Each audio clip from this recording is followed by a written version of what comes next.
got invaded by goblins. I eventually was able to fight back and reclaim it with my dwarves. And, or not reclaim it, but like conquer and occupy it with my dwarves in that fortress. And then when that fortress was over, I reclaimed it once just to see what it looked like. I didn't play it anymore, but I wanted to see what it looked like. And it just had a population of 250 goblins. It's kind of neat, actually. Yeah, the vampire dwarf fort. Yep. You mean the gremlin video? I don't think I have a goblin video. You could use DF hack to do a time skip. I've had that, it's been a while, YouTube chat, but I had that bork a save file, so do back up your save files before you do that. But you could do that, yes. Like, I had it make it unplayable. So, just, if you're going to use DF hack to do a time skip, just make a copy first. But this may also be out-of-date paranoia, I'm not totally sure. No. My family has, like, no Jewish heritage, but my family has a lot of German heritage. And my Oma used to make a lot of German food. And also, like, a lot of that region food. Like, my Oma, growing up, would make sauerkraut, she would make borscht, and she would make potato pancakes, and she would make like a lot of pies, meat pies, sweet pies, sort of thing.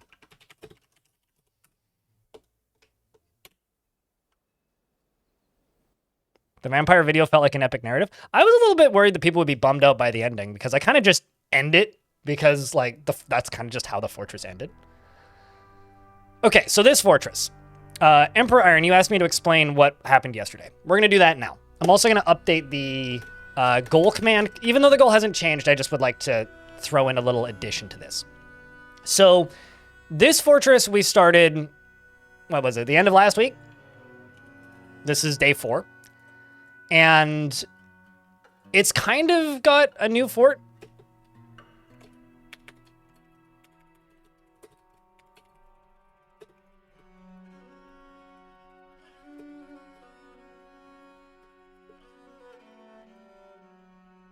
Okay, so the goal command has been updated with the addition of what happened. So in the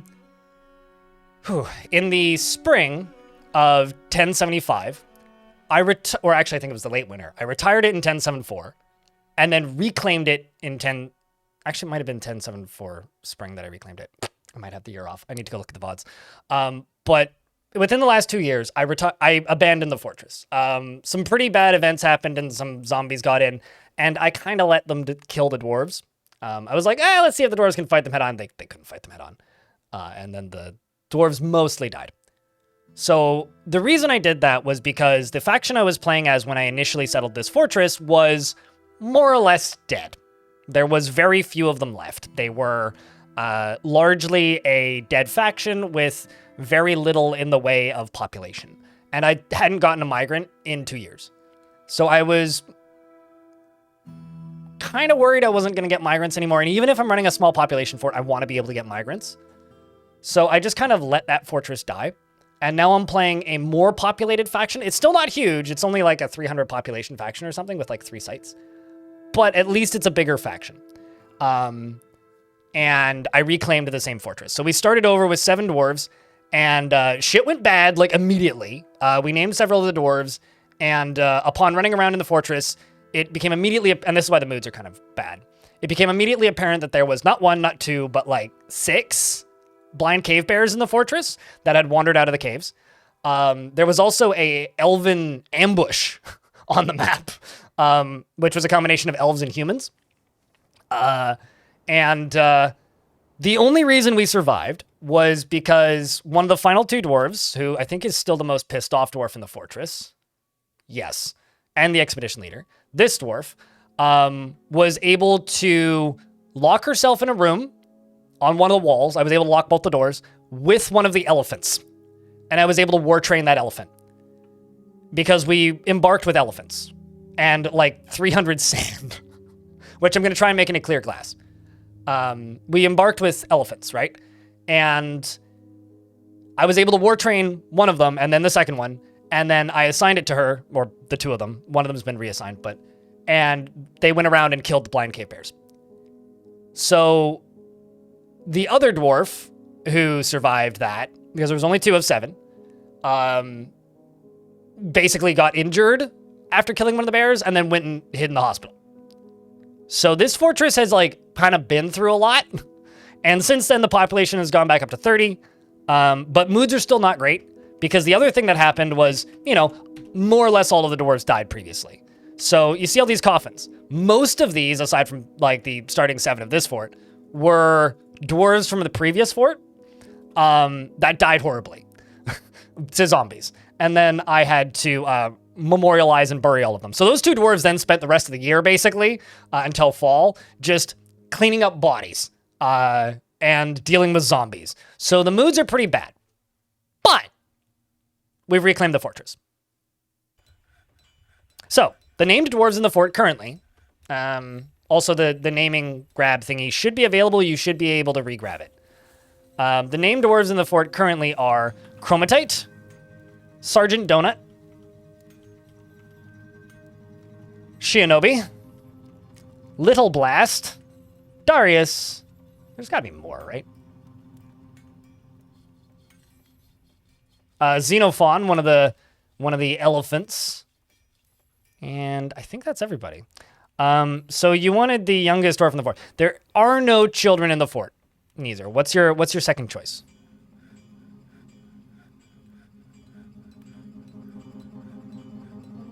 Tis good to see you.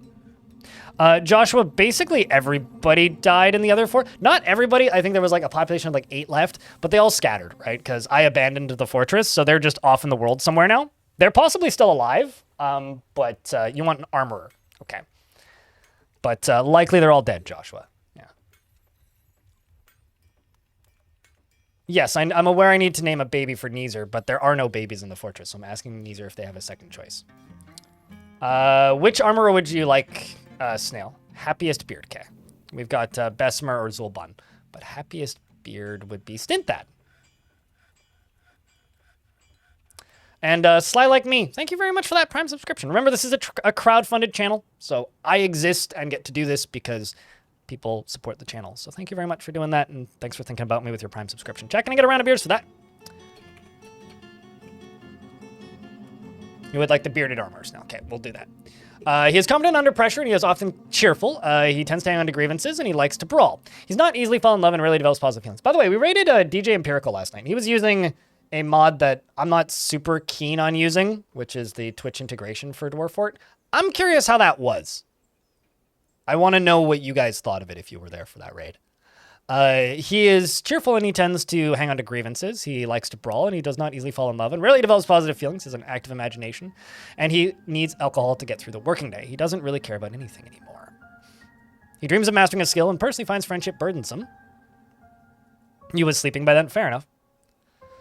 He likes conglomerate and trifle pewter. I'm kind of like a little bit weirded out actually by that mod for one reason, because the guy who made it like put a bunch of asterisks saying, "Do not steal my code." It's like, I mean, okay, fair, but like that seems a bit aggressive. He likes black pyrope and oyster shell and chickens for their scratching and grizzly bears for their strength and highwoods for their magnificence and the sound of the velvety incense, and when possible prefers to consume city horse and lychee wine and absolutely hates blood gnats. Also, yeah, you do like chickens, don't you? You don't have any pets. You're also very new to the fort. I mean, you're probably, yeah, you're one of the recent migrants. So you recently came here. Currently reading a book. And you're actually a competent military dwarf, even though you're not in the squads. I'm going to throw you into the military, though, which isn't currently doing anything except for stealing books. Because the goal of this fortress is to basically be warrior monks who have a shit ton of books and a big-ass library. It's all good. You're allowed to get excited. Speaking of chickens, do I have any chickens that are, like, open for pets? Got a singular hen who's named... Oh, I've got a bunch of hamsters, but... I was catching hamsters. I kind of forgot about that. I don't have any chickens that are available as pets, unfortunately. Bearded Armorer is this one. Snail! Is confident under pressure and is very trusting, is grounded in reality and lives a fast-paced life. Begins to talk more slowly when he's exasperated. I'm not exasperated, I was just giving you an example. And needs alcohol to get through the working day. He likes working outdoors, only grumbles mildly at bad weather, and doesn't really care about anything anymore. He dreams of... Sorry, he doesn't dream of anything. He personally values cunning. Sees introspection as important. And he likes diorite and nickel silver and pinfire opal, creepy crawler leather, wild boar hoof, and giant lizard tooth, sheep wool in the color aquamarine, and goblets and guinea fowls, and for their social nature. And the site of the velvet meadows, and impossible prefers to consume black-crested gibbon, asparagus, and mead. Well, we have both asparagus and mead in this fort, so that's good for you, I suppose. And he likes his drinks, I guess that's why. We are making mead in this fort. And a YouTube chat. The first person to put 3 beers into the YouTube chat gets a... to name something. And you know what? I will make the hamster available for training, and we're gonna tame live animal. Jesus gets a dwarf or thing. Jesus, what would you like me to name? It can be an object, it can be a dwarf, it can be whatever.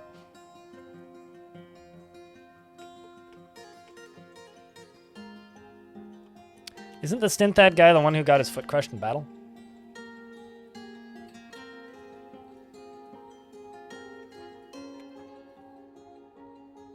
I don't think so. Doesn't have any scars. Or wasn't that the previous fort? No, I mean...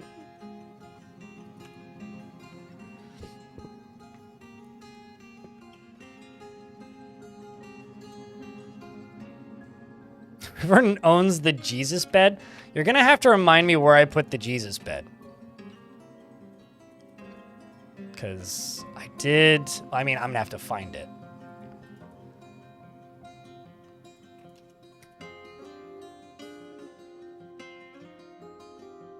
Because I did name a bed Jesus, I think. I vaguely recall doing that. Like, you remember? Well, it's a request that you're making it. And I don't know where I put it, so... Oh, there it is. Okay, so who lives in this bedroom? Odom is now Judas.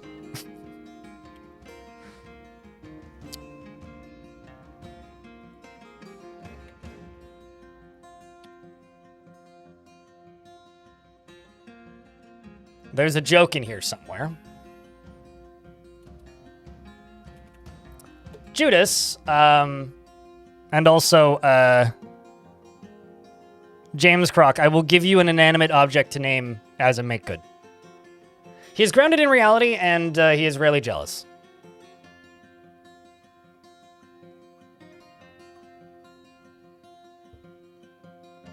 Something about this feels wrong.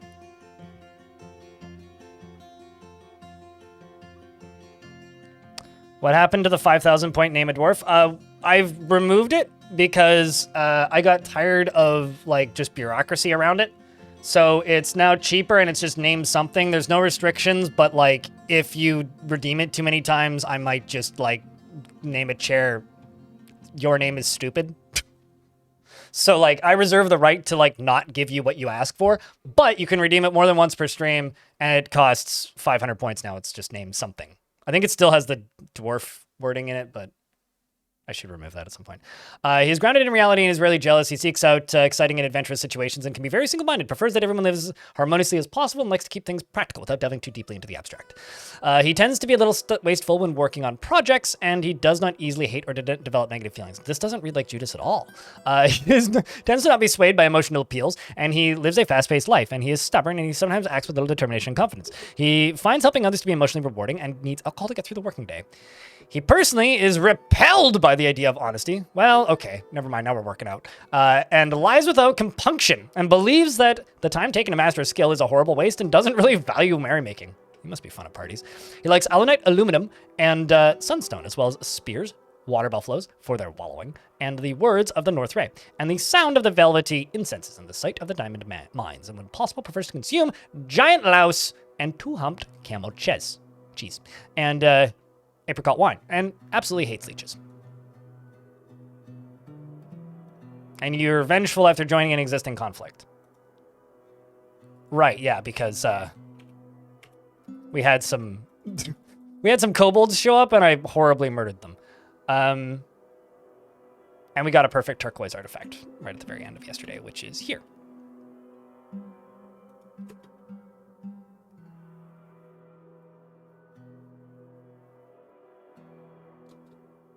I can't name a pickaxe because it's not a buildable item. The items that can be named are items that can be constructed. So like chair, table, workshop, etc.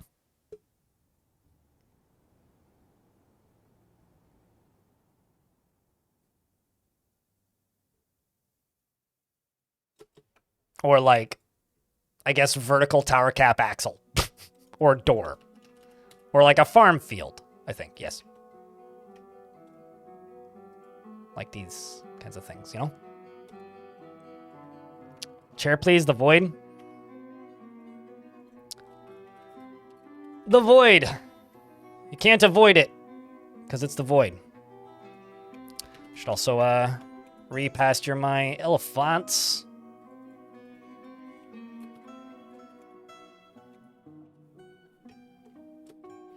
You'd like to share with the chat some DF hilarity in your recent fort. Please do share away.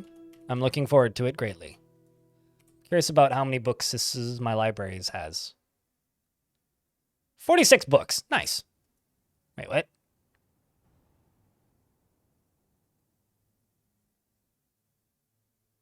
You're supposed to be... I thought you were... Were you not? I thought that dwarf was already a scholar. Did I unscholar you somehow? Seems concerning. Oh, also, I have a artifact table that I should place, which I haven't put anywhere yet.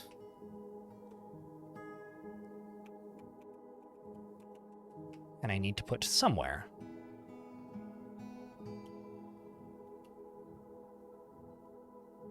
I'm gonna put it over here.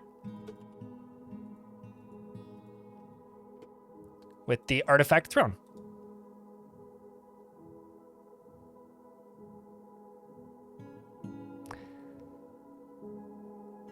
That likes working on doors. How about I give you a door because I don't like taking bribes for dwarves.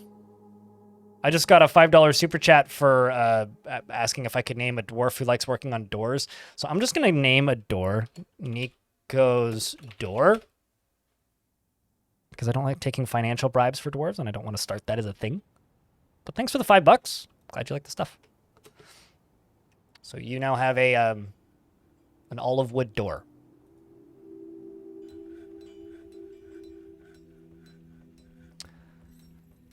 How do I have one dwarf interact with it? Adventure mode.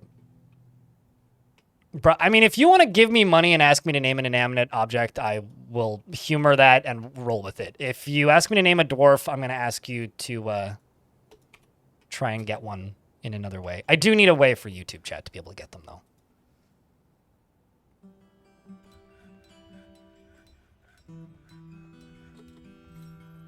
Would a soldier name a pick if he used favored it as a weapon? I mean, soldiers can name any item that they have equipped. So, yes.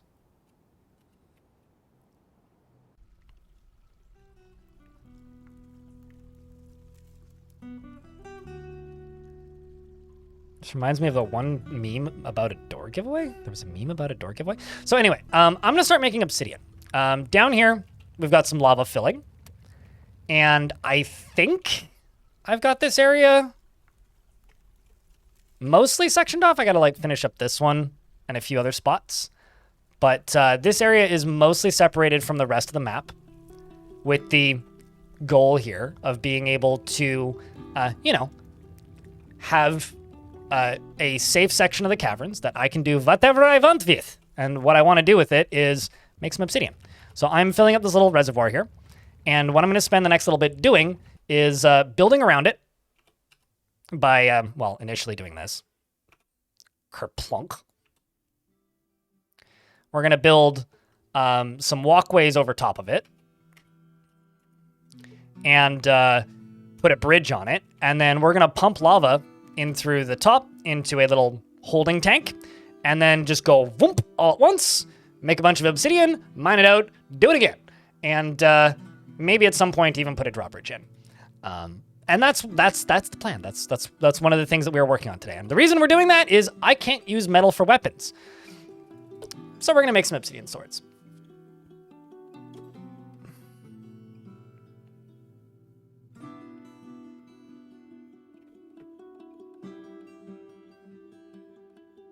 Would I consider Misgenerator's cheese or metagaming? I consider this to be a single-player game. Play it exactly the way that you find is legitimate. There is no illegitimate way to play a single-player game where your gameplay doesn't affect anybody else. The only time where cheese and metagaming matters is in a game with high scores and multiplayer. Either or. That doesn't apply to a single-player sandbox. And if you're worried about that, then you are silly and should worry less. That's my opinion on misgenerators.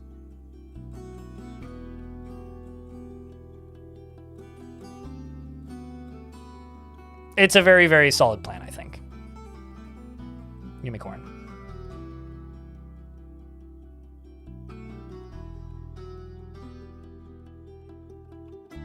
So yeah, I think zombie Fidel Castro. I think that if you are worried about metagaming or cheese in a single-player sandbox, you need to do some like self-reflection.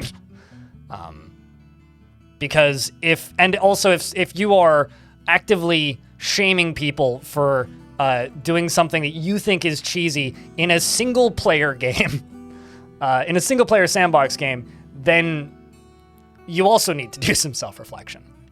That's my take.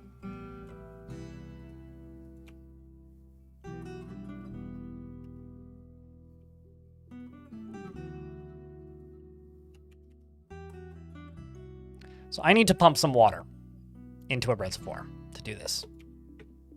And I'm thinking my reservoir is going to be right around here.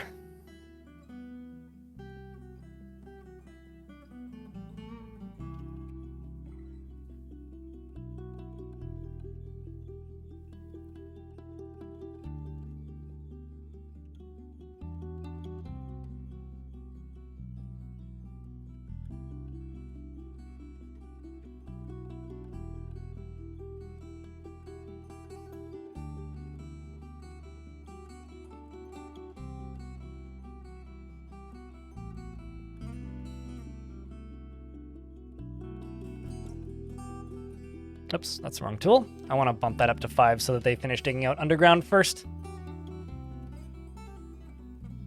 And there we go. Back at it. How do we make cheese for... Oh.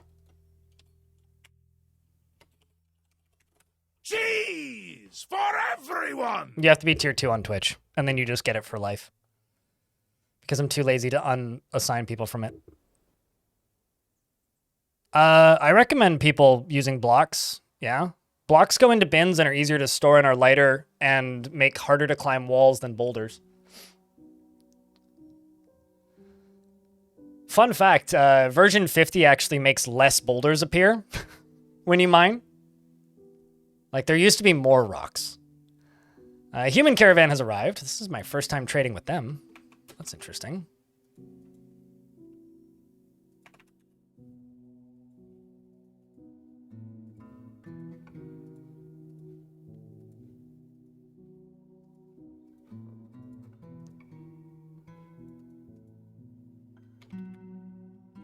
And also, I'm going to do something that I haven't done in ages. I'm going to sell food. Because turns out, I have a lot of random food in this fort. Let's also see what do we have for clothing. I'm actually not going to sell any footwear because the mountain home requested footwear.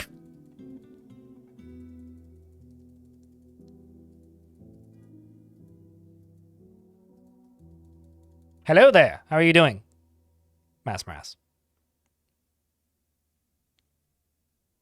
If you're trying to get rid of boulders, like, for like aesthetic purposes, like to clean up the fort, I would recommend, actually, I would recommend Blind that you talk to the person without the sub badge when there isn't an ad playing, is what I would recommend.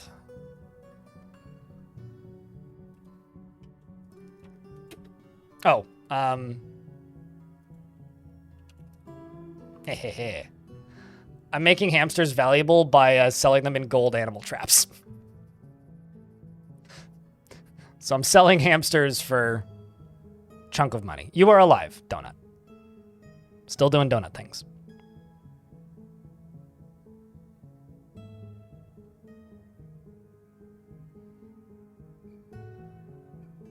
How I learn when you've been gifted a sub. I mean, you were gifted a sub by DS. So yes, you were in fact gifted a sub. All right, let's scroll back up. In regards to blocks, if you want to get rid of boulders, like aesthetically, you kind of have to make a quantum stockpile, more or less. Unless you're... One of the things that I do that I find gets rid of boulders is as you mine, just build... like stoneworker shops in the area that you're mining. Whoopsies, I just deleted that bedroom and that wasn't the button I was aiming for. Click on the, like, or as you're mining out in new areas, build little stoneworker shops everywhere and assign, like specific stoneworkers. And then when they're done building, pave all the floors around it. Is like the way to really efficiently get rid of them. Or you could also just make them invisible. Like just use this tool and do that. I do that sometimes if they're inaccessible. Like if they're in a well or like underwater or like they're lava safe boulders under lava, then I'll do that maybe. But yeah.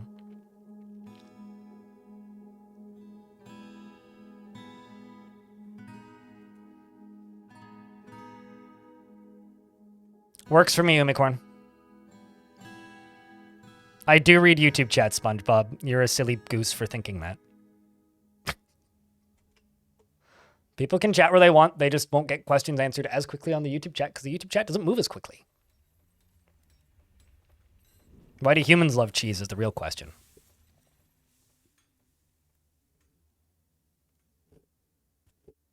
Chat, don't trust SpongeBob. He's spreading false information.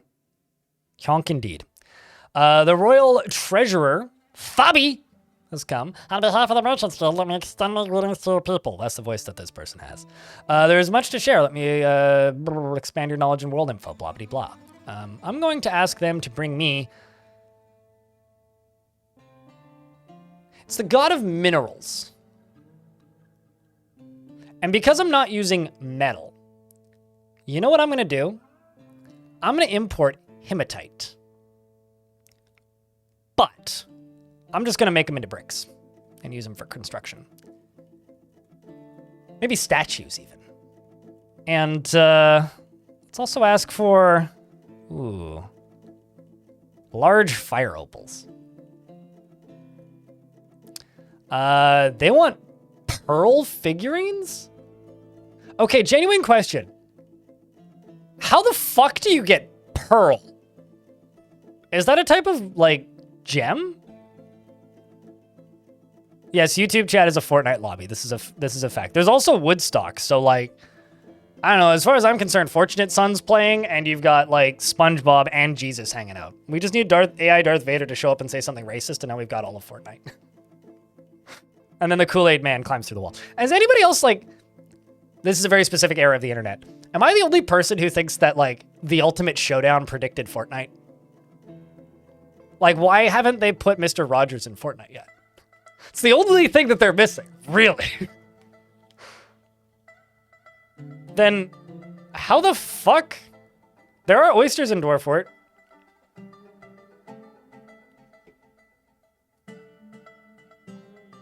Pearls are gemstones that don't actually exist in the game as of yet. Huh. So to those of you complaining that you can't make something, we actually found something that you can't make, I guess.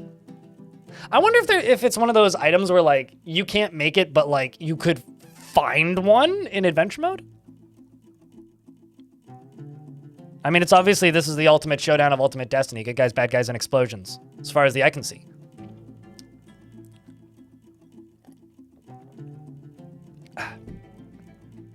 And only one will survive, and oh, jeez. No one knows who it will be, or whatever the lyric is. This is the ultimate showdown of Ultimate Destiny.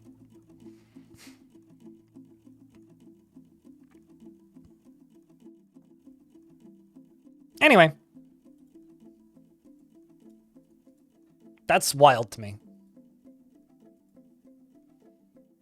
Not the ultimate showdown of Ultimate Destiny, that statement there on screen that they want pearls.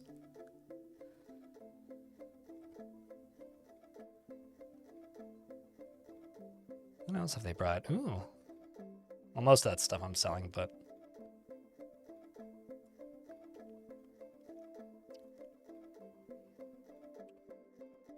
Yeah, well, Coral Forgotten Beasts exist. I've seen those a few times. Forgotten Beasts made of coral. Wait, Chuck Norris is in Fortnite? Chuck Norris is in a couple of video games. He's also in Rockay City, which is like a very poorly received heist game that apparently got better at some point.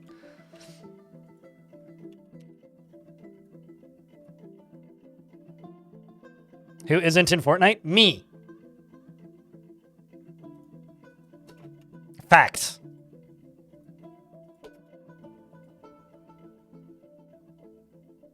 I don't really want to be in Fortnite either, for whatever that's worth. I also need to make charcoal, which I don't think I have repeating. Although, maybe what I should do, actually, is just pause all of the gold-related items anyway, and then just use the lava.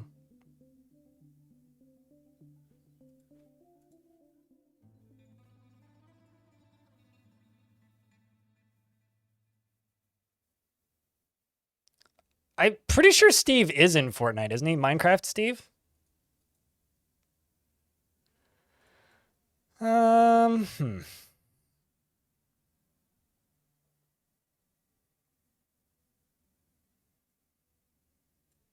They brought sand. I will buy that.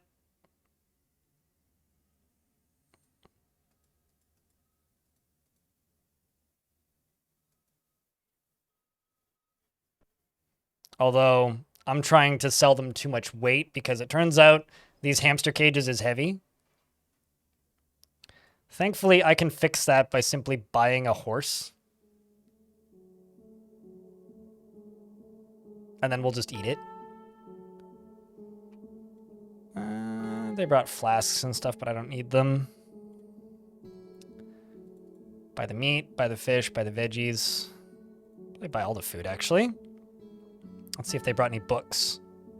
Humans usually do. Errors in observation. It's a book about accuracies.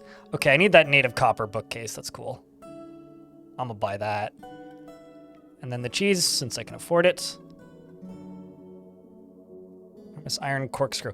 I'm gonna buy that iron corkscrew because it's not a weapon. I'm not gonna melt it down either. It's gonna be used as part of a pump. And I think that's everything. Yeah.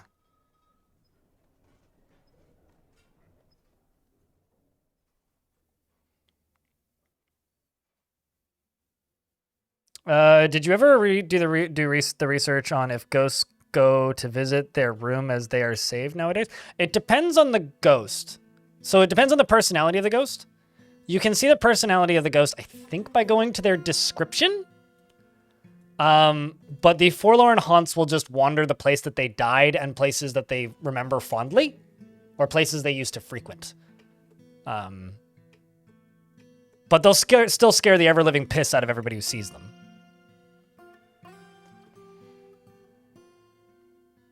Favoke in YouTube chat says, I love your long-form story content. I also come with questions about the hand. Do you go about domesticating creatures? Not always. And can you create a brand new faction? No. You cannot create a brand new well, you can sort of do that in adventure mode, but not a playable one in fort mode. You can create like groups, but you can't create a faction. New factions can't form after world generation ends. Do I domesticate creatures? Sometimes. Do I go out of my way to domesticate creatures? Not really. It's not like something I usually prioritize. It's like a fun side activity now and again, but it's rarely something that I go out of my way to do specifically in a fortress.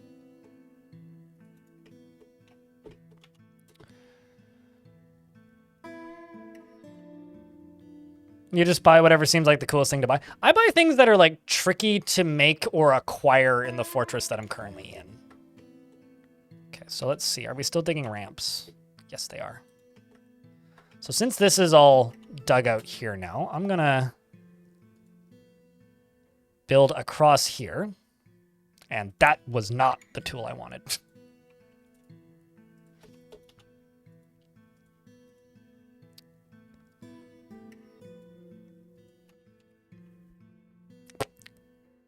Well, I don't have anywhere near enough jet, so let's just go across with here.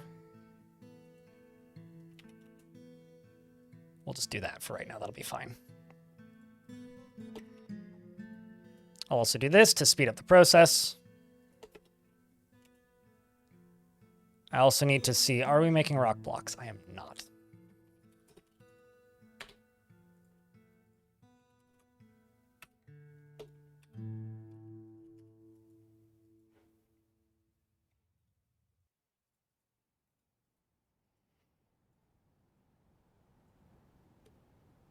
I can also expand this now because there's more dwarves in the fort.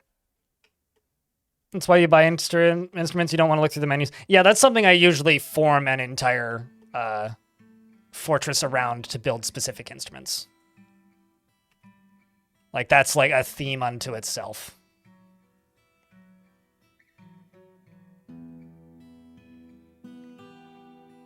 Yeah, I would slab a dwarf that's restless. Yeah, definitely. Certainly the wise decision in a situation like that.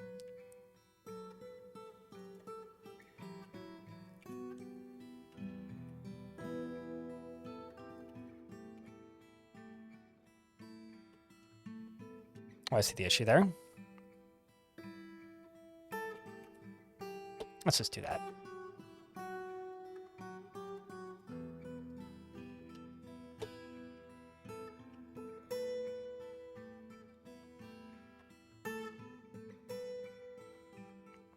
Anyone with a beard.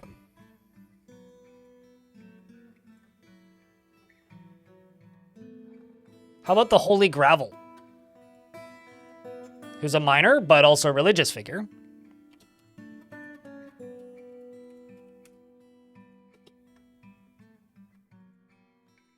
He is utterly humorless and cannot tolerate differences in culture, lifestyle, or appearance.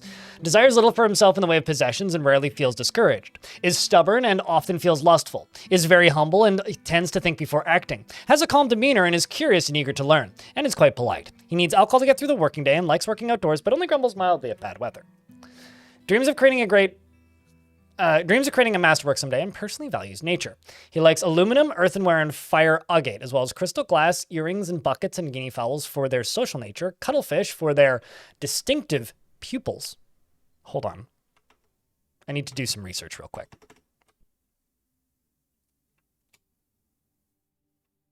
Cuttlefish. The fuck do their pupils look like? I mean, okay, yeah, okay. Those are pretty distinctive eyes. I mean, I've seen a cuttlefish. I just couldn't, like, think of what their eyes looked like.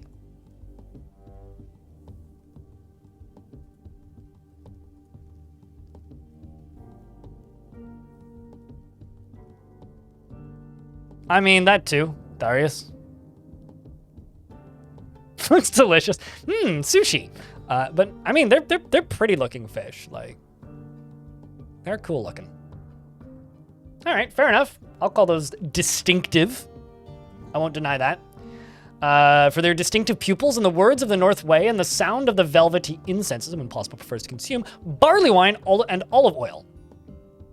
Hopefully some bread with that or something. And occasionally, and hates slugs, not occasionally. They like something slugs. Personally values nature, dreams of crafting a masterwork someday, and likes earthenware, aluminum, fire agate, as well as crystal glass. Earrings, buckets, and guinea fowls for their social nature. And cuddle. Oh, also you like cuttlefish men, not just cuttlefish. That's interesting. You worship Kadol, who's the god of minerals, and you are the holy gravel of the bronze sect of that god.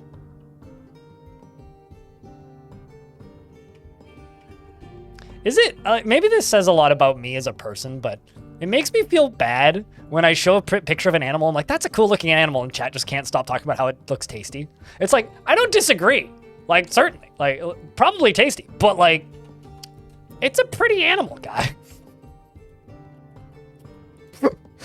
Like, I remember when I made the discovery that mini cows exist, and they're just like, yeah, no, totally, Finn.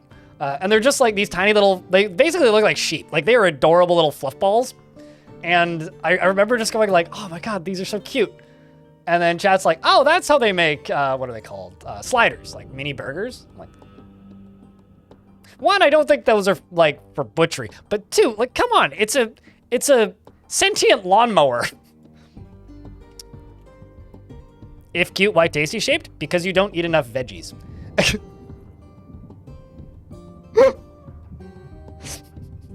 Why not friend and food? Because that's not what I was taught by Finding Nemo, man. Okay, where's the... It's up here, yeah. Okay, I already did that, so you can get deconstructed.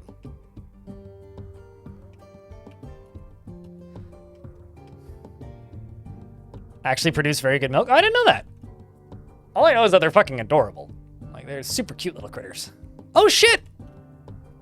My mostest upsetest dwarf is no longer the mostest upsetest dwarf. Seems like Little Blast is getting over their horrific stress and is reading books.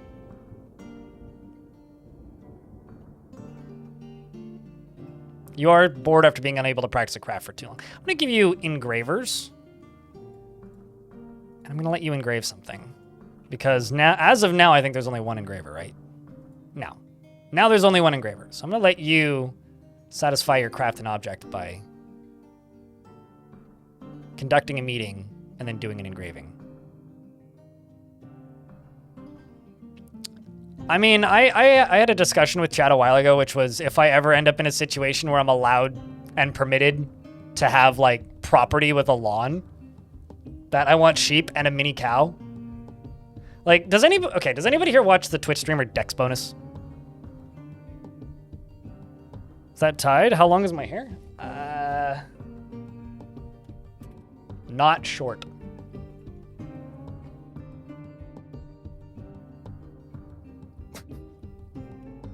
I didn't brush it this morning, but yeah, Duger. I'm jealous of her life. I don't need to move to the UK. I've got no real interest in doing that. But I'm jealous of the fact that, like, you know, she just makes YouTube videos and streams on Twitch and then just, like, moves to the UK and started a fucking farm. I'm like, God damn it, that's what I want to do. That's the dream. I wouldn't want goats.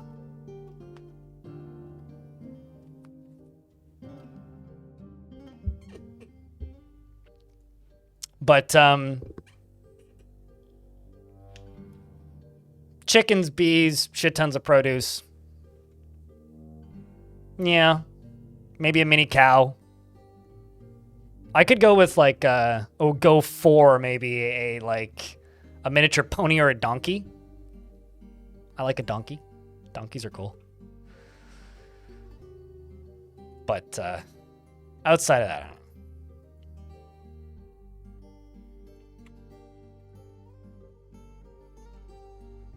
Let's let these dwarves all go get flasks.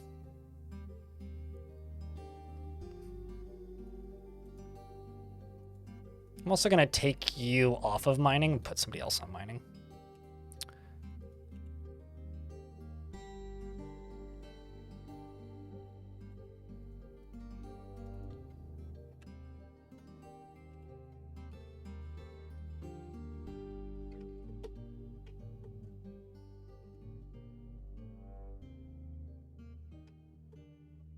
Just want to dig deep and use the goats to cash for God. No, I mean, realistically, I just want to eat goat cheese. Also, we are super lucky that didn't cave in. Holy shit. If trees collapse, they can like insta-gib a dwarf, and we almost dug this tree up. That could have gotten real bad. Like if this tile was dug out right here, whoever dug that probably would have died.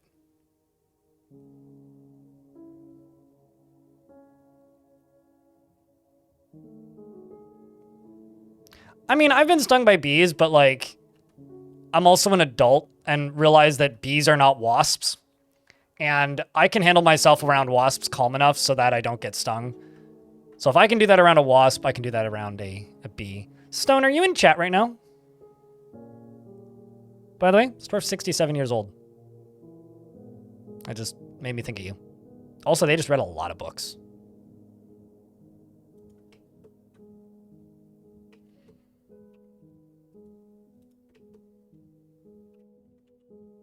It's basically Stone's lucky number, for those of you who don't know.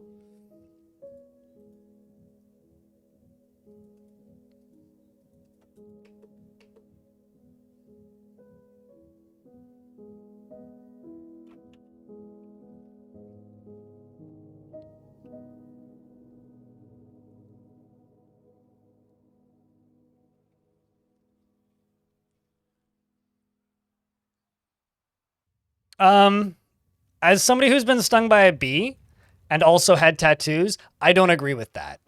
It doesn't really feel like lots of bee stings in a row, because bee stings depend on how affected you are by it.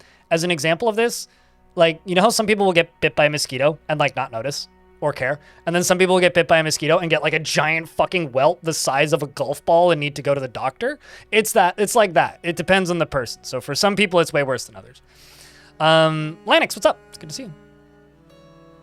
This isn't really a volcano. It's more of a lava chute in the first cavern layer, but I don't really need a cave farm below, Robert, but like if I ever won life and got my dream life in to Robert in YouTube chat, what I would want is so I'm not a big car person, but like, you know, if I had a garage, I would grow mushrooms. I would unironically do that. I currently have a little mushroom grow kit, and I grew a lion's mane mushroom about fucking the size of a American hand egg.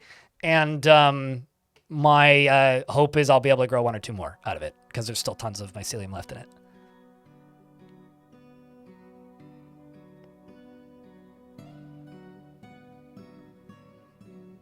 Well, congratulations, Linux. So I presume chat's invited to the wedding, yeah? No, seriously though, like have a good time. Good luck with planning. My little sister's getting married this summer, and they're going about as far overboard as you possibly could with like overthinking everything, and I kind of don't envy them, so. I didn't really ever expect anybody in my family to have like a super big wedding, but like they're kind of ending up doing that. It's a little bit surprising to me. You're doing the simplest wedding impossible. There you go. _Tebay cheered. X500. Here's to getting closer to dropping everything and living on a farm like every wage worker's dream. I mean, here's the thing, right? I don't want to drop everything. I still want to stream. Like, it's not quite dropping everything. Just, you know, a few things. If I wanted to drop everything, like... What? If I wanted to drop everything, life would be a wee bit different, but...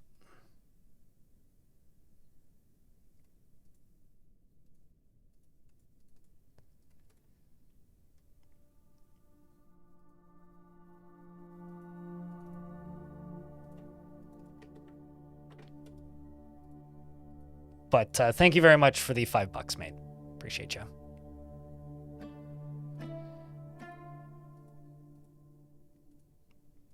Just chickens. I can tell you for a fact why I can't own chickens. It's because I can't drive, right? Like, You need to be able to drive to be able to take chickens to a vet. You need to be able to drive to be able to get a lot, well, not to take chickens to the vet. You need to be able to drive to transport chickens for any reason that you would need to transport a chicken. And it's just not going to happen, unfortunately. Wood corkscrew. Wooden. They do. Sorry, I meant like to be like try building a chicken coop without a car. Good luck. I ain't gonna bring live chicks on a bus. But yes, you are correct. Farm vets do house calls indeed, but only if you want to pay twice as much. I know somebody with a hobby farm who brings baby chicks to the vet to get checked out and stuff like that. So by know somebody, I mean I vaguely know somebody who I haven't talked to in a couple of years who talked about that once. Because he's like, I don't want to pay the house call. But yeah, for emergencies, they will do that. Chickens can be delivered via the mail. Oh, I'm sure they can. But that wasn't the statement. Try building a chicken coop without a car. Also, I live in a fucking apartment, so it's never going to happen. Like, there are certain things in my life where it's like, chat will just insist, but what if? It's like, yeah, sure, but what if? But I'm also a glass half empty person when it comes to everything that is like long-term plus my disabilities, because I'm just too much of a realist. It's like, fuck yeah, no, that's never going to happen. Wooden pipe is the other thing I need.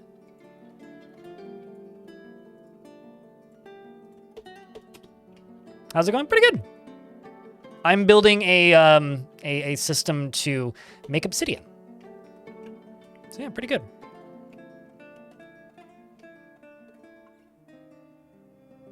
I would rather give up on this dream entirely and never think about it again than get a horse. I'm fucking terrified of horses. I do not like horses. Also, I love how I'm just like talking about how, yeah, I know I'll never be able to do that because I don't have a car. And then you're like, get a horse. What planet do you live on? Not one that I live on.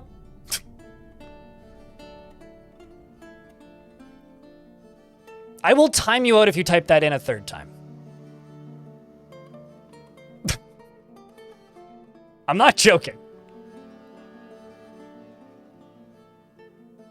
Also, there's a chicken in my YouTube chat. Man.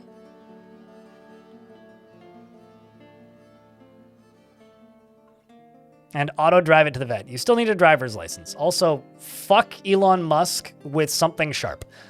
So I would rather set the Tesla factory on fire than buy a Tesla. I can't legally drive, and I never will. So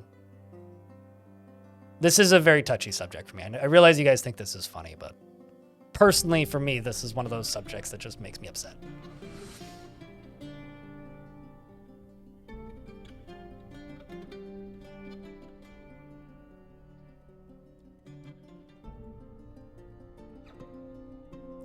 You know, it's very easy to say that driving sucks when your entire life hasn't been like,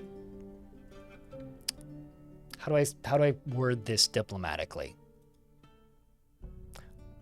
Heavily restricted because of your inability to do that. So unless you're in the same position as me,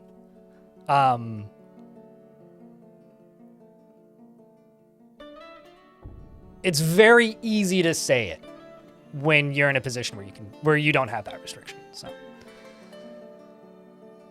Teslas are illegal in Cybertrucks are illegal in several regions actually.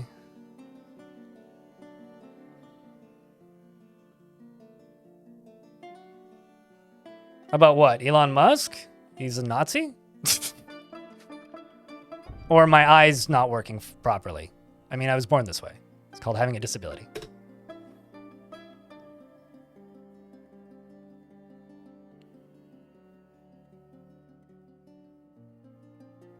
I have zero sympathy when you still can drive. Like this is the problem is like people are just like, oh, driving is scary. It's like you can still get in a car and go to the mountains and go camping on a Tuesday. I can't. At least if you live near mountains, I don't know. So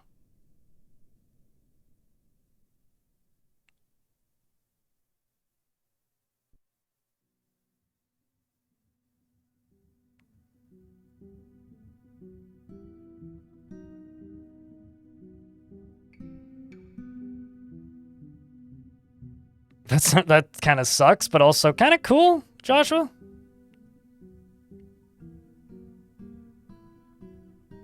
Yeah, no, my right eye doesn't work at all, and my left has severe tunnel vision with floating blind spots. That's why I have this username. It started off as self-deprecating humor, and it just stuck. Killed with style. It's only 1 minute and 30 seconds, which is the minimum number of ads I can show. I pause the game when it happens. If you don't like it, I can't help you. Judo C. It shouldn't be longer than, like, 1 minute and 30 seconds. Every now and again, people are like, I got 6 ads in a row. It's like, yeah, but how long were they? It's the shortest ad break I can do to not have pre-rolls, which is a way of buying weed, but also like basically something that just demolishes raids.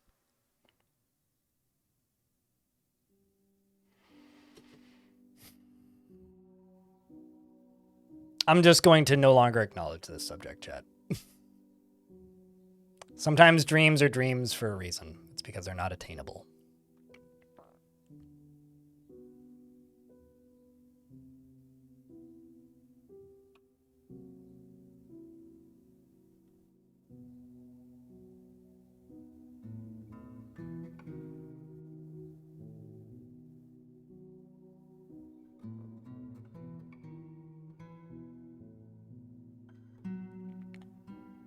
Yeah, gotta love pre-rolls, gotta hate pre-rolls. But what about pre-rolls advertising pre-rolls? Volbach adds Sazir, the clother withdraws from society. So we're gonna get a clothing-related artifact, probably? There's a crow.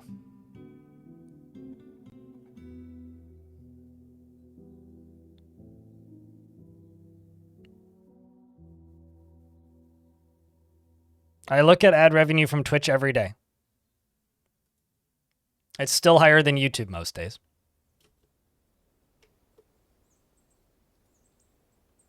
Well, I wouldn't buy those rolls because they would be mid, right? It's like gas station sushi rolls. Mid rolls.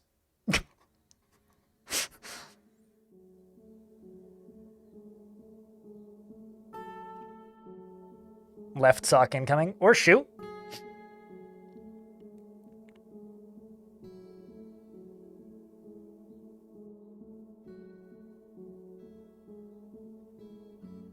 Don't hate gas station sushi? I won't, but my stomach does after I finish vomiting it up. Ironically, I've never gotten food poisoning from gas station sushi, and I have had gas station sushi. However, I've most certainly gotten food poisoning from a gas station burrito, which is like kind of funny in a weird way.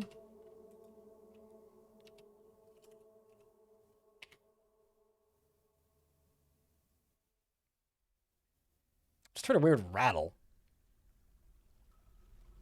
Actually, it might have been my door creaking.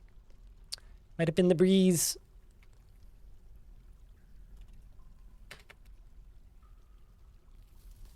Let's follow you.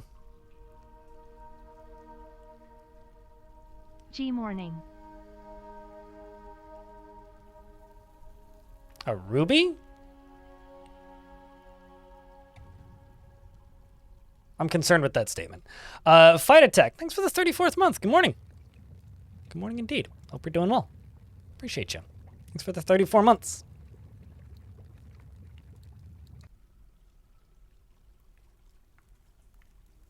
Oh no, whatever am I going to do? I don't really understand why that's a thing that you're referencing, Joshua. Getting another migrant wave. If we hit 35 dwarves, it was officially worth... Just seeing if any named dwarves show up. They probably won't, but if I'm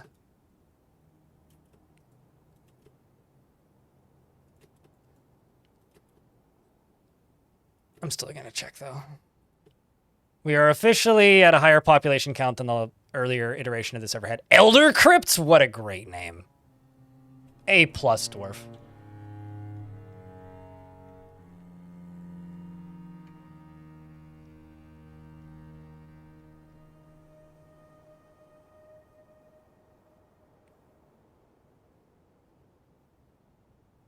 But they put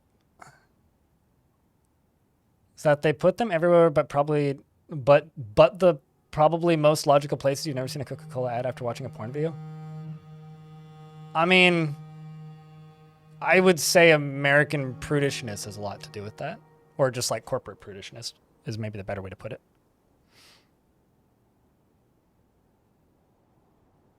Amazon ads are terrible at selling me stuff, but they're really good at remarketing things I bought last week. Like, I got ads for Samsung TVs for like a month after buying a TV. It's like, why are you advertising the TV? I just bought a TV. I don't need another one. I just bought one. God damn. The fuck?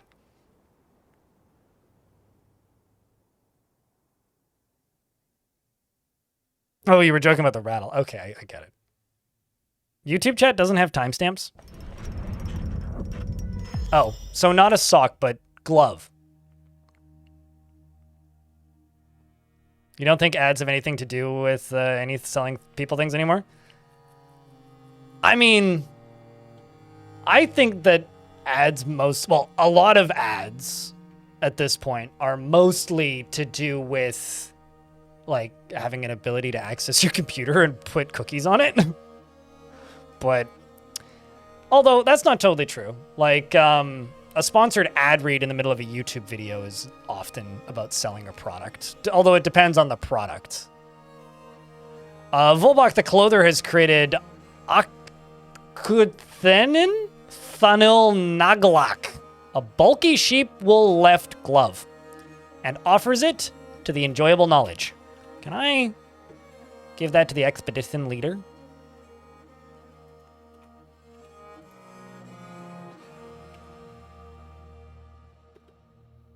Yes, I can. They also need a new glove.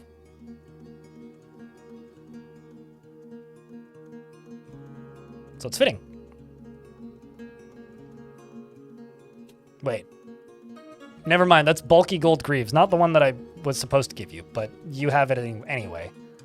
That one was the one I was supposed to give you. Although you can have that too, it's fine. I can always unassign it from you later if I need to.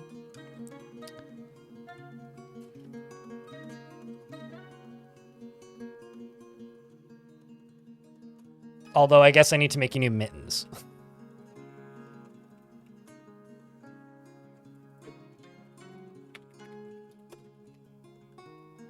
Let's just make 20 pairs of cloth mittens so you can get some new mittens. But let's see the description of this real quick. All craftsmanship is of the highest quality. It is encircled with bands of trillion-cut rose quartzites. This object is adorned with hanging rings of gold and menaces with spikes of water buffalo bone and is splattered with troglodyte blood. What? I guess you must have been splattered with troglodyte blood. Go take a shower, dwarf.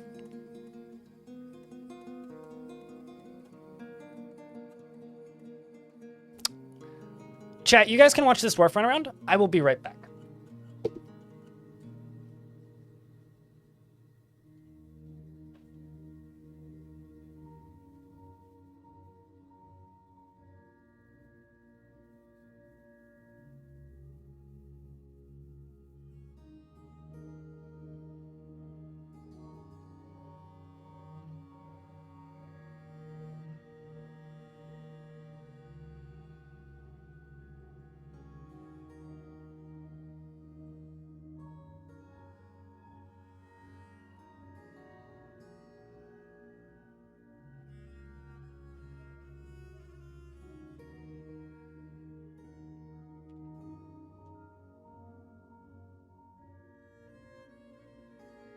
Also, the creak I heard was 100% my door creaking.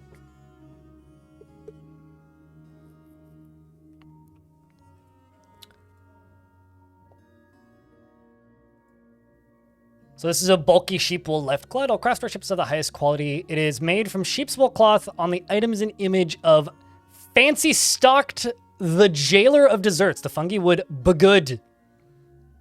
It better be good in sheep's wool. Got some migrants, and we're up to 39 dwarfuses.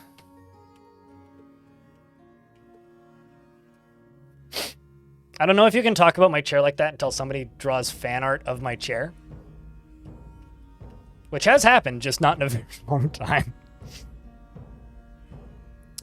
Bridge yet? The bridge. Well, I'm about to make a bridge, but do you have a preferred location? Actually, I should just make a floodgate. Nah, fuck it, I'll make a bridge. Do you have a preferred bridge to name that? Bridgette, the flattest a dwarf can get. That's how I read that. So I've got this one. This one's probably the closest to Dorothy, so. Bridgette, the flattest a dwarf can get.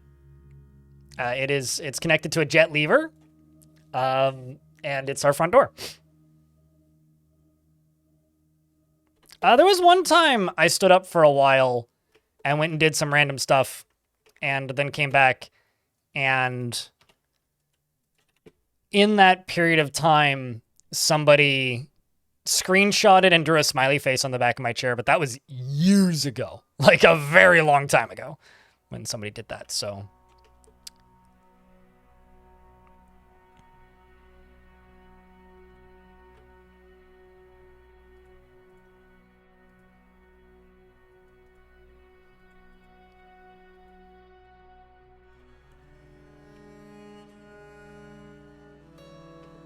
So the idea here, well, actually one of the first things I'm going to do. Oh, wow, that's wild.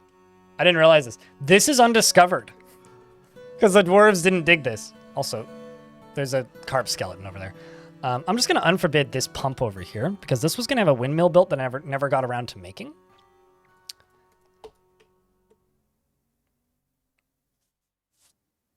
And so this is going to be a powered pump, basically.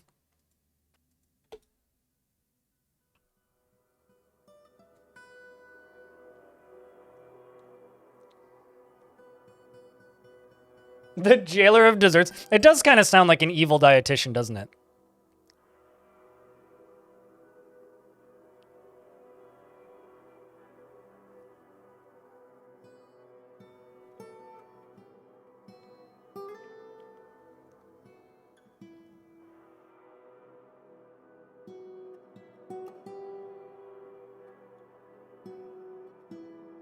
My condolences, Woodstock, in YouTube chat. Just trying to get caught up on anything that I've missed. You got sieged by a cave dragon. Is there any way that you can tame it and make it in your own? Now, when you say siege, did the goblins bring it?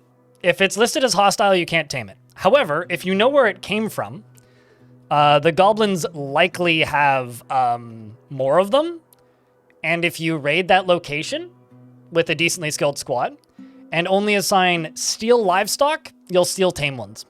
But if it's a... what's the word? My nose is kind of running. If it's listed as hostile, you can't tame it. If it's listed as hostile, it's just, it's evil and it will try and kill you regardless of what you do. No murders caused by Little Blast. Well, that's good. Certainly hope there's been no murders.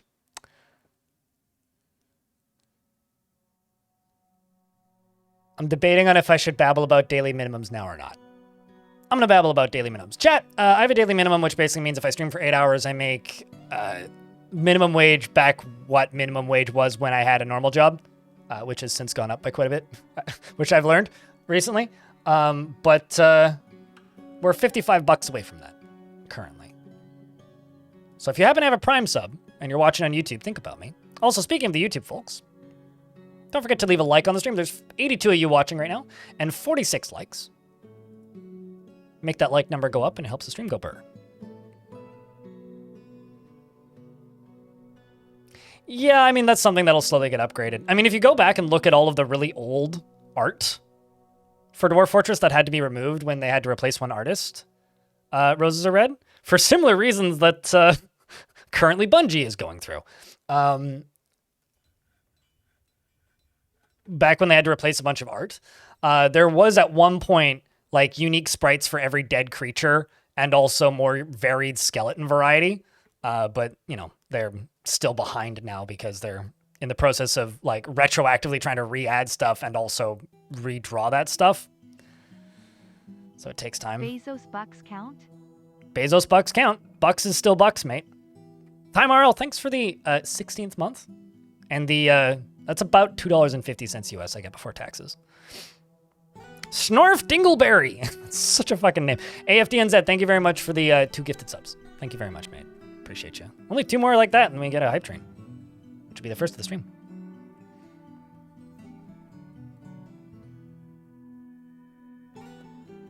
What, the Jailer of Desserts? Is that what you're asking about, Gumbo, or are you asking about what I'm talking about? Fida, thanks for the 5-pack. I hope your streams have been good, by the way. Well, can I get a shout out for Fida? Fida does stream some variety. Is eyeball.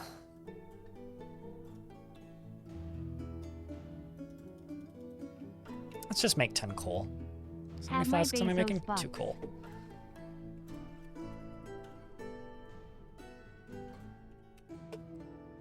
Thank you, Donut. Appreciate you.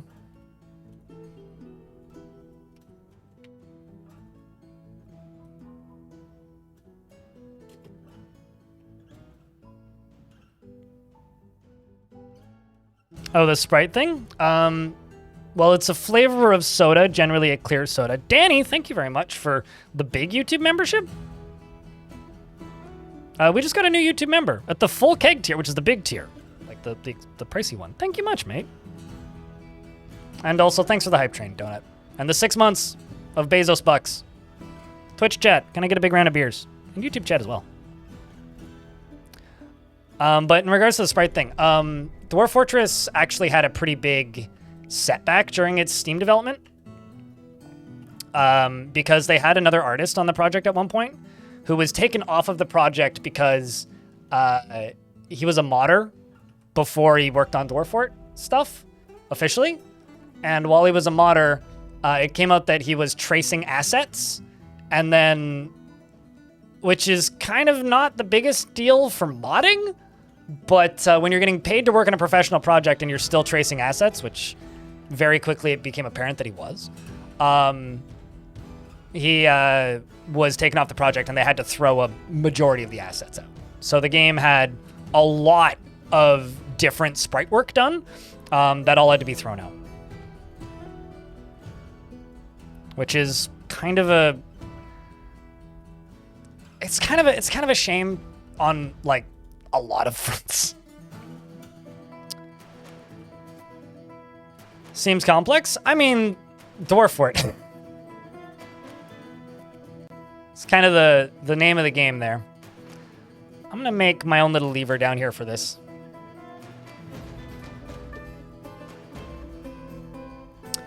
And the hype train here on Twitch needs 7 subscriptions or $31 in bits to level up. Once again, if you happen to have a Prime subscription, think about me.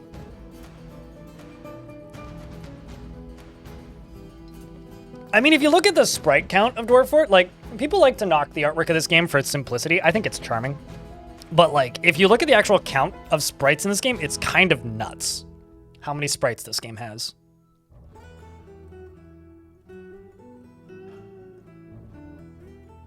No, certainly. Tibe. They dug into a spicy rock below. Rip.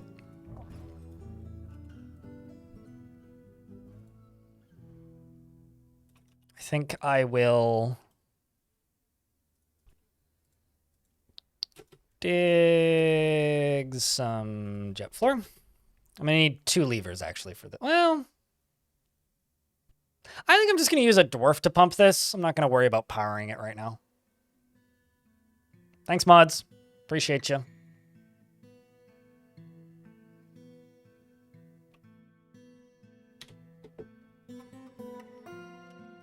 I mean, like, the classic sentence with a game like this is if you don't like it, mod it.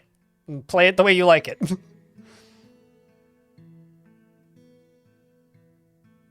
I think I've shouted you out before. Vida.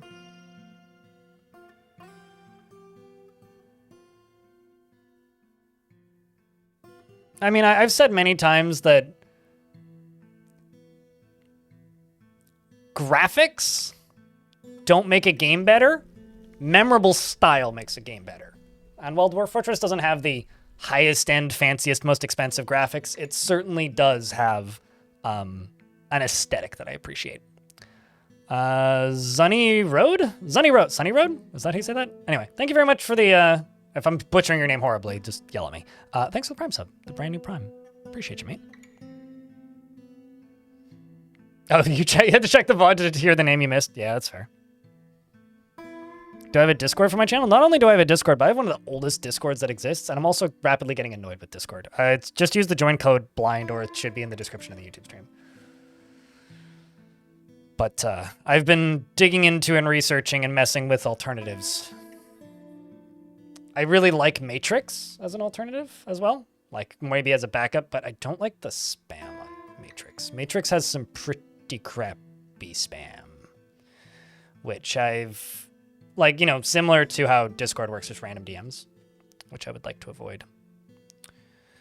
So I might make a subscriber-only Matrix that's pretty locked down at some point, but... Style is why you love Risk of Rain. I personally still like the style of Risk of Rain 1 more than Risk of Rain 2.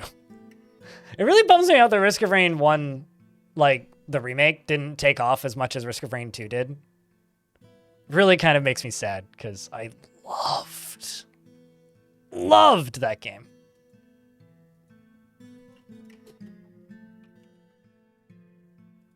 I played quite a bit of it off stream.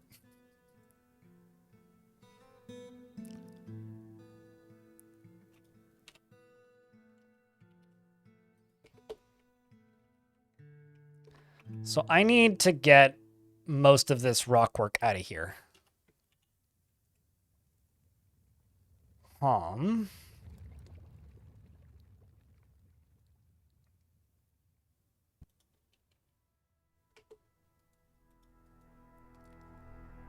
Although, I will say, I'm a little bit bummed with where Risk of Rain has gone as a franchise. Because, like, I like Valve. Valve is doing a lot of good things for the PC gaming market. But I don't like Valve because Valve tends to eat up developers and then never make any games with them. And all the Hopo game guys now work at Valve. And, like, the IP is now owned by Gearbox. And it's like, you were the chosen ones kind of feeling.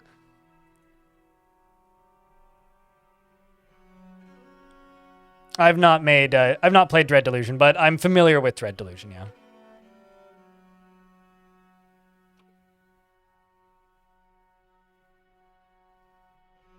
I have a weird feeling that we will see Half-Life 3 in the next couple years. Or something called Half-Life 3. But...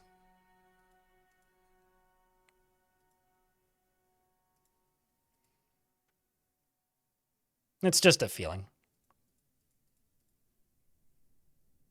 Half-Life 3 confirmed. Tisk. Basically, yeah.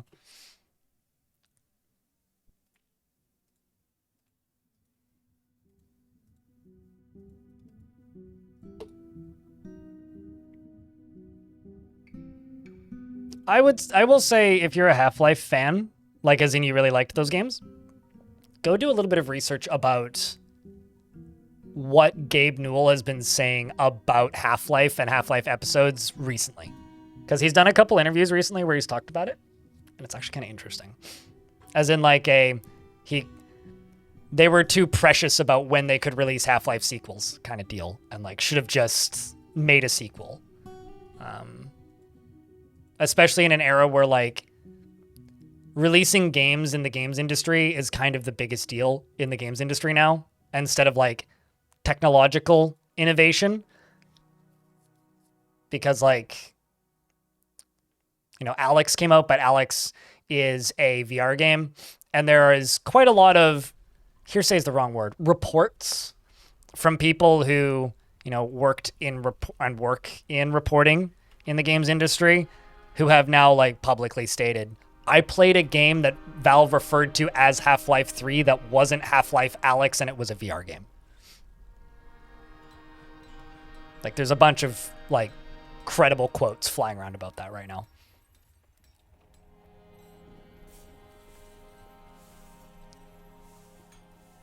What's wrong with Discord? What's wrong with any big company or corporation? Discord's trying to be publicly traded. They're trying to get a surge of investments, and they have a new CEO who the first thing he said was, "We want to focus on advertising and monetization, and I don't want that in my chat app that I pay money for." So basically, it's making me a bit nervous. I'm not going to say there's anything directly wrong with Discord right now, but usually I find that when I start to get nervous about a piece of software getting less good, it tends to happen. Well, maybe you're in the right age category to get them, and those are the only ads that are sold for you. I used to get ads for candy that I can't even buy in Canada back when I got Twitch ads. Now I just pay for Turbo and say, fuck it. Write it off on my taxes. So I'll go back to MySpace. Have you been on MySpace in the last 10 years? So I have. I was on MySpace a couple weeks ago. Just like looking at it. I was like, I wonder what MySpace looks like these days. It's still like just a music social media thing for like artists. It's odd. Tom is not there. In fact, Tom's in a Buddhist temple somewhere living his best life. Shoutouts to Tom. One of the few, rich.com people who did, I'm not going to say something good with his money, but, just made his money and fucked off instead of making his money and then making more money and then becoming the villain and making more money. Honestly, yeah, I think I don't think Tom would be happy if we all returned to MySpace. I don't think Tom would care. He'd probably tweet about it once and then go back to meditating. But the dwarves have arrived.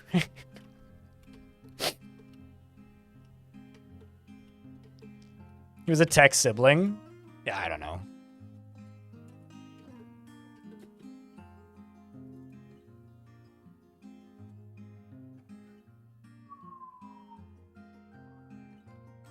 It wasn't a tech bro, he was a tech mate. Tech friend? Tech bud. Can you guys hear the, police sirens that just went by? I'm this is gonna make me paranoid for a year, probably. Since 2005? That's oddly specific. 2005 to 2006. Oh, I thought you were saying the specific month and date. I misread that. It's damn, that is very specific the last time you were on MySpace. Now, the real question is, when was the last time you were on Friendster, chat?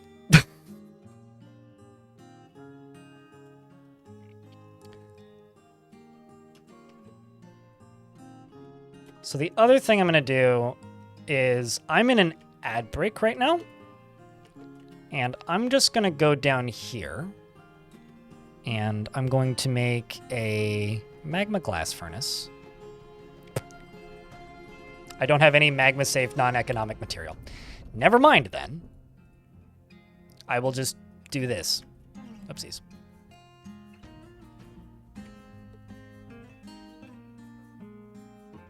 You did hear that? Your hearing is wonky, fair enough. As long as it's not overpoweringly loud, I don't really care.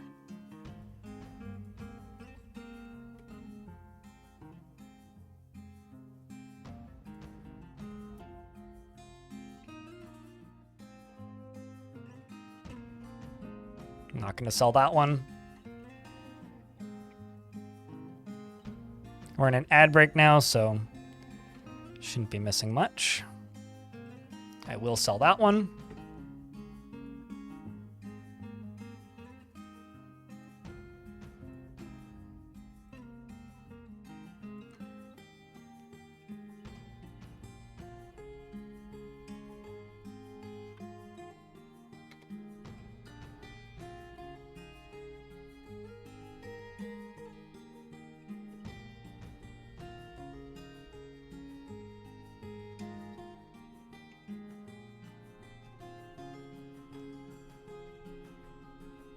Wasn't loud at all? That's good.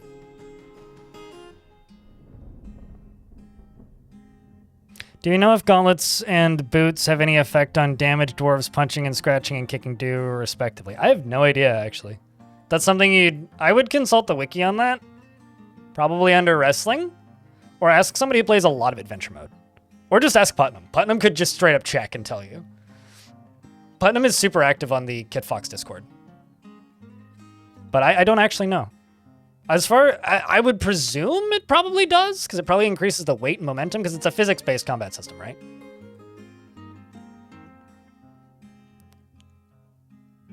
Yeah, true. If you have if you have the volume set really low, you probably wouldn't hear it at all anyway.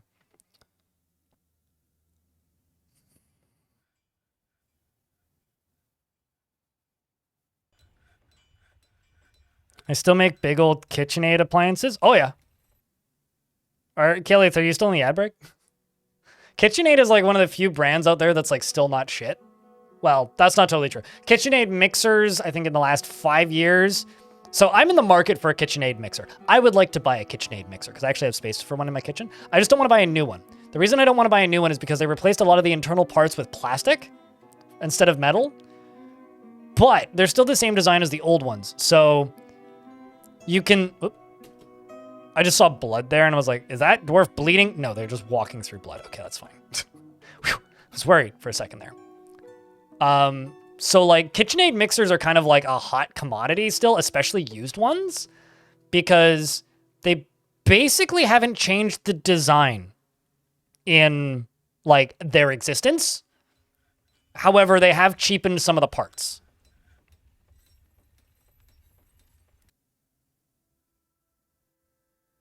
Well, it's not just like good chances to buy replacement parts. You can just straight up make replacement parts. It's like I overpaid for a coffee grinder right when I moved in here. It was a gift, like a move-in present for myself when I moved here. I bought myself a fellow... why am I blanking the actual name of it? It's not the Ode. Or no, it is the fellow Ode, I think. Anyway, I bought myself a too expensive fellow coffee grinder.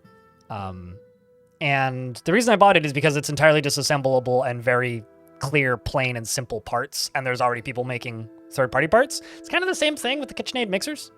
Like, there's a million different companies that make, or people, I guess, that make third-party attachments for them.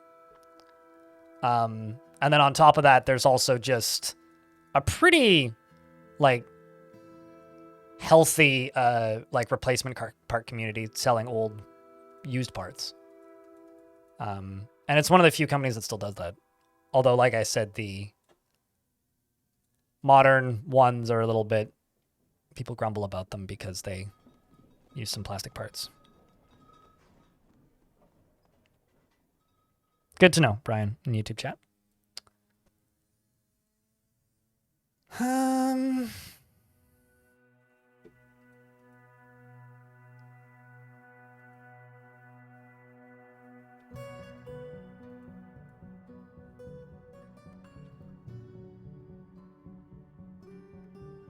I'm just going to buy the cow, the reindeer cow. Go all the way to the bottom. Going to buy the scroll. Going to buy all these because I'm too lazy to make them. Also going to buy the backpacks. Also buy the quivers. I love the name of this book. This book is my favorite stream title. I'm actually just going to screenshot that because that's kind of funny. New Fort! But it's a copy. Oh, no. It's day 2 of the New Fort. It's a funny name for a book. All right, this is too much money I'm spending on all this, but I'll buy some plum helmets too. Why not? What else can I buy from them? I'm going to buy those pickaxes. Just to import some more wealth. I'll also buy the glass. Why not? Did they bring any cut gems? No, they didn't. Well, that's a shame. Trade complete.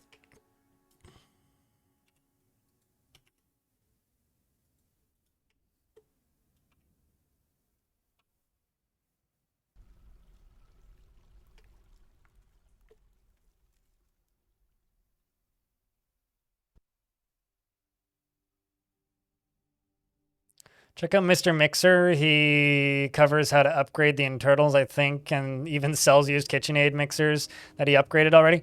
I kind of want to do it myself because the hobby is half the fun for me. I saw a KitchenAid mixer in a thrift store, which I thought about buying, but then didn't because I didn't have the ability to carry it home that day. And then when I went back the next day, it had been sold. That was kind of sad. But it's the sort of thing that I kind of just want to do myself. And I'll do it. It's just a matter of getting to it. Looks like a cave crocodile was fighting with somebody. Who's pissed off now? Is it still... Oh no, Sergeant Donut's now the most upset. Which is interesting.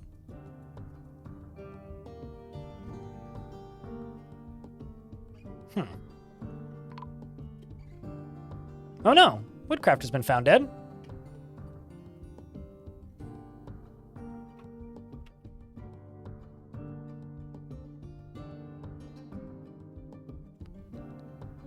Question is... Troglodyte, maybe?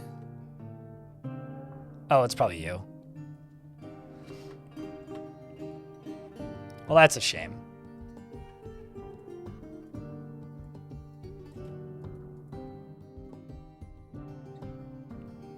Cave crocodile shakes the woodcrafter around by the head and the skull collapses.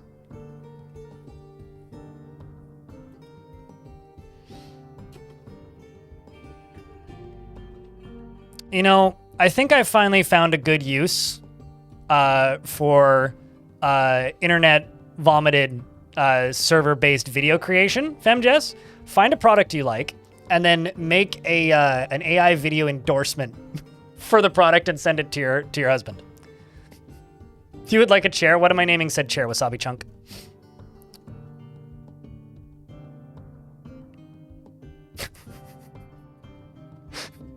And you know, maybe now, like, I finally found a good use for like deepfake video. It's like, well, you know, you can't deny it because like, I don't know what celebrity your husband likes, but like Gordon Ramsay said it's great, so it must be great. It's a shame that dwarf died like that, but oh well. See, like we found it. Yeah, Anthony Bourdain has been resurrected because he died, right? And like is just endorsing this product that you want to buy. I'm just saying, trolling people and like convincing your husband that something's good to buy, maybe the two legitimate uses I've found for this nonsense technology that shouldn't really exist. All right, where's that chair? What am I naming a chair?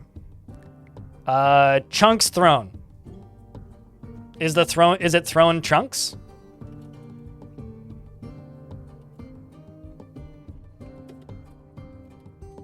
There you go. There's Chunk's throne.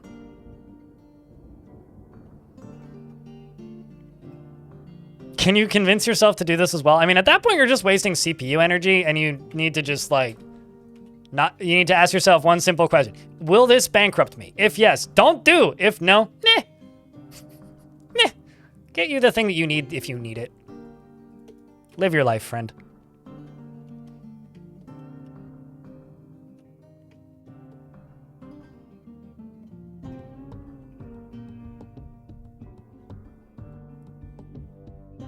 Gordon Ramsay doesn't know how to make a cheese toasty, fake chef. What? So I do unironically like watch too much of his like restaurant reno content, but like what do you mean he doesn't know how to make a grilled cheese?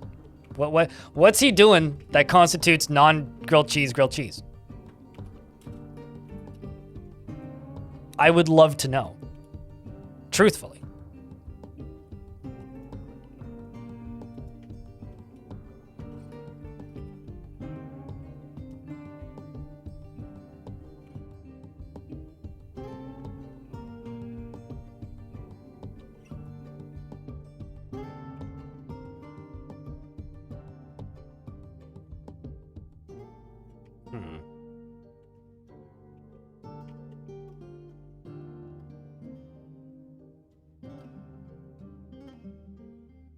Not melted or hot, was fully solid, and he's like, oh yeah, melted to perfection, shows completely solid thing in 4K.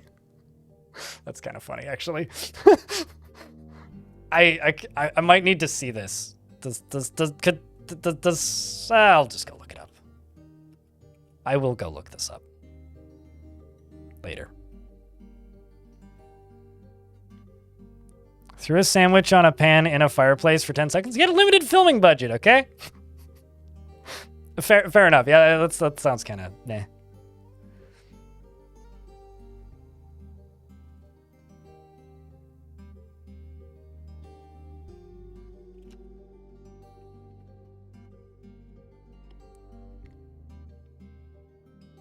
You can finally play this game. Super grateful. Well, happy to help. Vujak, and YouTube channel.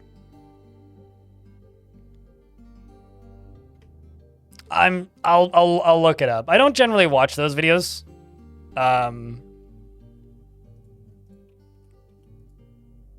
Like his competition things that he does.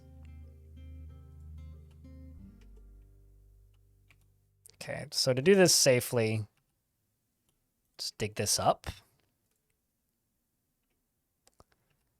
I'll just get them to channel down through here.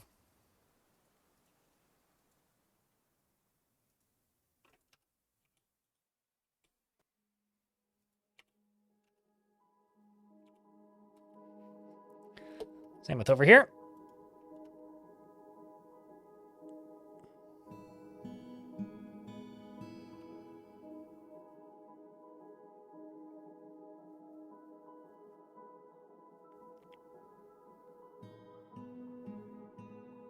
I have a question.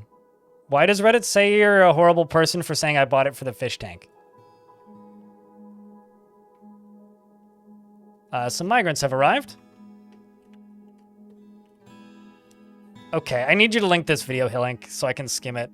I'm not going to show it on stream, but I am going to skim it. I need to see this. You can just post it in chat. There's no link perms or anything.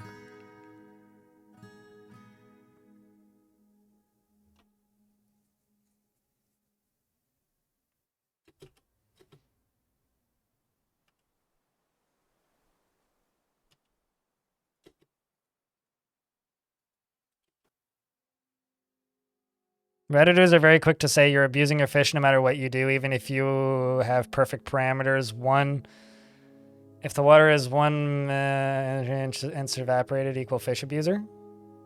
I mean, to be fair, there's a lot of fish abusers in the world, so by the law of averages, they're probably right some of the time. But it doesn't surprise me.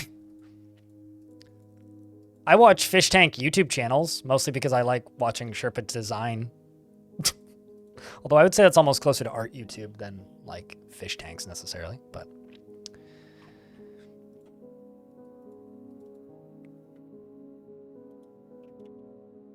I mean, I'm a fish eater. I like fish. Fish tasty.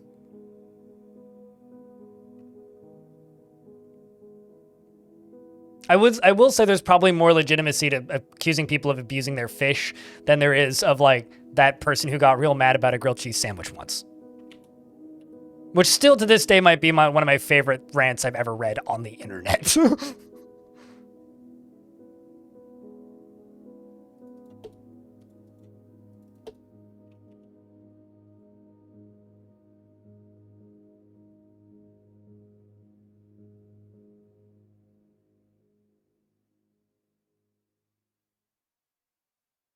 Just go to Google and type in grilled cheese sandwich rant /r grilled cheese. It's almost to the level of absurdity as the I'm a Navy SEAL 4chan meme, but some early 20-something yelling about whether or not a grilled cheese is a grilled cheese based on whether or not it has more grilled cheese on it. Basically like arguing the difference between a grilled cheese and a melt, and it goes on for like 3 paragraphs, and they at one point state that they eat like 5 grilled cheeses a week or something. It is amazing, but also like mildly distressing. Yeah, the melt versus grilled cheese. This is not a grilled cheese, this is a melt. The Creed of Cobalt. Also, we're up to 47 Dwarfses now. I will deal with that after I've got this up and running. Because this is now ready to go down here. It was the first. It is like stuff of Reddit legend. It's like people being funny and angry, but like No, people being petty and angry, but in a funny way, you know? No, it's a melt. Get it right.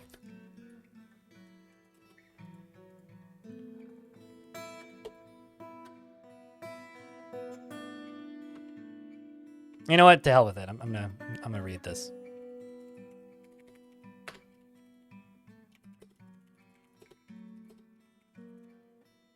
The fuck is a melt? It's a sandwich that's melted. You people make me sick. Okay, chat, I'm gonna read some petty internet nonsense for a wee bit. Please hold. God, why doesn't Reddit like ever just give me like old.reddit? Just I never want to go to new.reddit. There you go. Thank you, Reddit. You people make me sick. Also, fuck blue shells is their username.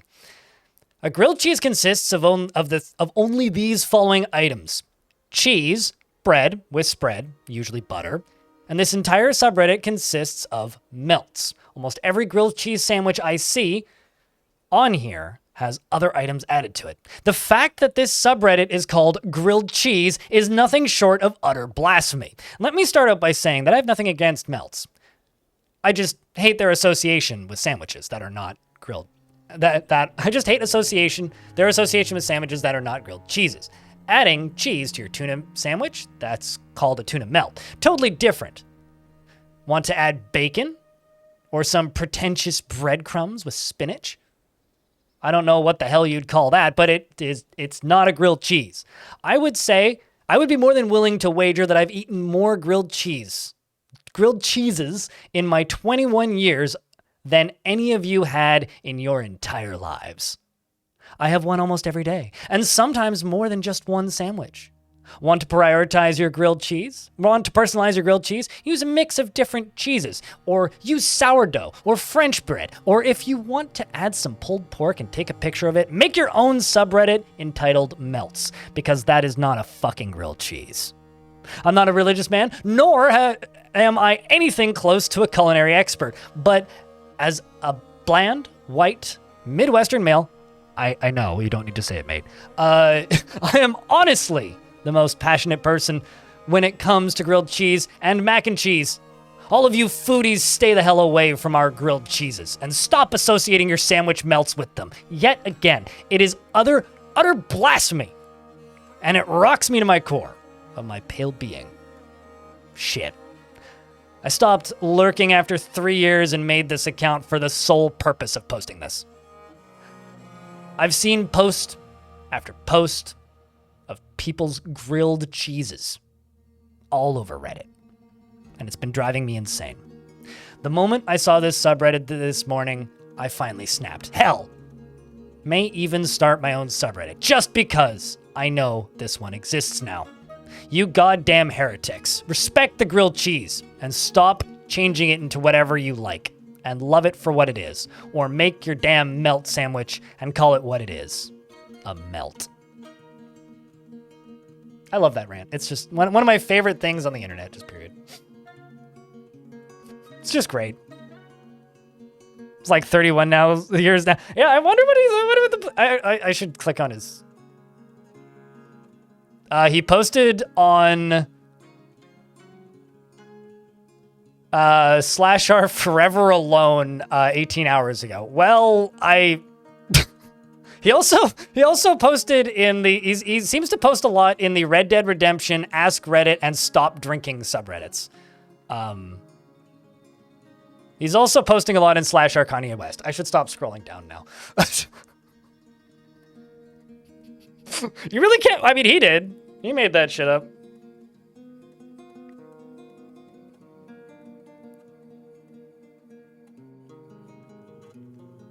Jesus fucking Christ. I know, right? Hold on. Sorry, Jesus, in YouTube chat. But...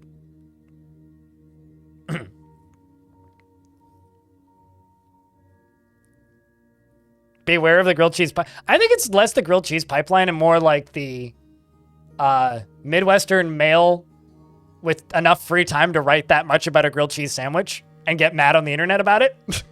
Because I genuinely can't tell if that's ironic or not. If it's ironic, it's very funny. If it's not ironic, it's...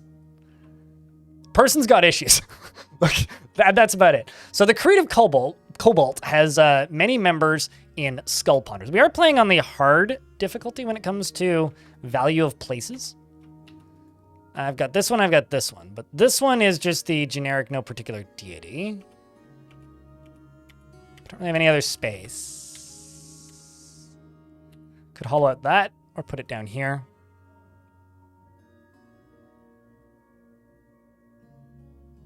True, yeah, just melt the melt pipeline. Sounds like you're melting a pipeline though. I think I'm going to move this one. I'm going to move it to over here.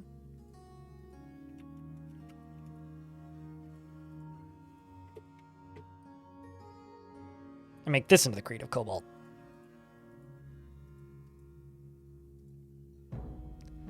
Which also is worshipping the god of minerals, which has 34 out of 47 worshippers. Do I have any other popular gods here?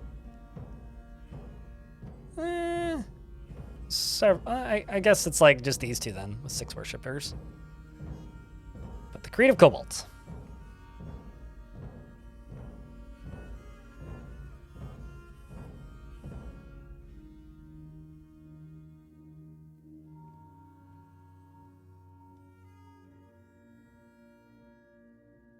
Yui's laughing today. Thank you for that. You're welcome.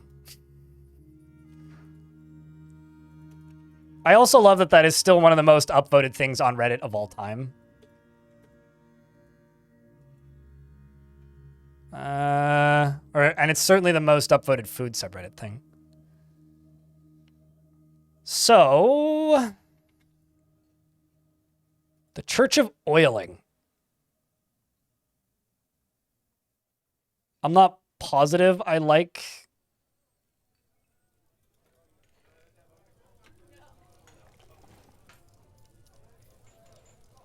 the name of it? Wait, hold on a second. Did I not have another one? Oh, do they just need a, I see, I need a temple complex now. It wasn't a new religion, it's one that I already have. Wait, no, you're the Bronze Sect. You've got 14 worshippers. Oh, I see, I just, like, why isn't the button appearing? It's because I passively already clicked it.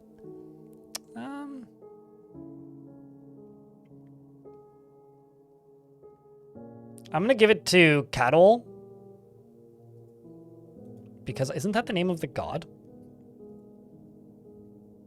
Yeah, it is. And also, he's a glazer, so we'll just, you know. He also has a crown, which is fitting of a sacred diamond, if you will. He's also just sitting around reading. Do they oil each other up in there? I presume so. I mean, it's the god of minerals. So, also have a bunch of random livestock that I should probably eat.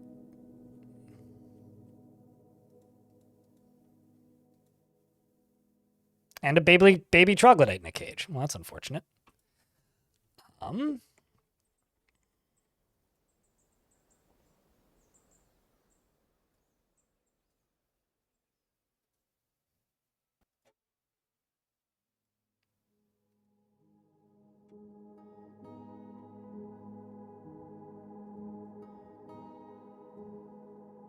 Okay. We're also running low on booze, which is a bit awkward.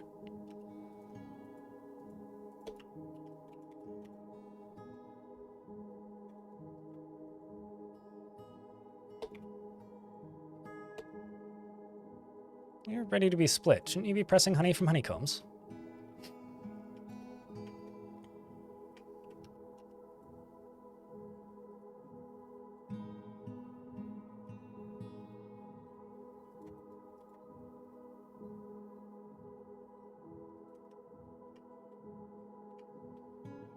What kind of tree is this? It's an apricot tree? I'm gonna go right here and make a gather fruit zone. And I'm actually gonna make some step ladders. Do something I never do.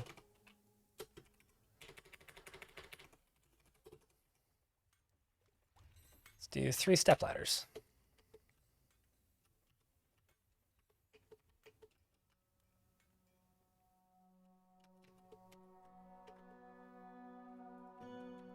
And then down here, make a jet wall.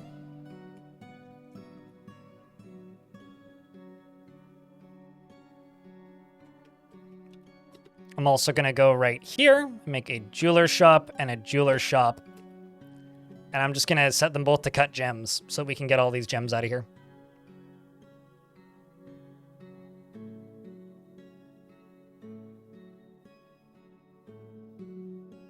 Grease them up, ma'am. Indeed. It's hard to say. Harris in YouTube chat is asking how many hours I have in Dwarf Fortress. The reason it's hard to say is because I played this game before it was out on Steam. And hours are not counted before the Steam version, right? So if I'd played after the Steam version, it would be a lot easier to say. But I don't actually know for sure how many hours I have in this game. I can say that I have more than 10,000. Because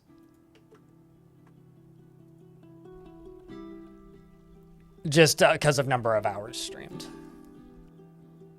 The Steam version, I haven't looked in a minute. 3,276 hours. Probably not as many as some people think. Little Blast meets with the Outpost liaison Toulon, and they say, I'm your liaison from Mountain Homes. Let's discuss your situation. I'm just going to keep requesting brass, because brass is, like, kind of hard to get. Ask for brass. And I'm going to go to...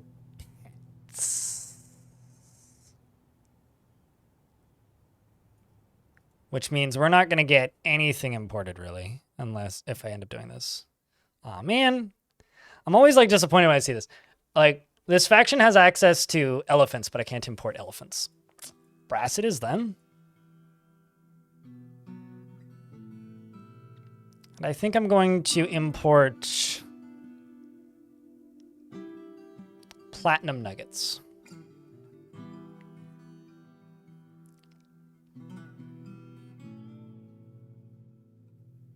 I started playing Dwarf Fortress in 2009 was the first time I installed it, but it took me a long time to properly learn the game. I think the same with a lot of people. And I was born in 1994. You can do the math.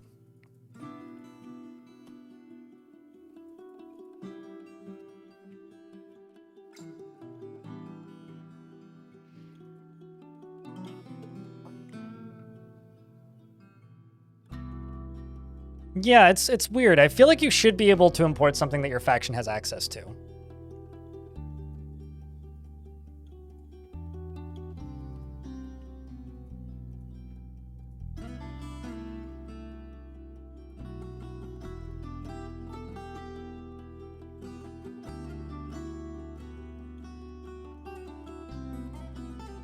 I mean, my back told me that I started aging a while ago, so...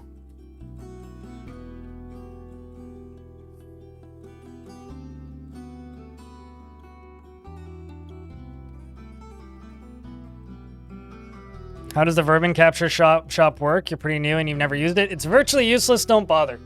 You make a vermin trap. Certain types of vermin can escape from them, and then you can tame them, and that's about it. Certain things like I can catch live land animal. They'll go and catch a live land animal. If they use one of the wooden ones and they catch a hamster, it'll just escape. There really isn't any reason to do it much. It's more of like a fun little side activity.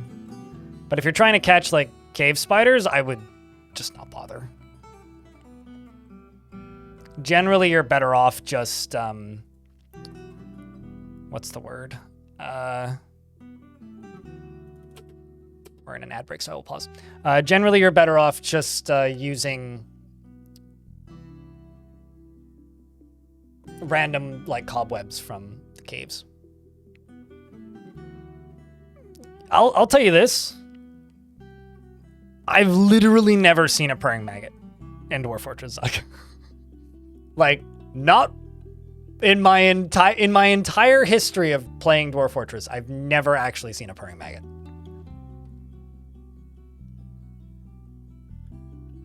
Your knee told you? My back told me the first time I had to go to physio for back pain.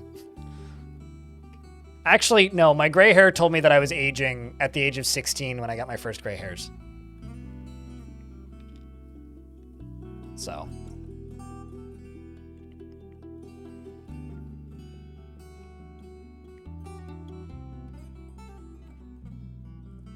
Dwarf Fortress, it's a time sink game, right? Like, it's a game that you, like, kind of sneaks up on you how much you've put into it.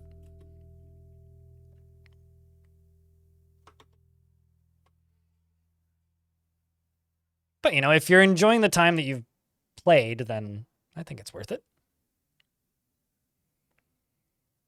I mean, I know how to find them. I've just never really seen the point, I guess, in finding purring maggots. Like, vermin catching is already something I just kind of don't bother doing most of the time because I don't really see the point. YouTube folks, don't forget to leave a like on the stream. It does make the stream go around. But, like, so it's already a thing that I don't really bother doing generally. And then, like, combine that with also, like, they're kind of annoying to find sometimes.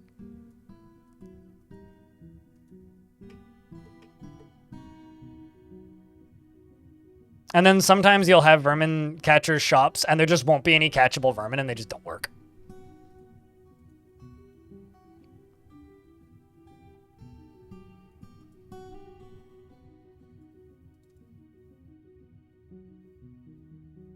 Refresh Mincy, thank you very much for the Prime subscription for a 4th month. Welcome back.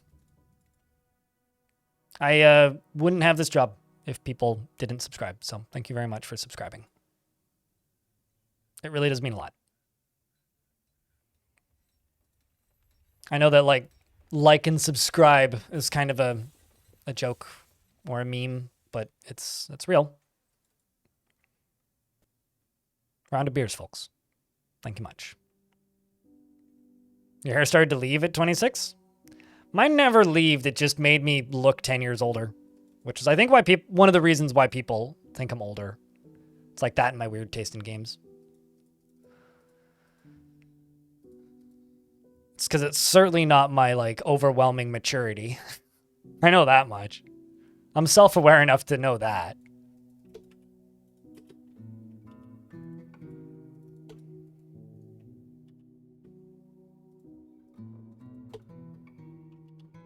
Not to say that I'm immature, but...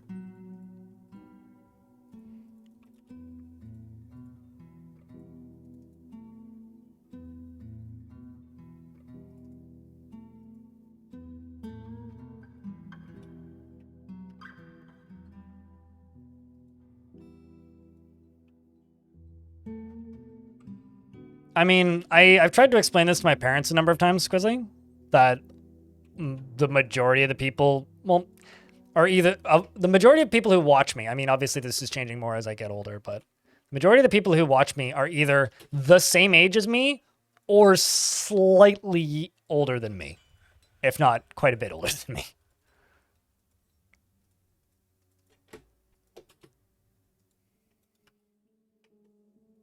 Why are you sleeping there? You have a bedroom. Did I not set them to, Oh, I see. That never got edited. For this one, that was the previous one that I edited. Kind of screwed this up, actually.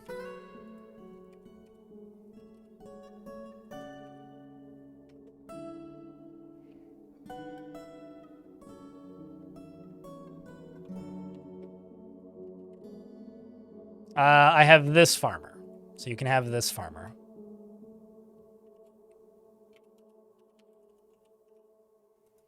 Although before I read your name, I just wanted to mention that you have a last name that I think is amazing. Your last name is Minekiss, which is such a good last name. Also, I put an A at the end of your name accidentally, my bad.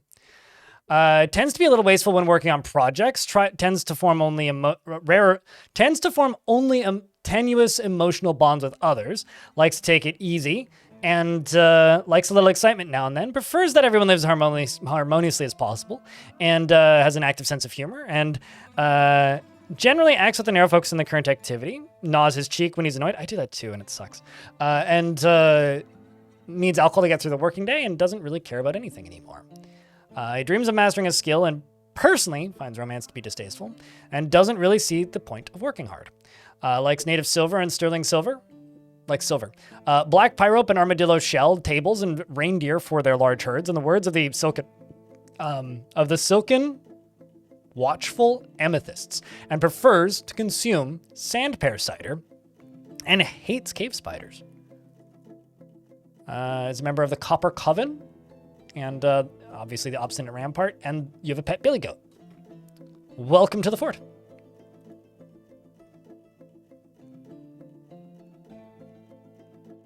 Well, to give you an idea, according to my Twitch and YouTube stats, there are more people over the age of 65 watching my content than there are below the age of 18. It's like 0.2% of my audience is below the age of 18, and 0.5% of my audience is above the age of 65. Which...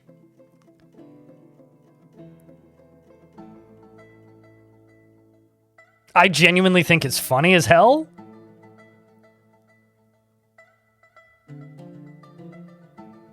Have I ever had a problem with vermin? They're not worth worrying about. Like, you don't need cats to deal with vermin. And people who tell you that you do are just going off of old wiki pages.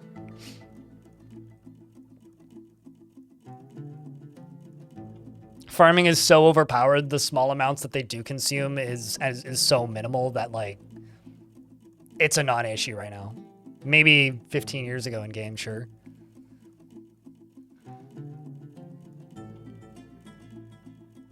For your dandruff insanity? Sounds like you just need to change your hair routine.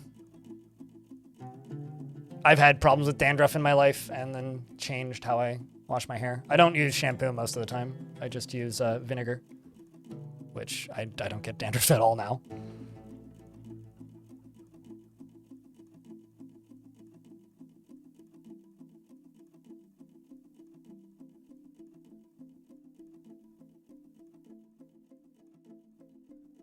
Speaking of older individuals who watch my stream, I wonder what happened to Grandma Rui. There was a viewer who was around for quite some time named Rui who would just talk about knitting. She was like in her mid-60s, I think. Used to hang out quite a bit. I wonder what happened to her. Another viewer that I'm just like, I wonder if Rui's still around. Dwarf Fortress looks about the same as it did 15 years ago? Is that what you're saying? Or the rate that vermin eat stuff. Yeah, I don't know. Vermin eating things has never been something that's bothered me, really.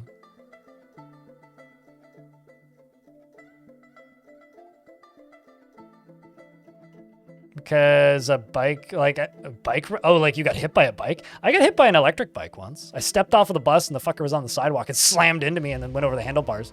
And then he cursed at me, which... Like, you ran over my foot, motherfucker. Gem Cutter was taken by a Fey mood. Another Gem Cutter. Fascinating.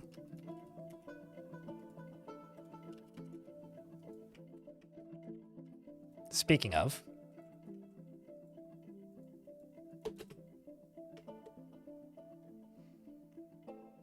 No, but he cursed at me in Punjabi and then got back onto the bike and rode away.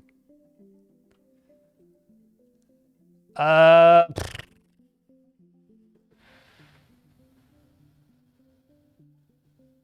watch the strange mood. That's what I was doing. That sucks, Stone. Sorry for that. Pretty good. Population's gone up. Fortress still stable, more or less.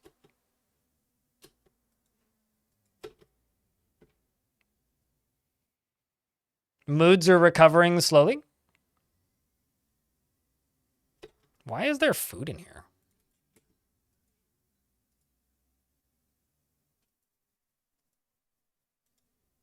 I don't know why there's a food barrel in here. I must have ran out of... Oh, I ran out of space in the food stockpile. That makes sense. I think what I should do is just dig all of this out and make this into a food stockpile down here.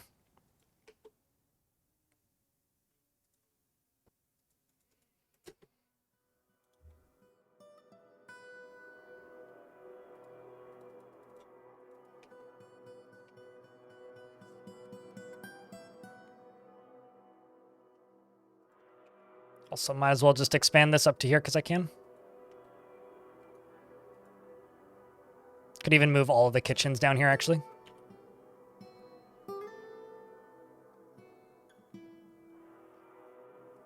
Although, actually, I'm just going to dig that out and just put a wall piece in there. Same with this.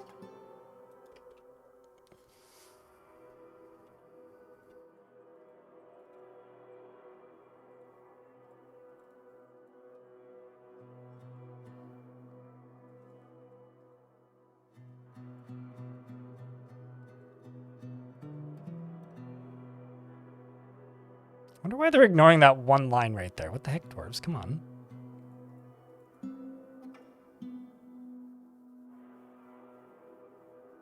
If you walled in the natural mountainside, I don't know what you mean. I mean, this wasn't a mountainside, right?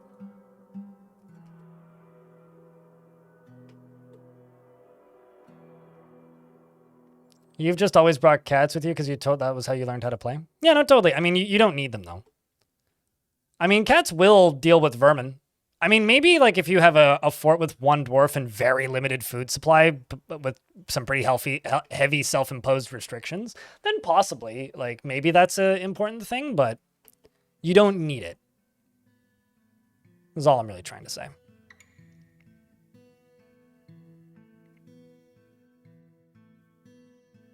You attempted an embark that you hadn't done before a little while ago. You tried to reclaim a site of ruin and didn't really pay attention to the details. And it was running at 1 FPS, and I went and made a sandwich, came back to 6 dead dwarves and a very injured cave dragon.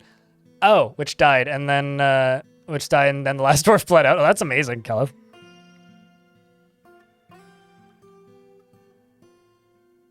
Your mother got hit by a guy on a bike road. He hit and run and hit her hard enough to break some ribs. Oh, that sucks. That sucks, yeah. I'll tell you this, I got hit by a car and my knee still hurts, so, you know. Getting hit by a thing going fast, not fun.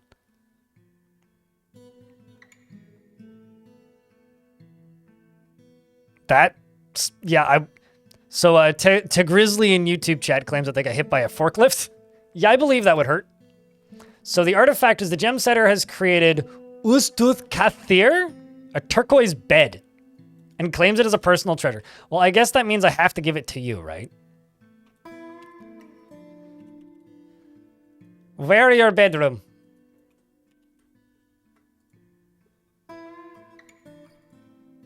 That is a fancy-ass bed, man.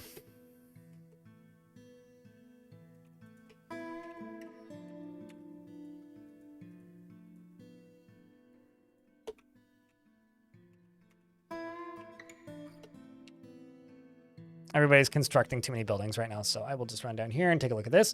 This is a turquoise bed. All craftsmanship is of the highest quality. It menaces with spikes of turquoise. Must have been a big fucking brick of turquoise you used. Like, sheesh. All right, so this right here pumps over to here, which goes all the way down to here. I need to fill these in or I will go nuts.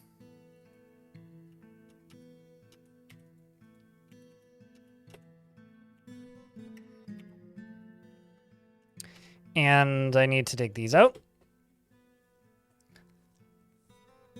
And then I'm just going to try and get these gems out of here, and these boulders will slowly get pushed through. Because the stairs are right here. And they go all the way down into here. And then I'll simply block this. And then when we need to fill this up down here, I'll open this bridge. And then close it when... Actually, I should probably install a second lever in here. And then close it when it's full. And to make this a little bit safer... Actually... No, I don't want to go all out. I'm going to put a Well, yeah, I'll put a second bridge up here. Because why not? Just for safety's sake.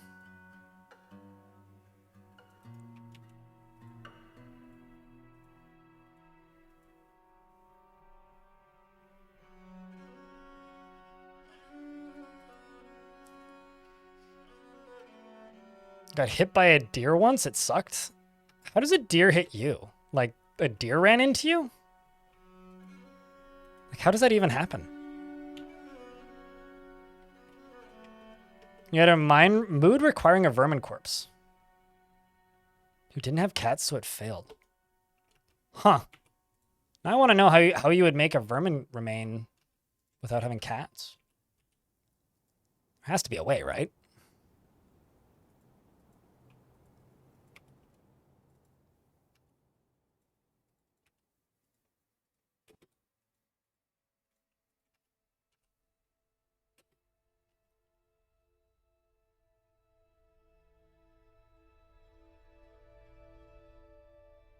Oh, that would be too much safety. Where's the fun if there's too much safety? I will be improving it after this first run. This first run, I'll probably just burrow them out of the area. And the reason for that is it's not really in a completed state yet. So once we're through with the first run, then I will consider making safety upgrades, but this first run is going to be a bit fly by night, if you will.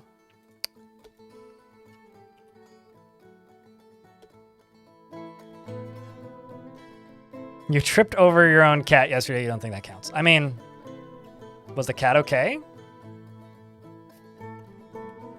How long did it pout after you tripped over it? Is the question.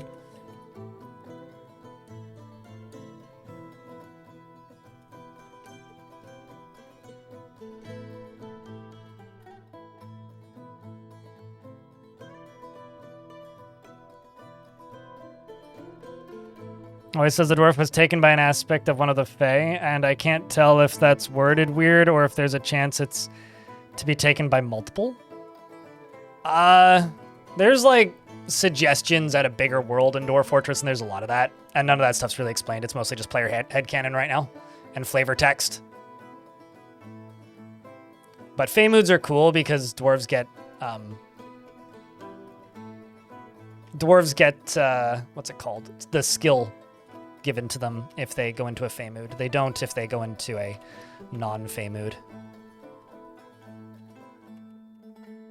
Oh, well. Go down to the cave layer where I have the obsidian stuff set up. It's like right here. And this is going to be right there. I'm also going to go back down to here real quick, and I'm just going to go over to this. I'm just going to throw a door in here. Just in case I need to lock it for some reason. Also going to deconstruct this.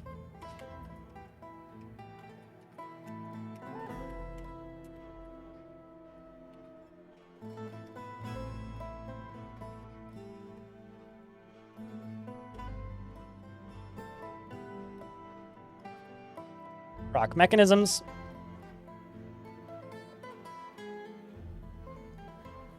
She was very dramatic about it. She's fine. She almost broke her neck. Oh, there you go. Cat likes to run ahead of people and lay in front of them as they walk, trying to get pets, I presume.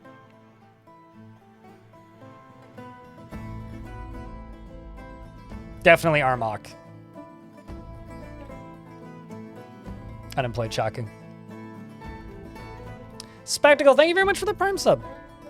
Appreciate you. Chat, can I get a round of beers? For Spectacle. Starting up the channel. Helping keep that sub alive.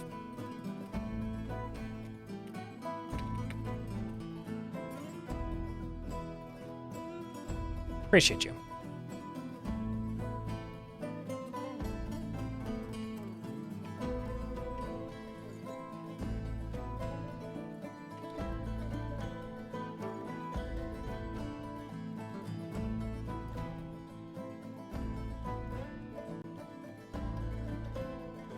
I think I also need a few more farmers.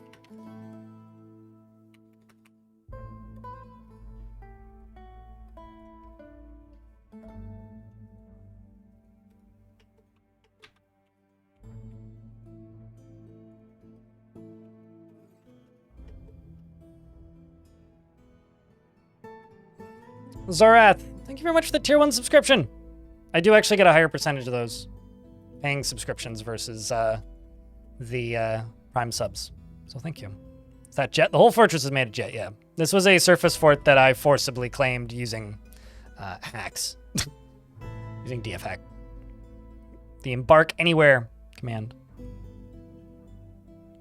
I appreciate you, man. I get 70% of Twitch subs, so.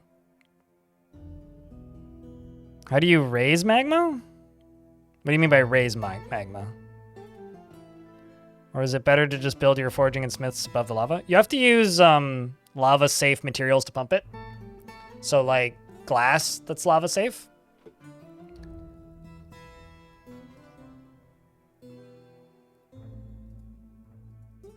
Seems that Baron, who previously had slaves on this map, is just running around randomly. And is currently haggard and injured. Well. Oh no. Anyway.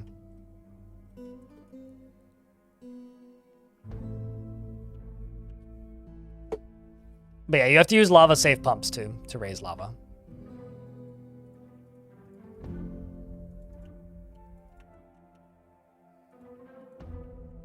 But I would say, like, if you're brand new to the game, just start off by making magma forges.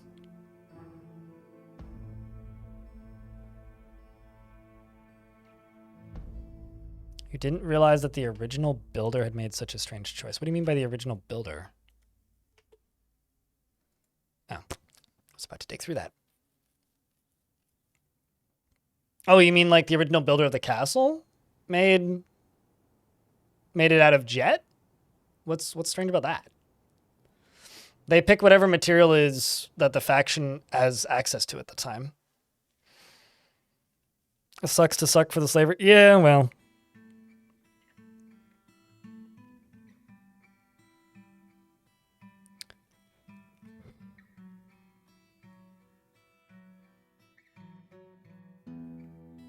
It's better for making light stuff.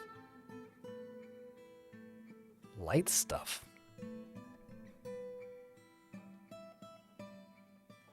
Chat, can someone explain what they mean by that? I have no idea what you mean by light stuff. Are you saying like because jet's less heavy? I mean, it's just a rock. I don't think there really is a lot of logic that goes into the material the overworld uses while it's generating the world. Is jet the lightest stone? Shrug? Is it? Does it? I don't think the overworld really cares what materials it uses. Today I learned. I had no idea. For some reason I always thought like chalk would be lighter.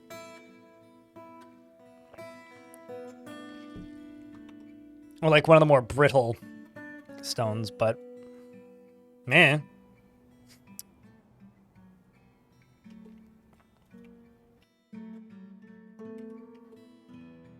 There's certain aspects of this game that I'm probably significantly less knowledgeable than some people expect me to be. I'm sorry, what? Heh. Classic. I have a dwarf that's stuck in a tree. And, I'm not actually sure why. I'm looking to see if there's any, like, zones here, but... When did you... Oh, I see. So you killed a human here, I presume. And now you just live up here?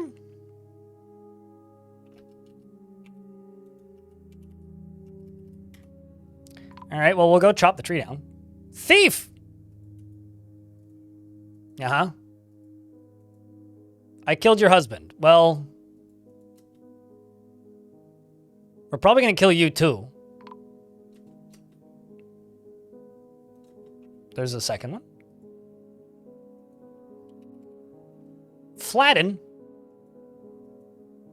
Flatten these nuts. Good luck, Kobold. Run away fast. There's a third one? Oh, wrong screen. And Thelis. They came from Titrodus.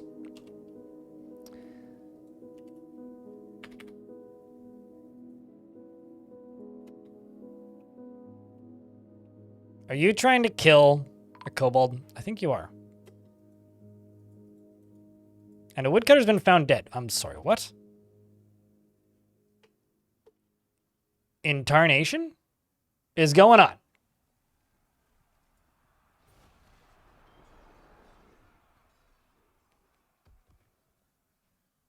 Why didn't I get an ambush like a proper announcement notification from this? Hold on. Hold on. I need to check my alerts here. Apparently we're under attack, chat.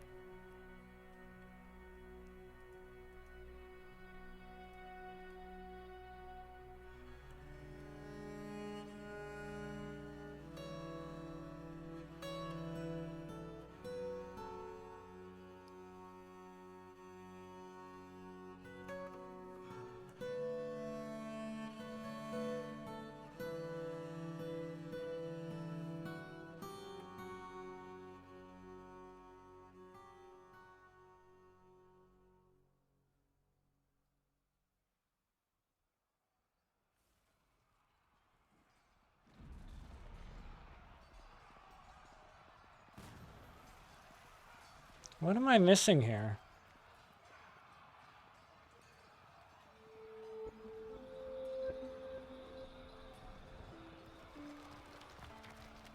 Guess not. Huh. So what exactly going on? Because I just had a dwarf killed, and now basically everybody's already outside. They're literally beating this guy to death, who's thankfully not particularly well armed. He's also elven culture human. So the dwarves are just kind of punching him to death. I'm just gonna tell my squads to go here and see what happens. But like this ain't great. We got a dog up here who's having a hard day. I'm also gonna delete this and let my elephants come in and help, because my militia here does in fact have, war elephants, but they are also kind of far away currently. More chaos is ensuing. I've got Darius, who literally just climbed the friggin' wall, is one of my militia dwarves, is currently bleeding, and missed several times. And I think threw that dude off the hill. That or he dodged, one of the two. Did you get thrown or did you jump? I guess he dodged. He like fell down there. Anyway, smack, two of them fall. How about you? Did you get thrown? You jumped. They both jumped away and landed on the bottom of the cliff. Darius then does some absolutely heroic moves and vaults down.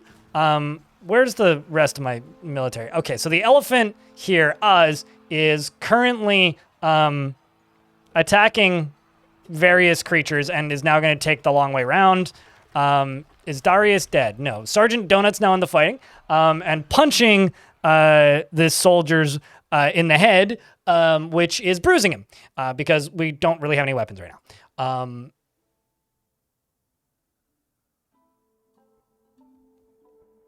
Wild. Well, we don't have any weapons, so the chaos is much more risky than normal. Normally I'd be like, fuck him up, boys, but like can't do that. The wrestler punches the soldier, but it's also very helpful that we're getting attacked by elves that don't have any metal or like super threatening stuff. Otherwise, we'd all just be dead. This guy's now dead. Necrontyr isn't dead yet. Neither is Sergeant Donut or Darius. Sergeant Donut actually screamed, "Our time in the mythical realms is brief. This does not scare me." After punching that soldier to death. We should have called it Skull Punchers, actually.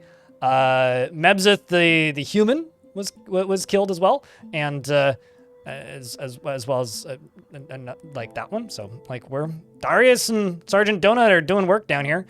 You over here are punching as well. We're in an ad break, so I'm not going to unpause the game until the ads are done. Necrontyr has, I think, lost some clothing in the fighting. Yeah, their shirt and nose are both gone. So has lost a nose. How did you lose your nose? Not going to be very nosy going forward, I guess.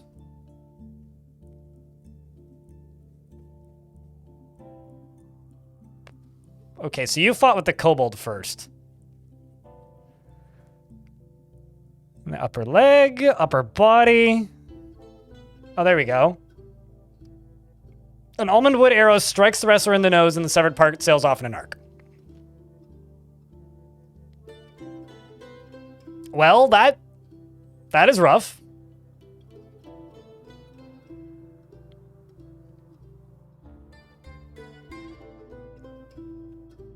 Also lost grip of their river spirit gold flask. But Buddy here is bleeding heavily. And the dwarves appear to have killed it. We've still got this elven bowman here who's just now dying, I guess, to the elephant. Elephant, how are you doing? You've almost got a title here, considering you have quite a few kills, Mr. Elephant. And I'm presuming that this human is climbing back up, which they are. They fell back down. Only one dwarf is down here, which is Darius. Darius is overexerted and dying, whereas the human is not. The dwarves have climbed back down and are now punching the ever-living shit out of this human, and the human finally dies. Is that all of them? Jesus H. Christ. I mean, I guess Papalugis is still on the map, but... Oh my word. Neezer is heavily injured, but not dead. How about you, Darius? Just lying on the ground. We've got dwarves coming to recover the wounded. No. No, Chief Medical Dwarf doesn't actually need to be in the hospital, so I'm gonna leave the Chief Medical Dwarves as is. I'm gonna unforbid all this stuff. And Onul, are you gonna get tombed? Van Ori, holy shit! Thanks for the 10-pack, dude. Thanks a lot, mate. Appreciate you. Chat, can I get a round of beers for Van Ori? With the big ol' pack of gift subs. Big thank you, mate. Hopefully nothing important. Smash, not that I'm seeing. I mean, considering we only had one death out of that it's kind of wild. That went as well as it did. More or less like my entire military, and then some are just like in the hospital right now, but like I'm kind of amazed that largely everybody's okay. Meanwhile, my broker is going to go fell tree. I hope we should get notifications if that happens again. And also, yeah, I'm kind of thriving in the chaos as well. And hopefully this can just get this dwarf down without killing them. It may kill them, but hopefully it doesn't. Thunk. Well, that was a pretty hefty injury.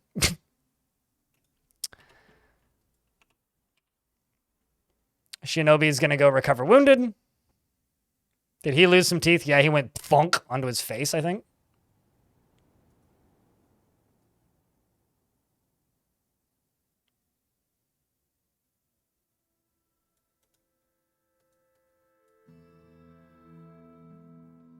Led the furnace operator. I've been injured badly. I can't keep it together.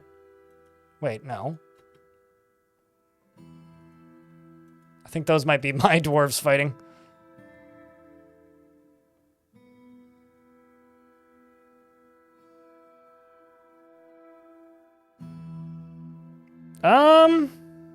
Not really, no. You keep the diplomacy of the faction that you have.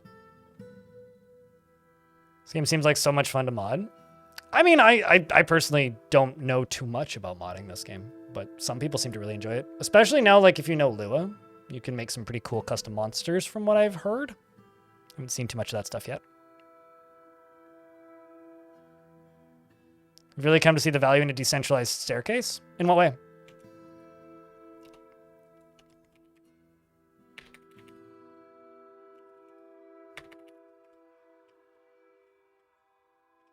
I have no idea who that is. Long War devs? Aren't they like... Didn't they all like stop working on that thing to go make a video game? Not that I know. Now we're all gonna fucking die. Forgotten Beast Nubpo. has come. A huge eyeless tick. It has a pair of fan-like antenna and it has a gaunt appearance. Its mint green exoskeleton is sleek and smooth. Beware its noxious secretions. Where is it? Okay, so it's right there. It shouldn't, air quotes, be able to get into this. As far as I can tell, oh, no, it can. Right here.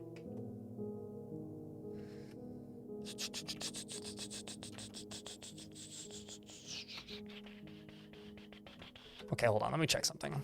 Did I ever hook this up to a lever? Yes, I did. No, I didn't. It got half hooked up, not fully. Did I ever hook the bottom one up? Yes, I did. So I can try and lock it in here.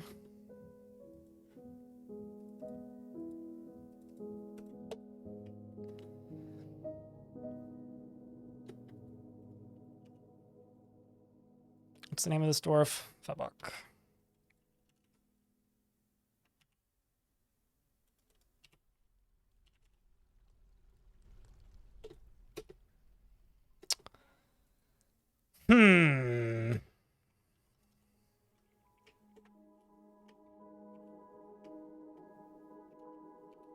Because it can just jump down into here, basically. Although it might not.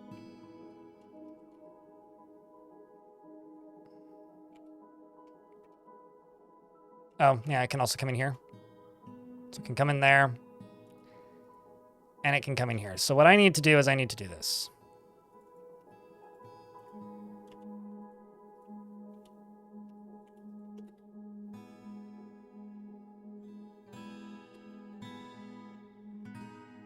I'm doing all right. Orc with bow. And yourself.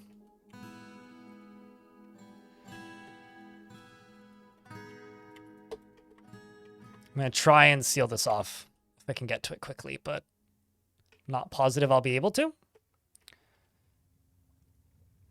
I mean, nothing has really popped off since last summer, but videos have been doing all right. No complaints. Maybe we just have different definitions of popping off, I suppose. Time flies, Babylon. Have you changed your name in that time? Oh, I see, you just haven't typed that much. Maybe that's why. I don't recognize your name.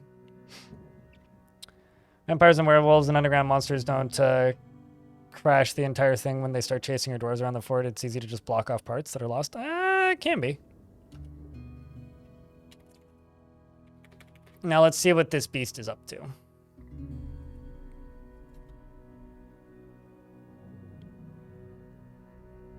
Oh, shit.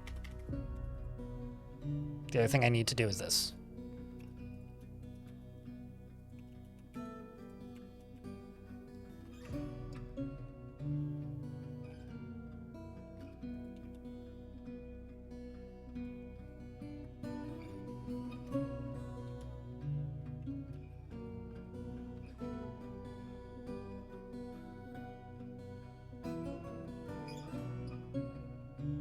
That should be good.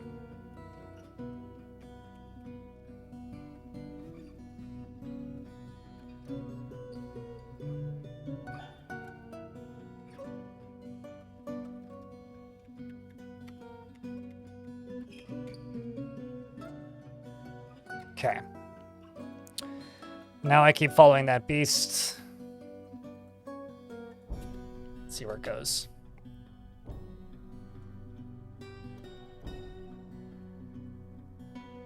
Is hungover? Was the hangover worth it?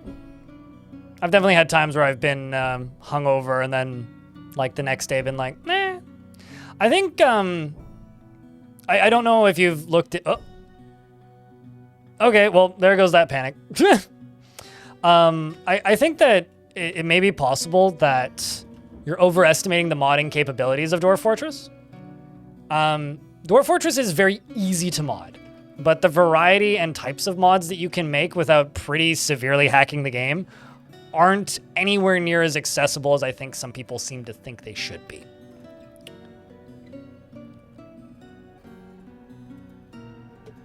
Yeah, I mean, I still need to fix this problem. But it's good, I'm now aware of it. Because, like, it's not to say that Dwarf Fortress isn't moddable. It is moddable. But, like, it's not moddable in the way that I think a lot of people expect games like this to be moddable. I think a lot of people expect, like, modern video games to be, you know, moddable in the way that Unity engine games are moddable, where you can just pretty much change every facet of the game. Dwarf Fortress isn't like that. Because it is so old and because it is built on its own engine, they have to build the framework for you to be able to mod it in other ways. And they are working on expanding that, but at least at the moment, it's not as moddable as I think a lot of people think it is on the surface. Like, if you want to add a new faction and give it personality and traits and stuff and make a bunch of sprites for it, certainly. Do you want to add a new workshop? Sure, you can sideload a workshop with DFhack, but a lot of things can break it, so it's pretty fragile. Do you want to reskin things? That's pretty easy. Like, easy enough that I can do it. Levels of easy.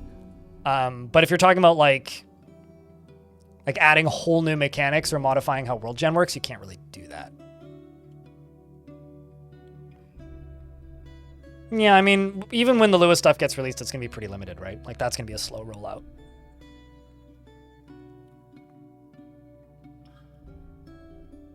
Sorry, I'm not enough of a delinquent to even know what that means, so I have absolutely no clue.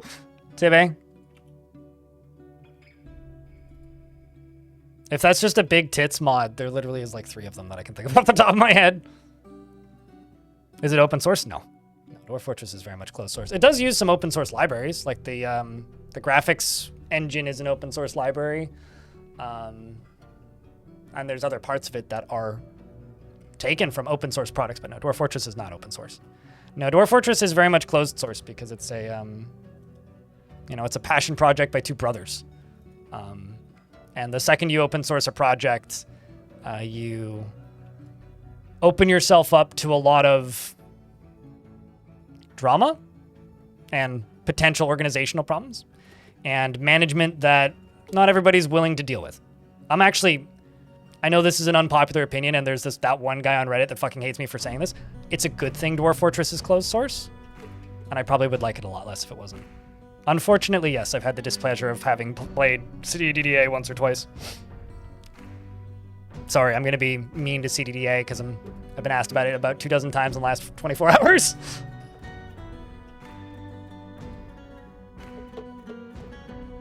That's not true. Refresh Mincy. Dwarf Fortress has had version control since 2014 because there was 3 months of programming work lost. So from about 2003 until 2014, they didn't. So if 2014 is recently, then absolutely, yes, they recently got version control. But no, that's not a recent thing.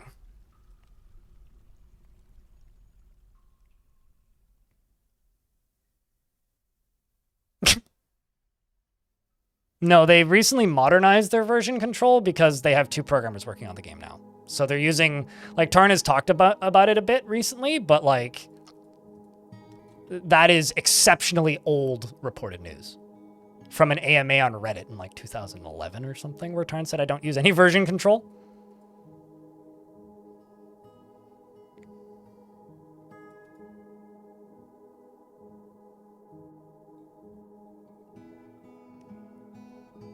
You're surprised people haven't reversed engineered the game by now.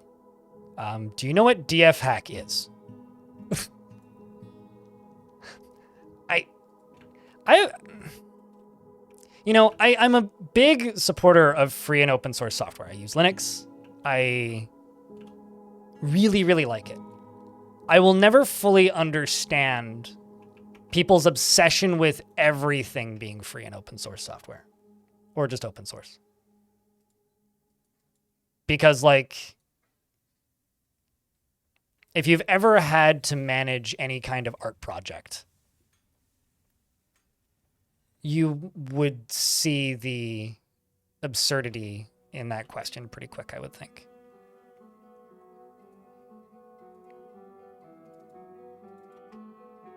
Minecraft was a fork of an open source game. At least Java Minecraft was. And that developer still and the game that it was forked from still exists, and that developer still makes games. To put it this way, this game is the life work of two people who were severely underpaid to make it until very recently. And if you open source a project, then it doesn't matter what license you put on it. You have to put it on a code repository somewhere. And something Microsoft Copilot. Everybody's training off of it. Everybody's looking at it. Everybody's extremely focused on it. And it lets other people take it.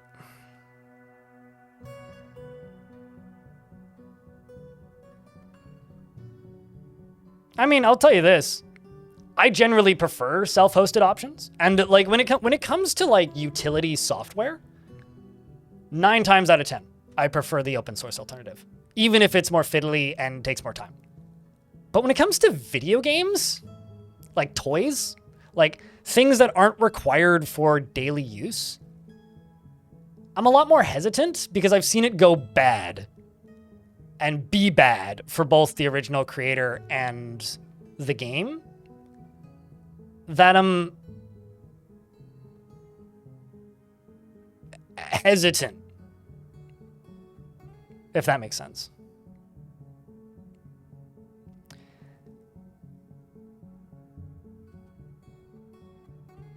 The lava bridge looks evil. I mean, this is all going to be changed to a different shape. This is kind of just going to be the first run prototype thing.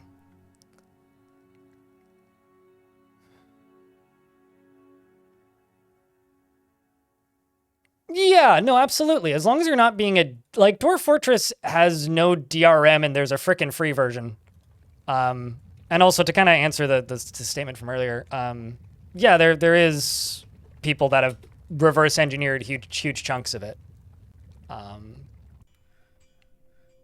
And you know, the reason that I'm kind of happy that Dwarf Fortress is an open source at the end of the day is I don't like CDDA.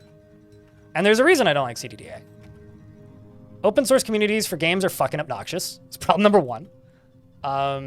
And that game is so painfully overdeveloped, I just don't want to play it. Like, I want a game that has a unifying vision that is trying to achieve a specific thing. And the more monkeys you have at the keyboard that aren't financially invested or invested in preserving what that game is trying to do and just want to make a thing that they want,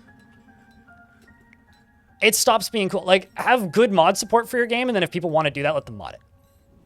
Right? But if you open source the game, then that ceases to be true in a lot of cases.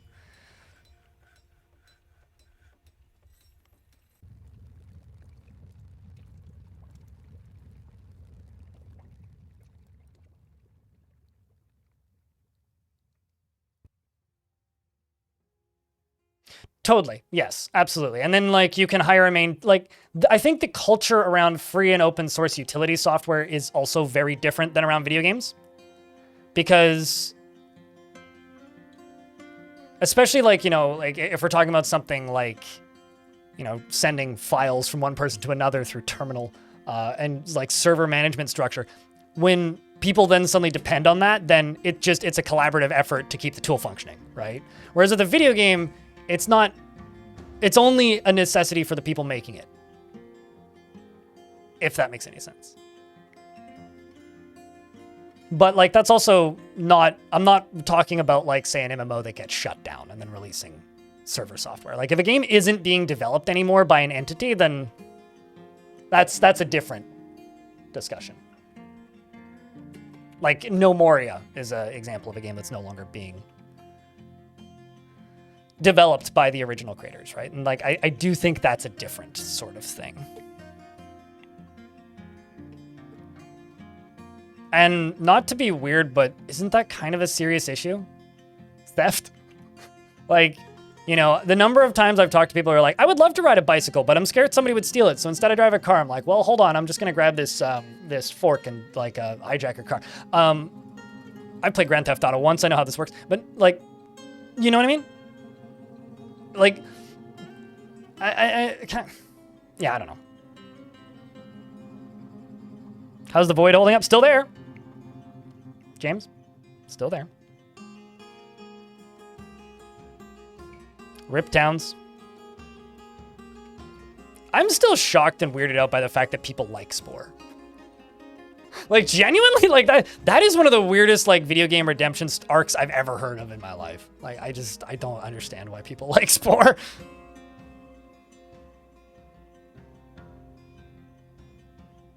Fuck you, that's my childhood? All right, that's fine. There's a lot of really shitty Star Wars games I liked as my childhood, but I'm not gonna say fuck you if you tell me it's a bad game.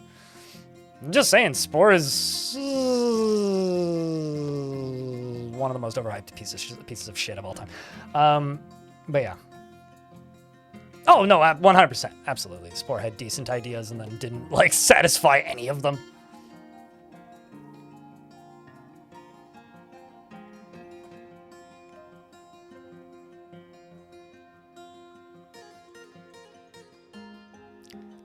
Soul Song Plays says, I remember one of those crypto scam games that ripped 100% of the code from open source FPS.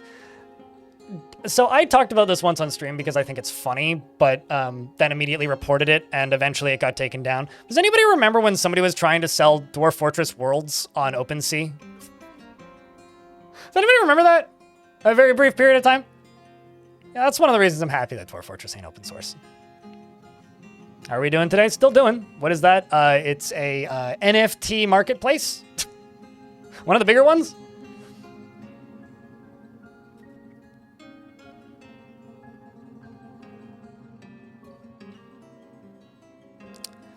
I think I'm good to run this thing.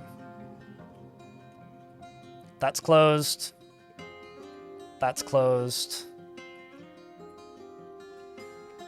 This up here has no gems in it. That's what I wanted. I can now go up to here and I'll just plop a wall piece in here.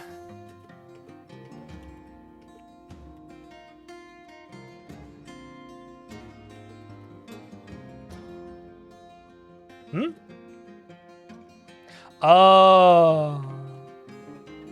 I kind of didn't really think about that. We are in midwinter. All right, well, not doing that right now then.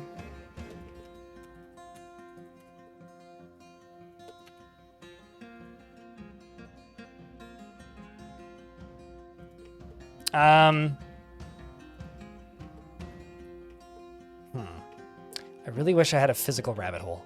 Oh well. I'm just gonna name this cage trap open source. There you go. You're welcome.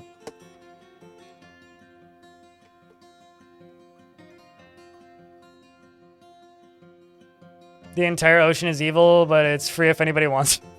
I mean, yeah, certainly.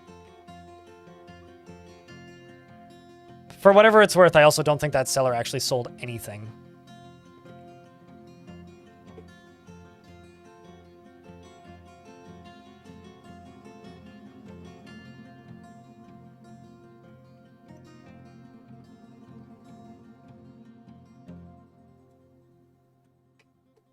Can't you just ignore the community, though? I think that's... I have a question, Spectacle. How long have you played this game? Please don't take this personally.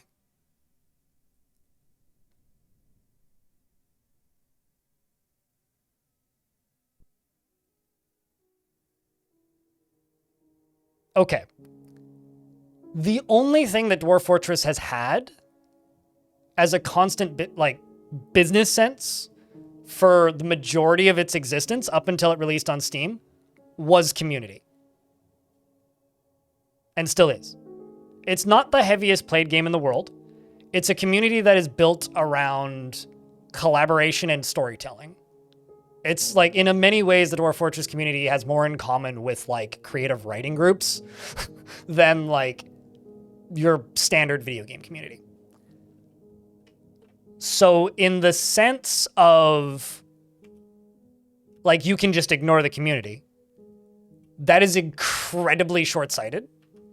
Because if you ignore the community of Dwarf Fortress, then you have to remember that Dwarf Fortress was one of the most, or one of the first, crowdfunded games.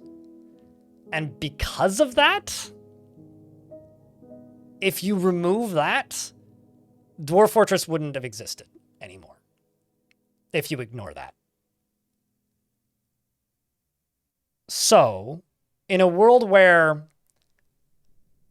if you enable a community like that to have more reason to bicker, which they already did, have more reason to accuse the developers and maintainers of, if Dwarf Fortress was an open source project, of doing things the ways they don't like, and then you have a community rebel, and hypothetically, if Dwarf Fortress was paid for on Steam, and a big enough portion of the community decided that so-and-so's fork is better, and has things built in that they like that they support on Patreon and don't want to buy the main game, and then they leave a bunch of negative reviews on the Steam version and say, go buy this version instead, or get this version instead and give this guy $5 on Patreon.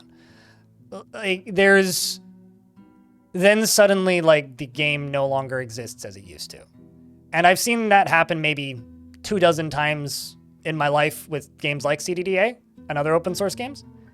And while I'm happy that a lot of open source projects exist, especially things like OpenTTD, but you want to see some really fucking stupid petty drama, go look at the OpenTTD and Simutrains community. Like,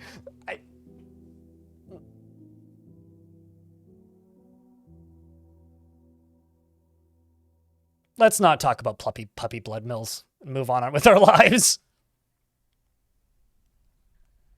Simutrains. Simultrains? It's really weird to pronounce, but it's on Steam. It also has a Steam release along with OpenTTD. I think what I'm going to do is I'm just going to massively expand this.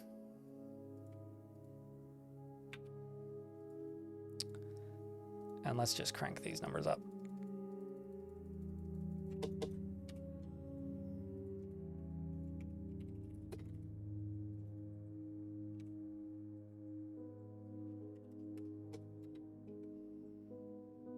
It's boulder hauling season, friends.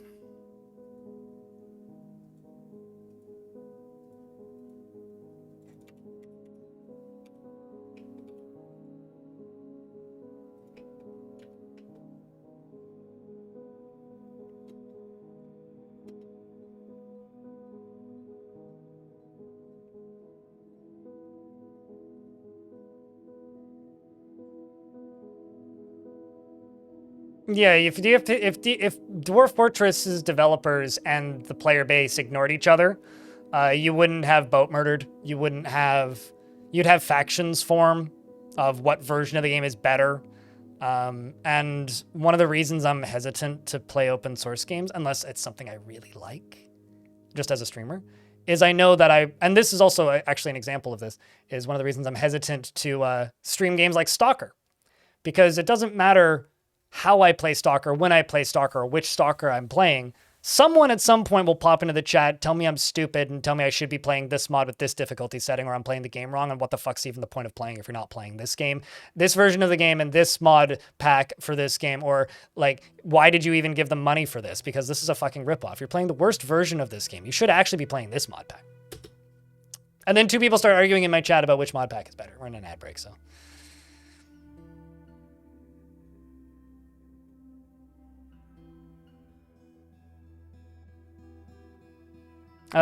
Boat Murdered is one of the most effective pieces of free marketing Dwarf Fortress has ever had, but...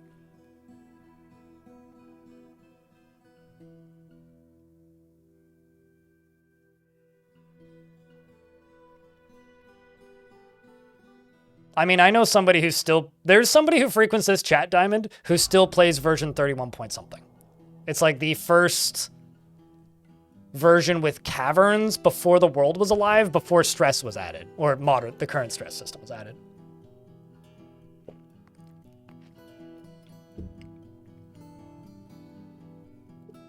Yeah, and it's tiny, thankfully. Jealous. Dude, I would totally play a mod pack, like a Stalker-themed overhaul for Dwarf Fort. That would be dope. Like, you're just running one of the, like, the Stalker, like, holds or whatever they're called, like the little safe zones in the zone. That would be pretty fucking cool, actually. That would, like, no joke, that would be cool. That would be a fun overhaul if it had sprites.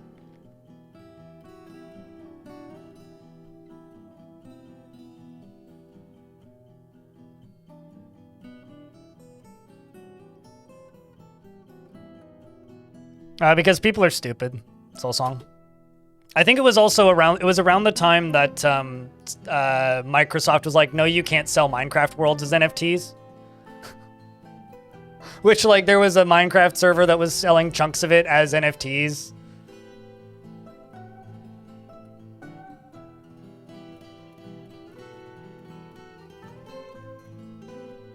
Yeah, I mean, I mean, fuck, dwarves could make the artifacts. Screw collecting them, man. Yeah, I mean, that could be a pretty cool mod pack, but I'd be down. I'd try that once for a day and then go, that's cool. Anyways, and then never touch it again.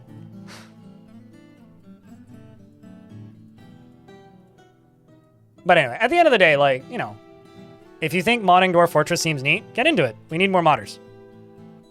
Go help develop DFHack. But at the same time, like, do be aware of, like, the limitations of modding this game. And it's not as open as some people seem to think it is.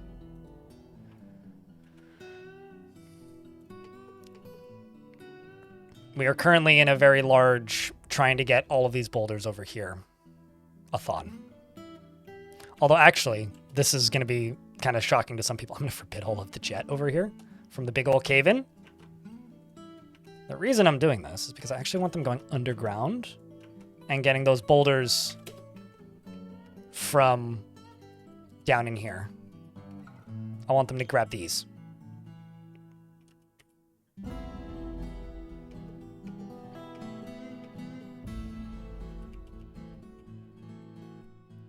Pukes in bucket. Babylon.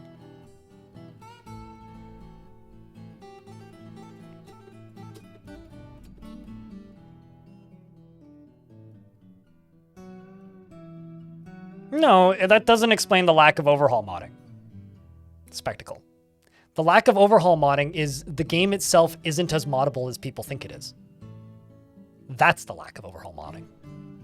There are overhaul mods, and there have been in the past, but the main hang-up is you need DFHack for them, which is fine. The issue is, now if you want an overhaul mod pack, turns out making an overhaul mod with, you know, enough stuff in it that people are interested in playing it is a lot of work, right? So a lot of people would want to go start a Patreon or something. Cool, do that. However, and people did that in the past, but now the game requires about 20,000 sprites to even function properly. And it turns out that takes a lot more work. So, like, as an example, there's an overhaul mod called The Long Dark. No, The Long Night, not The Long Dark. That's a different video game. The Long Night. And The Long Night is a really cool mod pack. It's a sci-fi overhaul, kind of 40K inspired, pretty, like, prairie content dense, pretty much changes the entire way the game plays, and is really worth checking out if you are interested in modding Dwarf Fortress. But there's an asterisk. It doesn't have a tile set. There's another one that I used to really like, which is a Super Mario Brothers overhaul mod, which adds a lot of really weird stuff unless you build toad fortresses. You use the little mushroom dudes. Pretty fucking cool mod with a lot of really weird portal mechanics and things, and like summonable earthquakes and shit. But again, the updated version for Steam doesn't have a tile set. There was a screenshot about a year ago they were working on one. But in that time, the sprite sheet for Dwarf Fortress has expanded. So the issue is, if you want an audience for your overhaul mod, you need to be a really talented pixel artist. And you need to spend significantly larger periods of time making pixel art instead of just modding the game. So there is a modding community in the way that you describe it. And there is that kind of creation for this game, and there has been in the past. But there's so many sprites in the game. Puke emoji, Diamond Destruct. There's so many sprites in the game now that in order to make a mod that the audience at large is willing to play is exceptionally time consuming. Back in the day, all you needed for a tile set for a mod was, it was like 32 sprites. Even the ASCII versions now have more sprites than that. Like, they've added more characters to this version, right? So it's harder to mod these even. And so like a community of people who've been modding this game for a very long time. Like this is DFhack, right? If I enable overlay, I don't like doing this, but like all of these UI mods, these are reverse engineered like RAM editors. Like this is all DFhack. Like if I go to the bedrooms screen, this is all DFhack. These are all modded UI elements. I don't use them because I don't like them, but I'm weird. And I acknowledge that. I've also, you're still in hospital. What's going on? Do I not have a diagnoser? Shit. No, I don't. Fuck.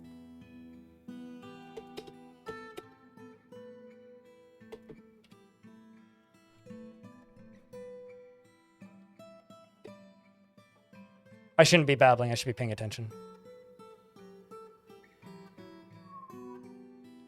I think that your logic isn't bigger community equals more pixel artists and the like. I think that you are simply misunderstanding how modding this game works.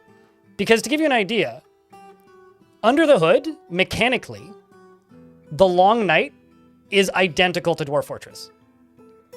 Like, Fortress mode. It is the exact same game. You know what it is in reality? A total reskin for the entire game. Yes, it lets you create things that you can't do in Fortress mode. But you could also just mod Fortress mode to do that. Like, as an example, you can make robots in the Long Night. In Fortress mode, you could mod the game so that your dwarves could make Iron Men. Sentient iron people. There's a mod that you can do that, where you can make golems. Right? It's not... Reskin is like the wrong word. It's an overhaul theme, basically. So, you don't need to do that to be able to have similar gameplay effects that have a similar result. Make the game super mean, make the enemies more aggressive, which is easy to do already. Create stronger materials for enemies, and add in a few magic spells that let you create golems. And you've more or less recreated that mod. Oh yeah, and also deprioritize melee and just prioritize ranged, because that's another thing that mod does. So, like, I mean, there's already a mod for that. I don't know. So I think that's kind of like the missing link there. Is like, when you're talking about an ASCII game that doesn't have graphics, like this, the graphics are your imagination and the color palette. That's it. So you could retheme the whole game, add a lot of shit, completely change everything in the game. Under the hood, it's still the same game, but you don't need that total retheme. But you have the total retheme. All the flavor text is different. Everything reads differently because you're imagining it differently. So it feels like you're playing a very different game. But with graphics, the lift to do that is very different. I don't see the point, which is why I actually don't mod this game very much. It's why I don't go out of my way to install a lot of mods, because a lot of the mods are different texture or slightly different behavior or adding in abilities that dwarves can't normally do, but it's still the same game under the hood.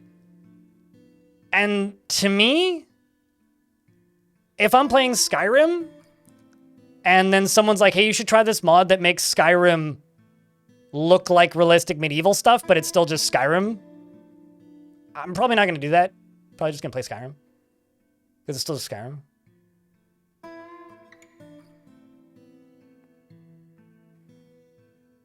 Like, there's a lot of DFhack tools out there that can pretty drastically change the playability of the game. And there are some that add things, but you're not modding Dwarf Fortress. You're working on essentially a very specific cheat engine for Dwarf Fortress that modifies the game in RAM. Because that's the only way to really mod Dwarf Fortress. So the modding community for Dwarf Fortress isn't like it's more like the retheming community is what you see on the workshop. The modding community for Dwarf Fortress is in DFhack. because Dwarf Fortress itself isn't as moddable as people think it is.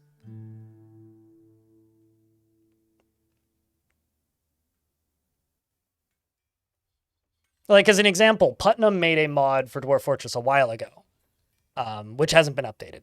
And I say thankfully, slyly, she'd chuckle if you heard me say that, which was a Homestuck overhaul mod, which added a lot of absolutely bananas stuff to the game, but required a very specific version of the game and a very specific version of DF Hack. And she never updated it because it was too much work. It's too much fucking work.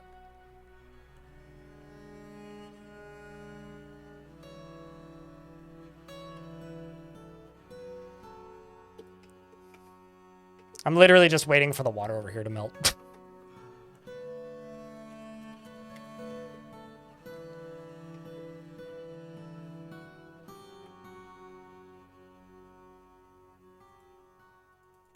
Let's also get these dwarves helping.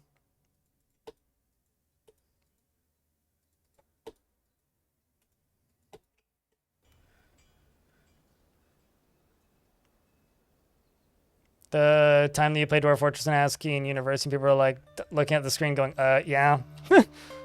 I will say the one thing that makes me kind of sad about the Steam version is you lose a lot of nerd cred playing Dwarf Fort now. Or you don't get as much nerd cred as you used to playing Dwarf Fort now. Still plenty of nerd cred, just less nerd cred.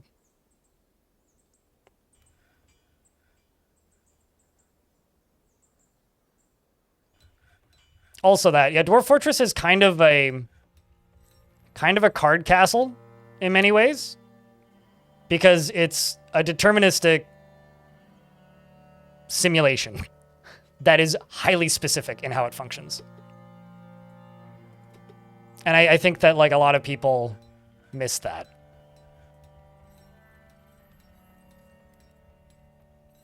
I mean, I'd say it's like learning any detailed strategy game.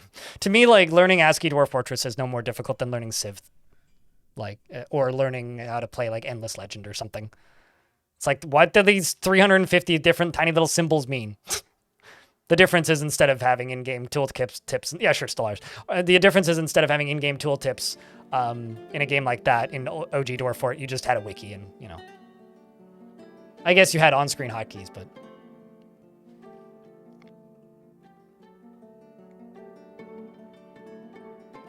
Certainly was difficult, but it took time, but was absolutely doable.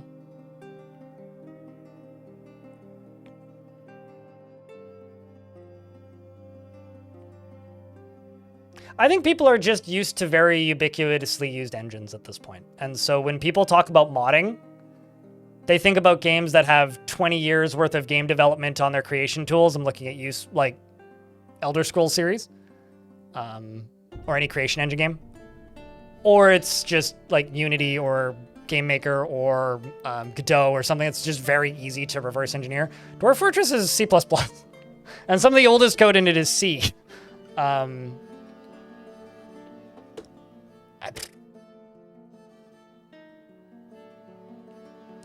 be honest with you, Kelleth Dragon. I don't need to hear about why you didn't get into the ASCII version. I spent years of my life hearing people say why they can't get into it, and I don't need to hear. I get it. Like, a lot of people can't. That's fine. Don't. Play with a tile set or play with graphics. This is fine.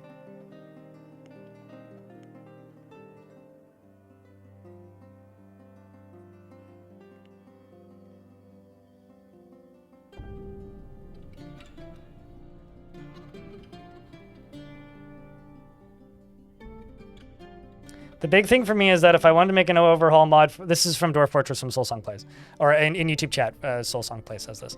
The big thing for me is that if I wanted to make an overhaul mod for Dwarf Fortress, at a certain point, it's easier to just make a new game. Yeah.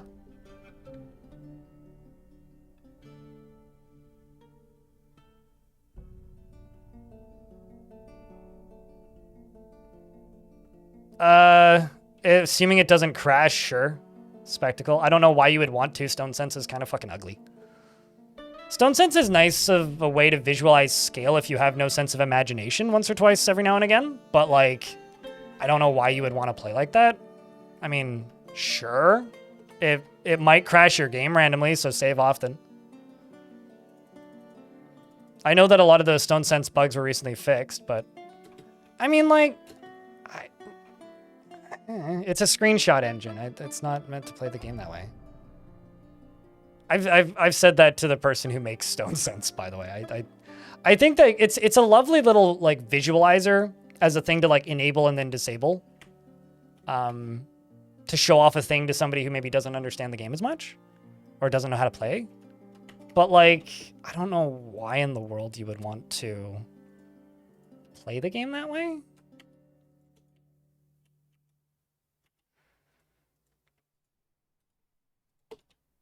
Like, and the reason, okay, here's my actual reasoning behind it. Or like not liking Stone Sense. Have you heard of a little video game called Roller Coaster Tycoon? All right, well, I've got thousands of hours in Roller Coaster Tycoon. And I spent months, years even, of my life building basically dioramas in Roller Coaster Tycoon 2. Now, before you scream, nerd, you're watching a Dwarf Fortress stream. Speak for yourself. But in Roller Coaster Tycoon, try playing that game for less than 30 minutes without accidentally placing an object 15 tiles behind where you think you're placing it. It's an impossible challenge. The open source version of Roller Coaster Tycoon has added many different tools to make it easier to not accidentally do that, and I still fucking did it. Sergeant Donut has started making an artifact and is in a fey mood. And is a glass maker, meaning I'm probably going to need to make you a glass workshop. Farsco, thank you very much for that Prime sub for a 10th month. Check, and I get a round of beers. Appreciate you, friend. And, so why the fuck would you want to play Dwarf Fortress in an isometric perspective? Like, isometric perspectives are great for, like, RTS games. Or, like, games that don't have vertical building. But the second you start doing vertical building in an isometric game, it's a fucking nightmare. Especially if it's a tile-based thing. Like, isometric sprites plus building game equals worst controllability in video game history, which is why, like, I look at No More and I go, oh, that sucks. And I look at, like, Towns and I just go, oh, God. Because, like, no, bad.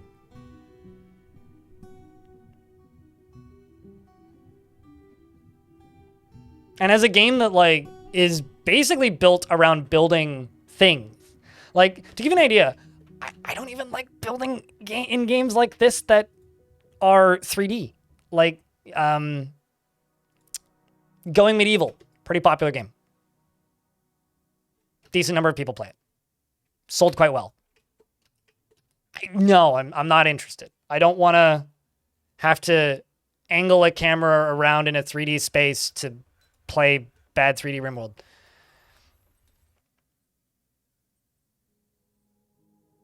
I know somebody who's like a die-hard fan of Stonehearth.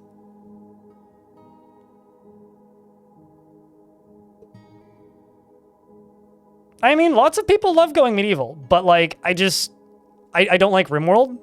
Gaia. Like, if you want 3D RimWorld, it's a good representation of that, right? I don't like RimWorld, so I don't want to play 3D RimWorld. It's like, I'm good. But hey, you know, if you enjoy it, I'm not going to take that away from you. You are 100% allowed to enjoy a game like that. This is why I bought all of this raw green glass. I mean, so do I. We don't need to turn this into a RimWorld discussion. But, like, it's going to be a dwarfy artifact. It's got cat lather in it.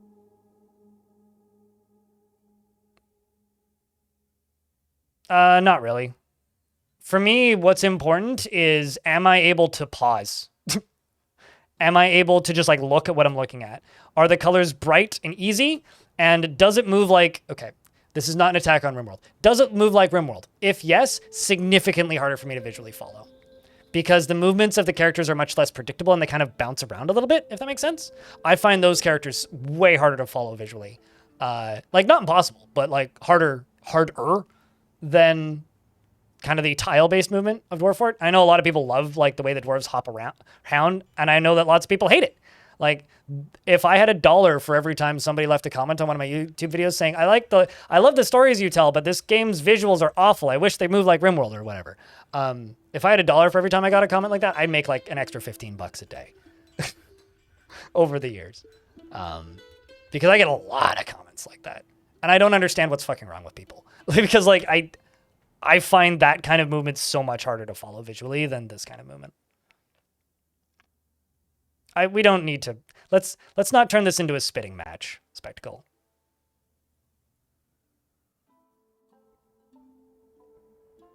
Let's not do that. A lot of people love RimWorld. And there are elements of RimWorld that I love too. However, like any game, Dwarf Fortress included, there's plenty of things that bother me about it. People also not knowing what a RimWorld is, to me, is genuinely funny, though. I'm the sad. It's like, none of you took any astronomy? The fuck's wrong with you, uneducated fools?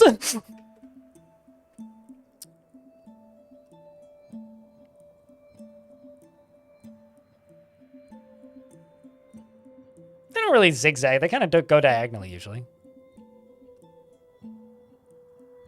Uh-oh.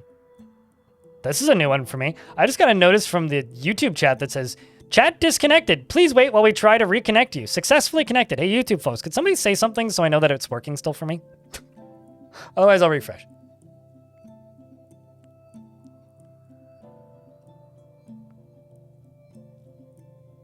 You love it when I say something so brutal that the mic doesn't pick it up? Oh, why did the mic not pick up? I guess we'll never know. Yeah, it's still there. Not much, Jesus.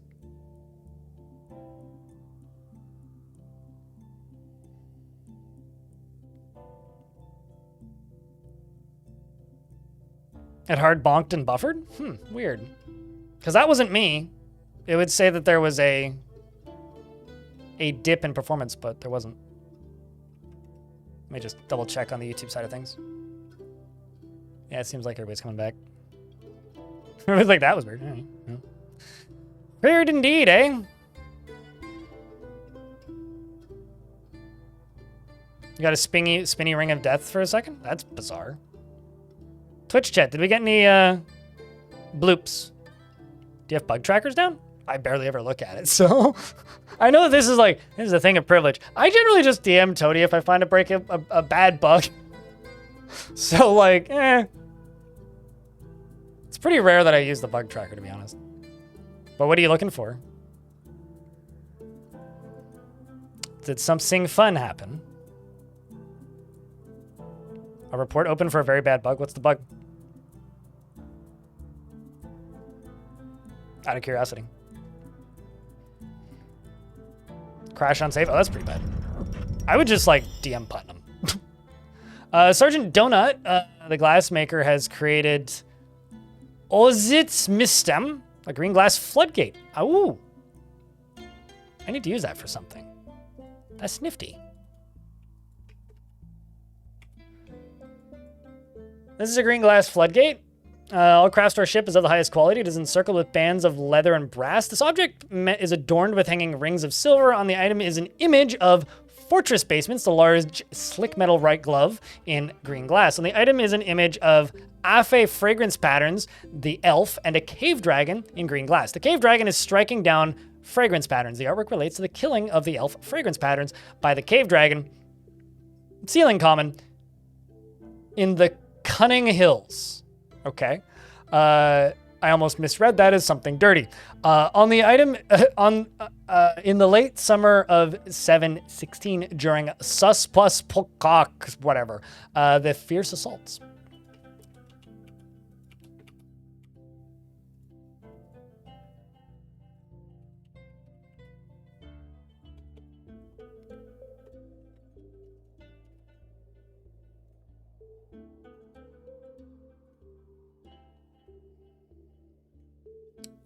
Fossils of the trade good. Wouldn't that just be like a reskinned gem, more or less? Trying to think how else that would work mechanically.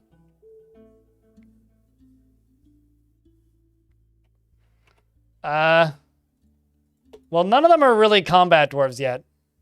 Would you like Zon, Led, Odom, or Irel? Although I will say most of these dwarves are just tossed into the military at random with no real logic behind it, so they might not be in the military forever. I'm actually kind of annoyed that this fort doesn't have an aquifer.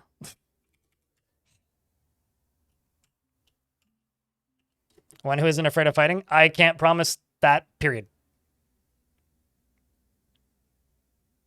No, it's not. If you see a dwarf that needs martial training, put them into a squad. Easy peasy.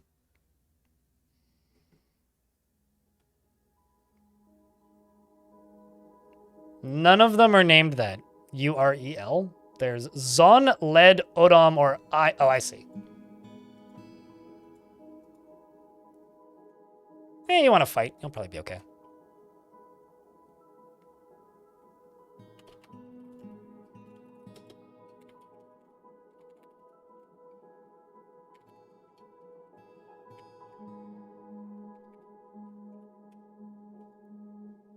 You're part of the crystalline air, which is funny. He finds something humorous in everything, no matter how serious or inappropriate, and is prone to strong feelings of jealousy, curious and eager to learn, and doesn't seek out excitement. He's not particularly interested in what others think of him, scratches his ear when he's trying to remember something, and taps his feet constantly when he's nervous. He always takes a deep breath whenever he's surprised and needs alcohol to get through the working day. Dreams of crafting a masterwork someday, and personally values self-control as put up by family. He'll do okay. He likes Sylvite and Brass as well, and Ruby and Black Gibbon Bone. Ballista parts, links for their tufts, their ear tufts, and the words of the North Way, and the sound of the cobalt boulders, and the sight of the velvet of meadows, and when possible prefers to consume water buffalo cheese and cranberry wine, and finger limes, and absolutely hates mosquitoes. He's married to Odom and is a member of the Creed of Cobalt. He's a pretty happy dwarf, although he's afraid after experiencing trauma. Killed one of those necromancer soldiers here, probably in the fist fight brawl fight that happened not too long ago. That's everyone though? Well, sure there's somebody who loves mosquitoes for some dumb reason. Bats like mosquitoes.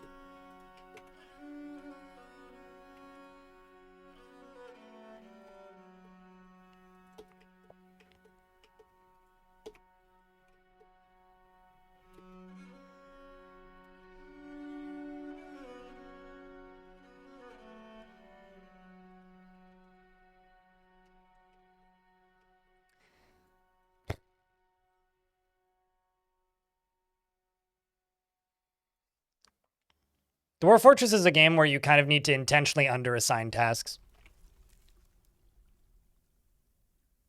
But I kind of like that about it. It's like the second you just kind of treat the dwarves a little bit like real people, they're always happier.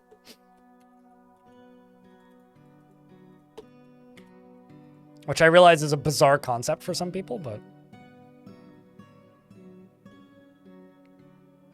if you under-assign tasks, then they have breaks, and then they fulfill their actual needs more consistently.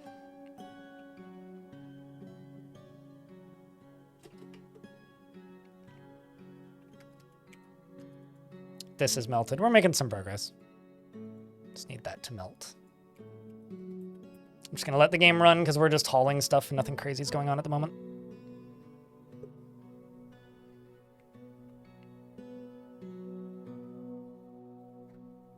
But you need that wall engraved now? So what you're telling me is you're a crappy boss who demands mandatory overtime.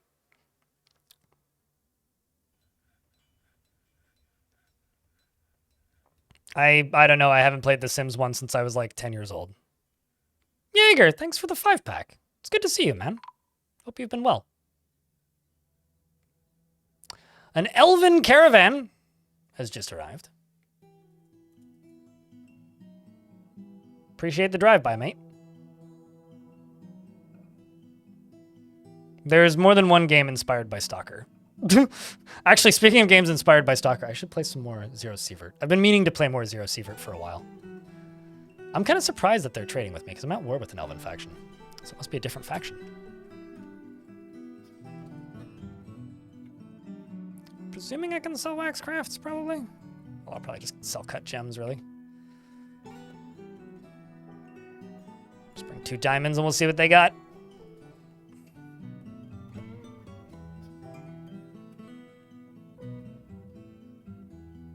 It'd be nice if you could mass deactivate and activate tasks.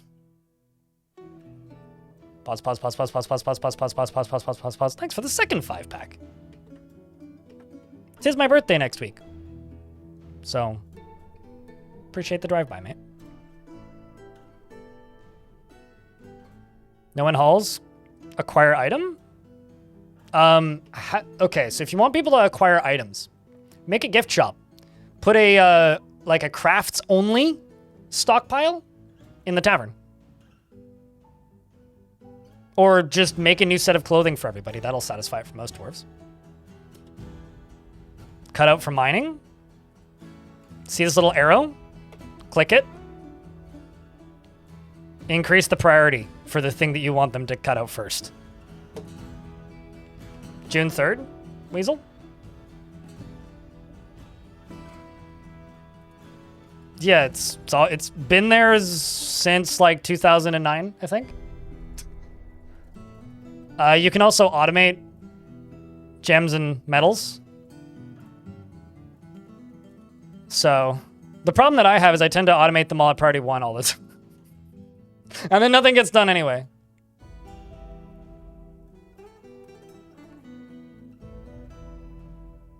I missed you, Lily. Jesus H. Christ. That's, All right, chat. If 2 people either prime sub or cheer a bit, I will gift a sub to start a hype train. Because holy shit. Thank you, sir. Unemployed Shaku cheered. X100. Can we convert this in some way? I hope so. I'll check out an anonymous one.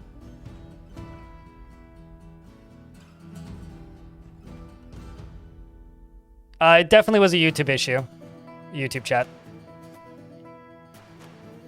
That is bananas. There you go. This one's me. Whitcoat, thanks for the anonymous gift sub. Vanori, thanks for the 10-pack. The anonymous one was me. Purple Izumi, thanks for the 22nd month. Welcome back. Vanori, thanks for the 10-pack. Whitcoat, thanks for the gift sub. Jesus H. Christ. Well.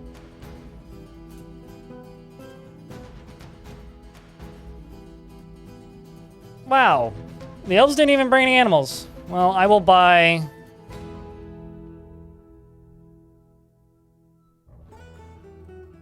their cages and hope they bring animals. Please bring me animals, thanks.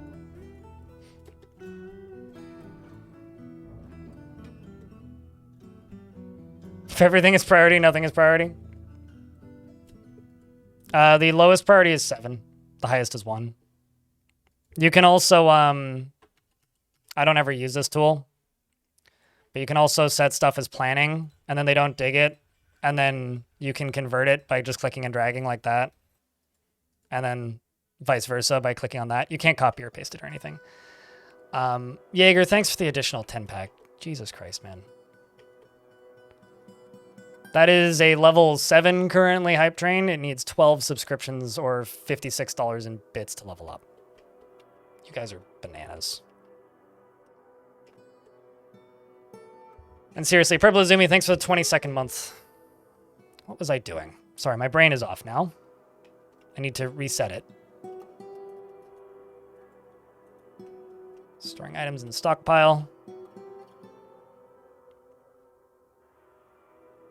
See you next Christmas. Thanks, man. Appreciate you.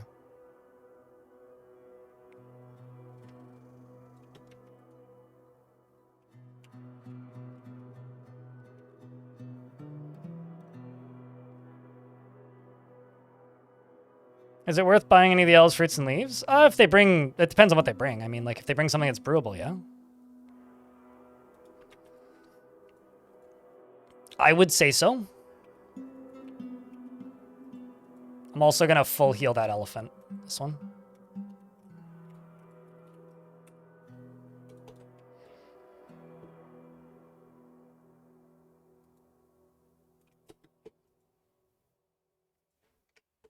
Seven out of 7 hype. Hey.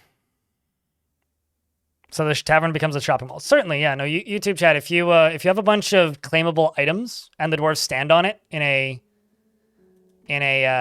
what's it called, in the stockpile, and they're not in bins, they have a very high chance to claim it. Or if they're carrying it to a stockpile, sometimes what I'll do is I'll make a very small, like low priority minecart route that'll go in a circle around the tavern and then unload and then reload back in the same minecart and go the other way. I'll do that sometimes, which massively makes dwarves claim items because they need to be hauling it to have a chance to claim it, or standing on top of it to have a chance to claim it. Plant the seeds after brewing. Flex Beanbag, thanks for the 2 months. Desokan, thanks for the $3.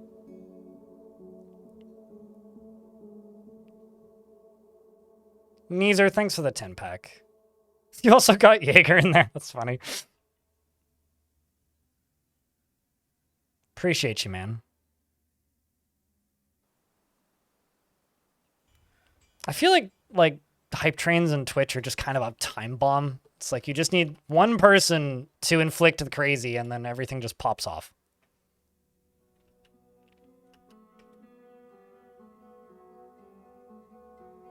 So thank you, chat. Appreciate you.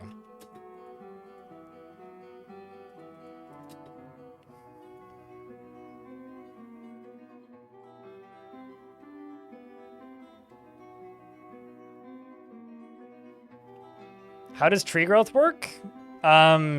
Trees grow based on the season, and they drop fruits when they're in season, and they spread saplings around the map periodically, which will occasionally regrow. Although you can't completely exterminate one type of tree because you would need to exterminate every seedling and also every tree on that like biome in the map, which like isn't your map specifically. It's like, where is my fort? It's this. So I would need to exterminate every single one of that type of tree in like this whole region down here, basically, to go make it go away, which would require a lot of adventure mode time. No, you're not going to run out of wood. Also, you can go down to the caverns and just go get more wood, or you could import it. Like I've settled on maps that have absolutely zero wood in the caverns or anywhere and just imported it and been fine. I have zero intention to stop. Jaeger. Zero intention. You are by far the highest sub gifter, I guess is the word to use here, on this stream, so. Feelings mutual, I suppose.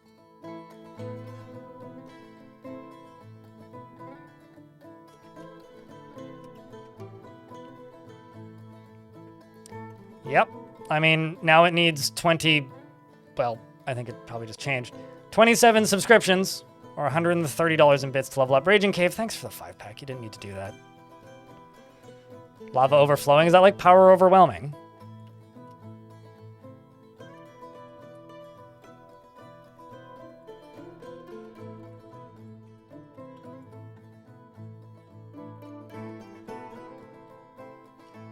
There is no cow level. I mean, that's a well-known fact, clearly.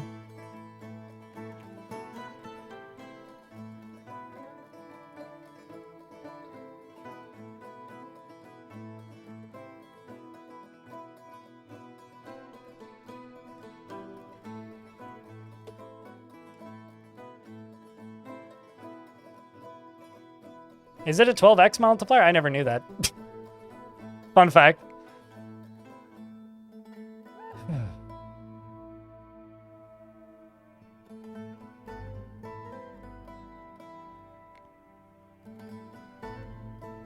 I think less of a shopping mall star pioneer in the YouTube chat and more of like a gift shop, you know?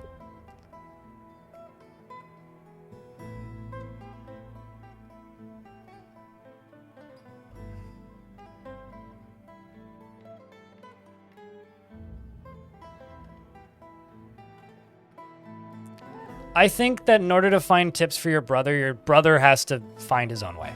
I don't see as poorly as your brother. Right? I'm visually impaired. I can see. But I see out of a toilet paper tube out of one eye. How do I read? With my one partially functional eye. We had this discussion before, and I asked you to drop it before. I won't ask you to drop it this time, but I will say, I can see, mate. Which is what I told you the last time we had this discussion.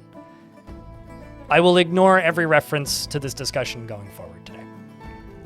But thank you very much for the support, man.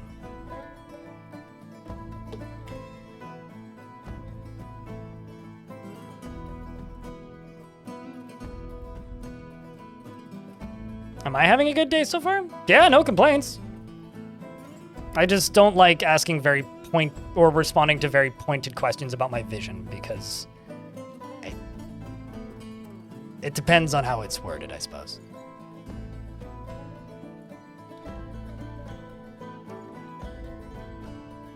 Yeah, it's like the dumpster behind the Walmart.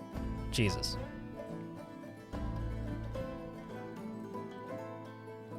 Am I digging a reservoir? Yes, I'm just waiting for the water on the surface to thaw, which it did!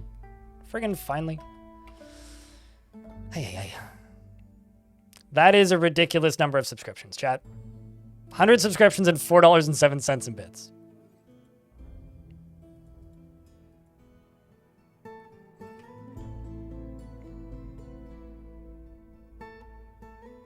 I mean, the high quality mood in Dwarf Fort is like an imperfect science, and it's never going to be possible to satisfy every single need for every single dwarf. It is like the important thing you need to remember. Because like some are going to be impossible to solve.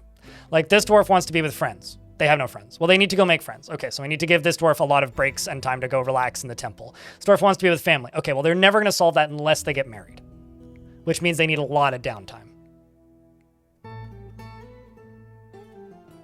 Which not everybody's going to have time to do in Dwarf Fort. Everyone in your fort is very bored. Make some guild halls.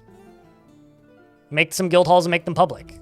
Like, where's my guild hall? This one. No, that's a... Oh, that is supposed to be a tavern, but isn't. Well, that's unfortunate. I guess they're all just spending time up here. Like this guild hall, this weaponsmith's guild, right? This is a place where dwarves who are in the fort can go socialize, hang out together, and learn skills. You know? Make some guild halls. Also, I just realized I've been playing this reclaimed fort, and I never made a tavern. Like that I just realized this.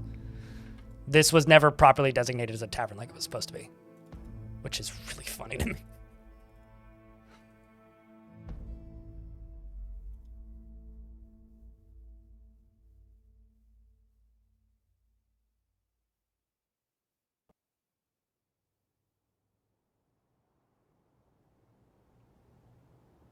The queen matchup progress is progressing. She's now kindred spirit with the suitor, and a few others I put in her put her in the tavern, and she made the suitor the barkeep. Well, there you go.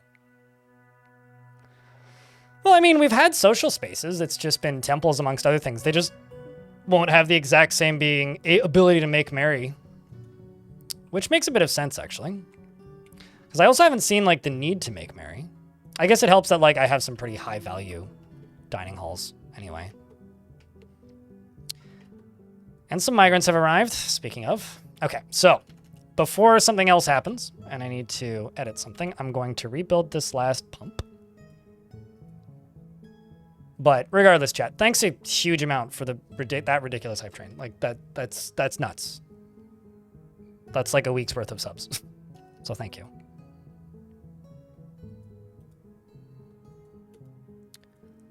That gets built, and I can go down into here. I'm just going to forbid the last of these boulders down here. These boulders. And these boulders, at least for right now.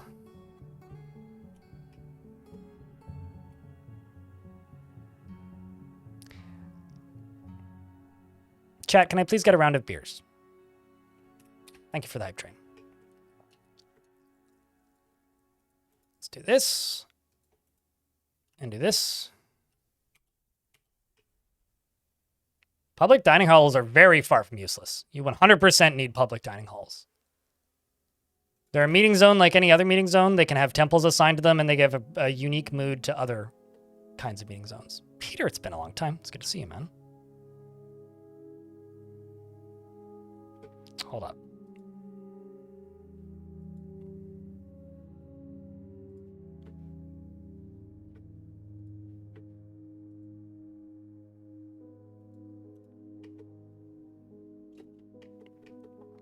And here comes the water.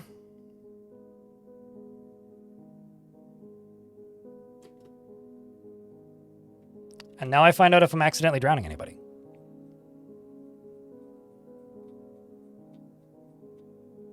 Not currently, so that's a good sign.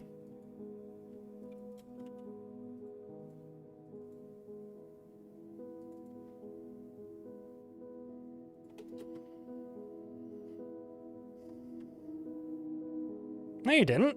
Well, I mean, I know I did, but I wasn't aiming for it.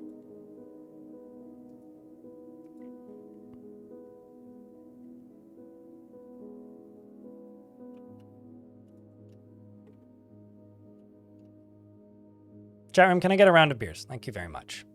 Eager.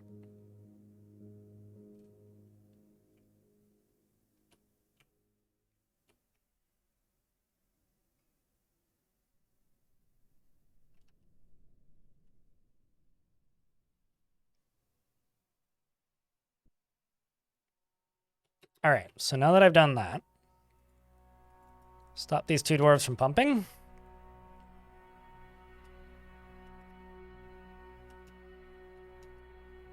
Let's open this up. Let's make some obsidian, chat. Why did we have to reclaim the fort? Because the faction that I was playing previously was a mostly dead faction. And I'd stopped getting migrants for about 2 years.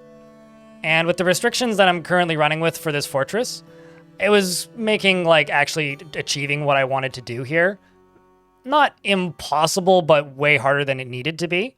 So I opted to just, like, let a siege that was going poorly anyway go poorly, and then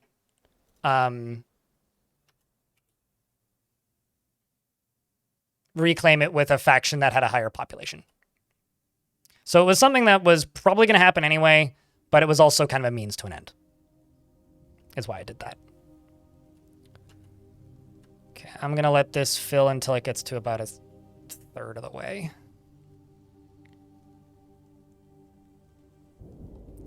We're more librarians, and I do need to expand the library a bit, but right now I'm not doing a ton of rapid expansion. What do they need? They need another temple and a priest and a farmer's guild. Right now I'm not doing a ton of rapid expansion, and the reason for that is I don't want to get invaded more than I need to be right now, because I don't have any real form of weaponry.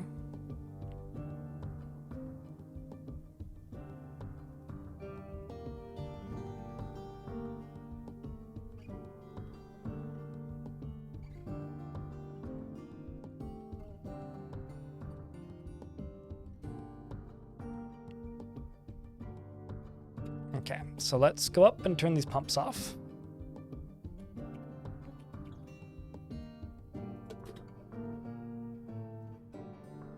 Perfect.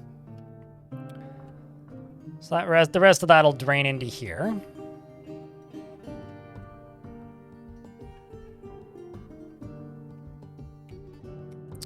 Also gonna turn this now.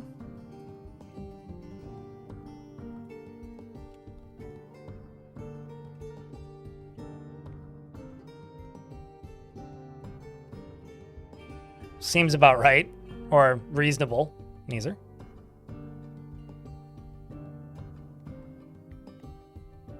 Well, it's the way the game's currently built, it's kind of hard to micromanage temples in a way that's satisfying. Like, it's kind of just a need that you have to satisfy. Like, you can't restrict religion in Dwarfort, really. I mean, that would be a fun thing if the game could do that, but it can't really right now. Okay, so now I just need to wait for this to finish spreading out because it's more or less finished falling. I don't really have any language rules, so you're allowed to speak Swedish as long as nobody's being rude. Yes, they all died. Volfist. Although the Baron from that fort, the elf, is still alive and is just dying.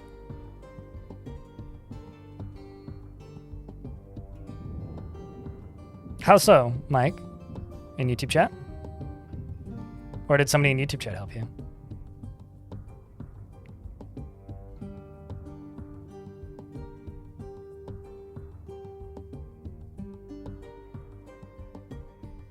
Oh yeah, no, traders getting trapped will absolutely wreck your your ability to keep the fort running. Also, the Guild of Fog is a good Farmers Guild name.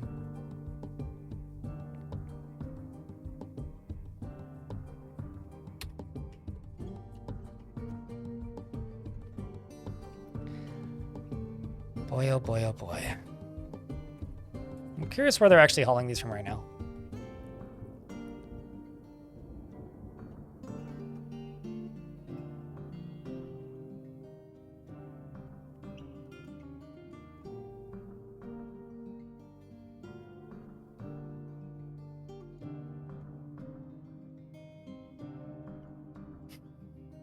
I love how everybody's just like, let's speak native language. This is a trust thing, right? So many channels on Twitch will just straight up ban you if you speak a language that the streamer don't speak. I don't really care, but like if somebody's being rude, chat, this is a collaborative effort, please yell. Accurate. That is a word in not English. UGDPY. You will not start typing in Italian? I mean, I might start reading everything you say in my head in a really crappy Italian accent if you do.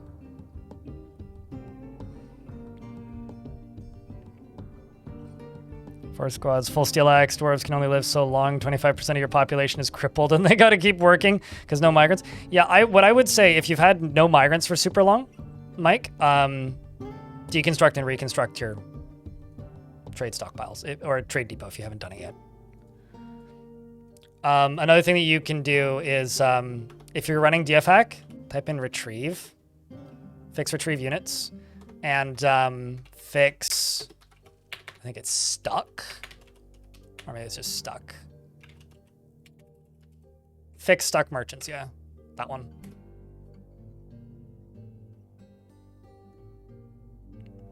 Oh no, they're absolutely, I mean, I can literally just right-click translate.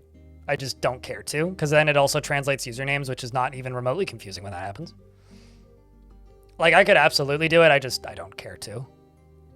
Any smiths? Those are your options.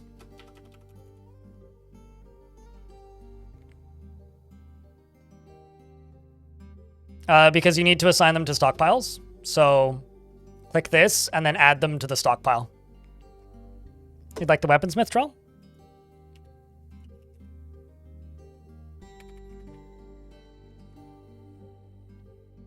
Like this one? Thumbs up. Jesus H. Christ. Calm down, dude. What Green Power said. Thanks for the 20.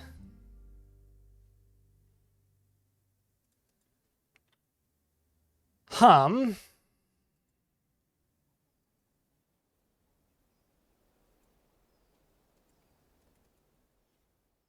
need to scroll back up in chat pretty far to see what Drell said. Yeah, that works. Cool. We'll roll with it. Also, I have a very limited amount, but I'm gonna make Jaeger a statue. Brass statue. 1. And it's going to be a new image of object. And hold up.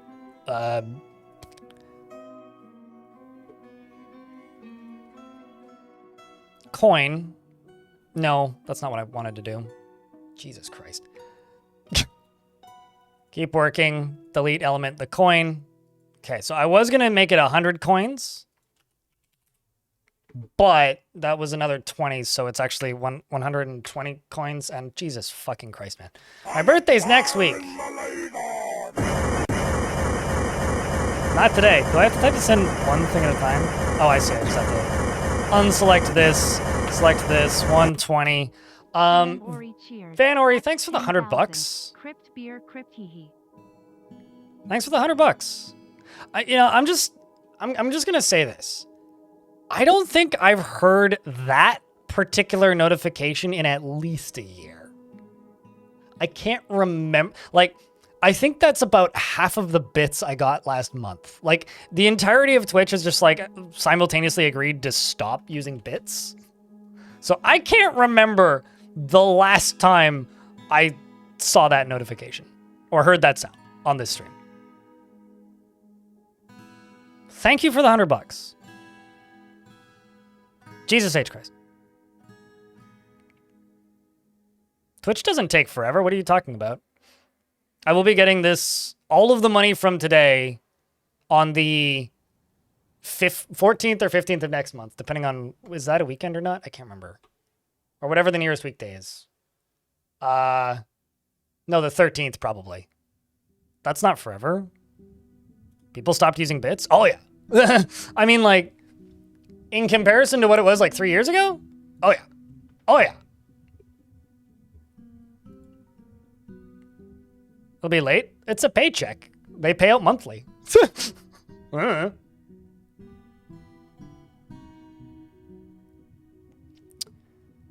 Sigh.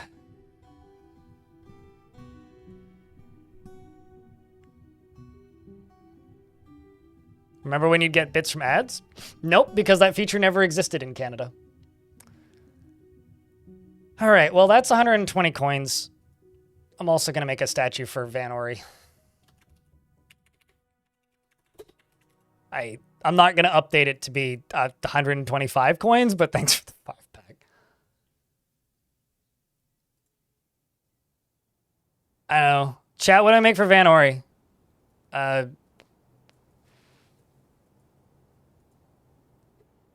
Like maybe 100 small rocks. We'll go with that.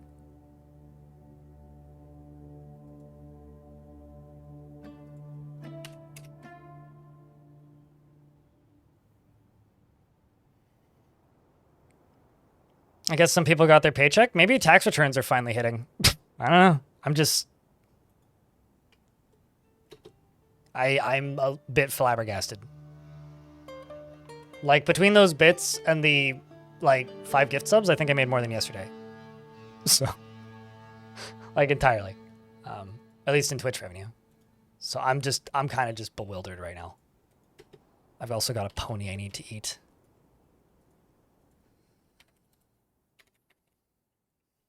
Unless I can't eat it, in which case I'm kind of sad now.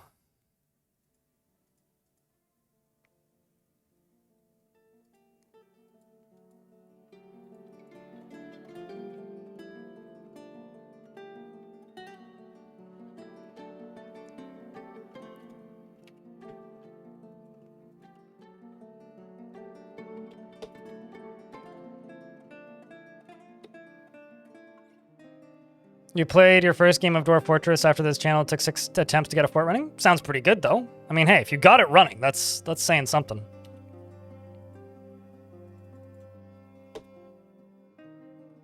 Quoger, thank you very much for the Prime subscription for a 9th month. Welcome back. We're in an ad break, so I'm just going to wait until the ads are done.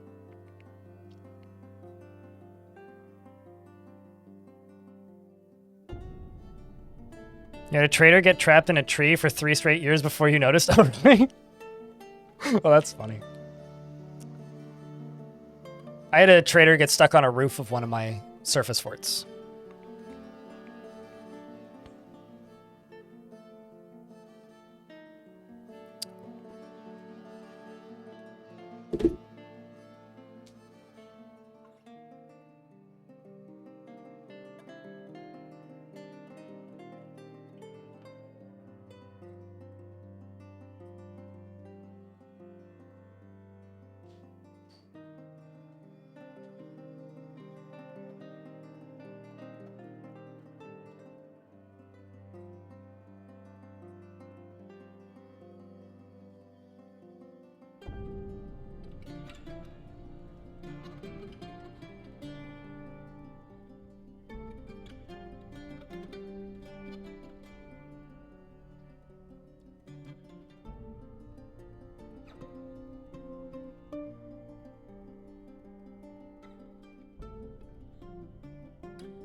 Excuse me, what the fuck?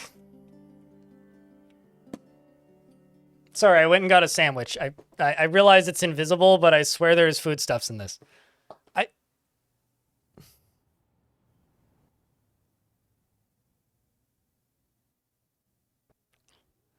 Coins are exceptionally not pointless, actually. Coins are a decent trade good. I'm just gonna eat my sandwich. Coins are a decent trade good. And also one of the most effective ranged weapons of all time. And very, very, very, very, very, very, very, very, very, very, very, very effective, what's the word? Brain.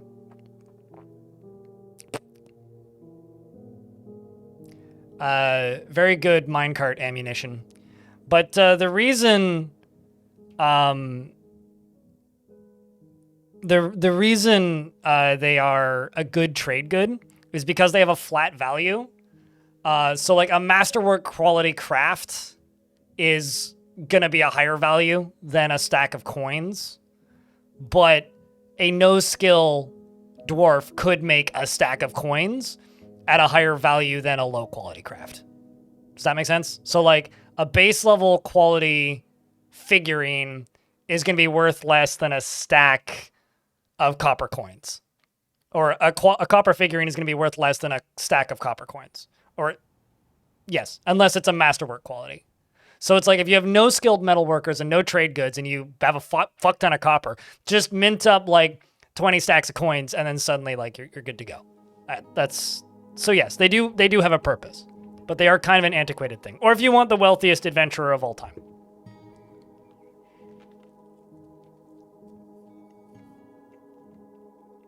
I don't know what to say. I'll be honest with you. My brain is kind of melting out of my ear a bit. Whoa, already 30 months crypt comfy crypt beer. Mate, you can watch whenever you want. You don't have to watch twice a year, Jaeger. What? Stop asking me about my eyes. That's it. Hi, Delenartho. How are you? I have a sandwich. It's delicious. How was your stream?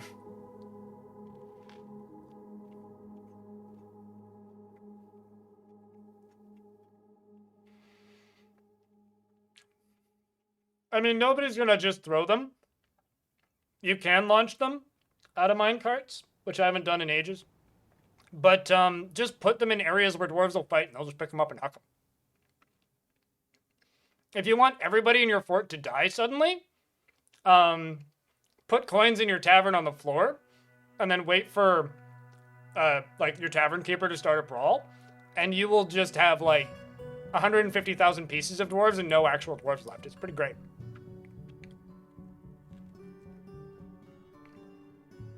This doesn't even have cheese on it, actually. Bismuth. This has boiled egg,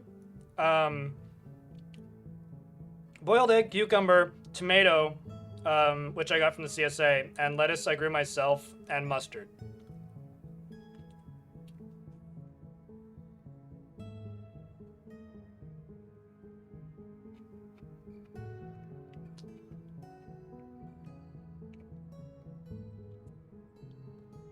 So for anybody who's confused as to why I'm just taking a break and eating a sandwich and the game is paused, it's because Lil Jaeger gifted 325 subscriptions.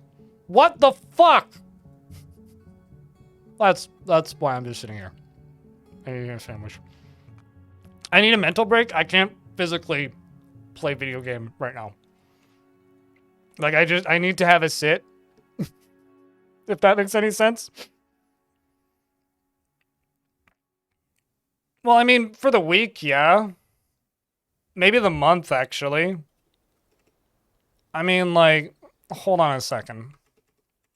So, for anybody who's mildly curious, a normal stream for me, I get like 30 to 40 subscriptions, but a lot of those are like Prime subs and just ambient resubs.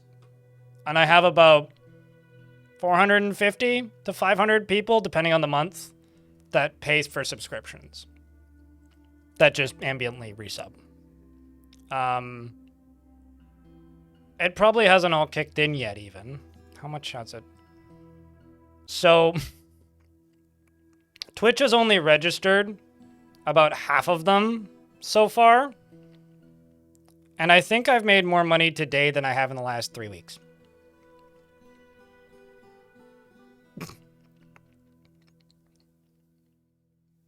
Rayleigh, thanks for the 30 subscriptions. You didn't need to do that. Cutest, thanks for the Prime. Primes give me revenue, yeah. They just give me less revenue than normal subscriptions. Primes give me about $2.40 US cents. But it depends on your region, because it's based on a percentage of what Prime costs where you live. I kind of consider Prime subs to be like a free trial. Use them, please. Don't worry about what I get. It's money that Amazon has to pay me that they would keep otherwise. So use them if you have it. But that's kind of the best way to think about them. They're kind of just those. They're kind of a free trial.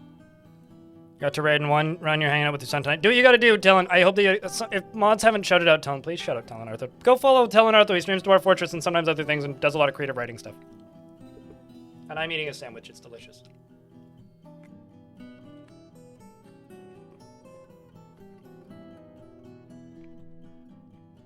I don't think you're a bad person, Jaeger. I don't. I just don't like the way you word things. As a disabled person, it really sucks. That's all. Every now and again, when you ask about my eyes, you always word it in ways that makes me want to slap you. And if you would stop apologizing, this would be a much more memorable, nice moment. But you constantly apologizing just makes it really weird. You're not a bad person. I don't think you're a bad person. I just think you're not a very tactful person. And stop giving me money. Jesus fucking Christ. So much goddamn subs. I'm gonna finish my sandwich now. Bless your soul.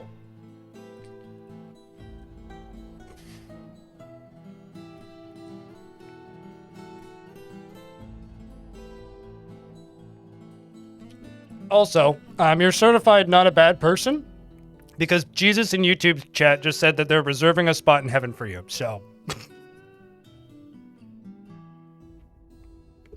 No purgatory. You had to skip the waiting room. I just choked on boiled egg. I might need that spot soon, Jesus, actually.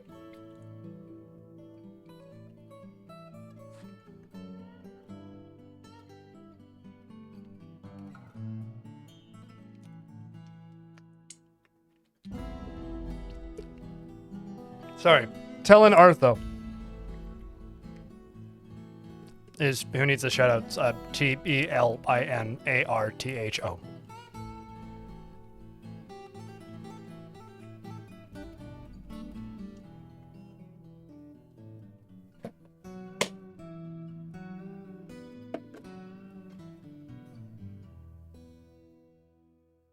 All right.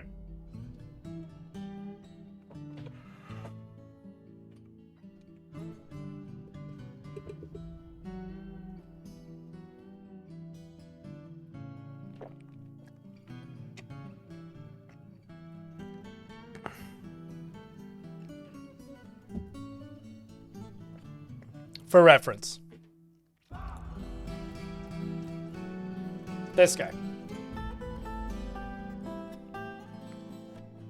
Just go give this guy a follow.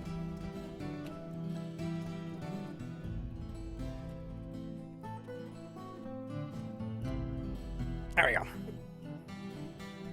I just had to finish my sandwich in my mysterious invisible box. I can hide behind it pretty effectively.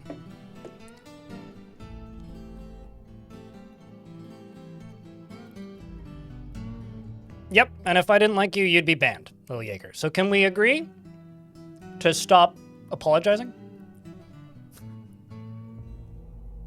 Okay, can we just agree that? Shake on it? It's the best I can do.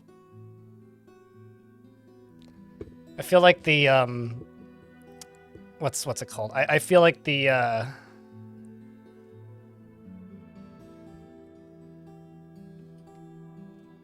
Sorry, I had to burp. Rick Harrison of Pawn Stars, where it's like, best I can do is $3.50. Okay. Now you just sound Canadian, Streety. Okay, so you only play gospel music here? I don't know. Have you seen the Blues Brothers? Jesus, that shit bops sometimes. As long as it's that kind of gospel music, I'm fucking good with it, dude.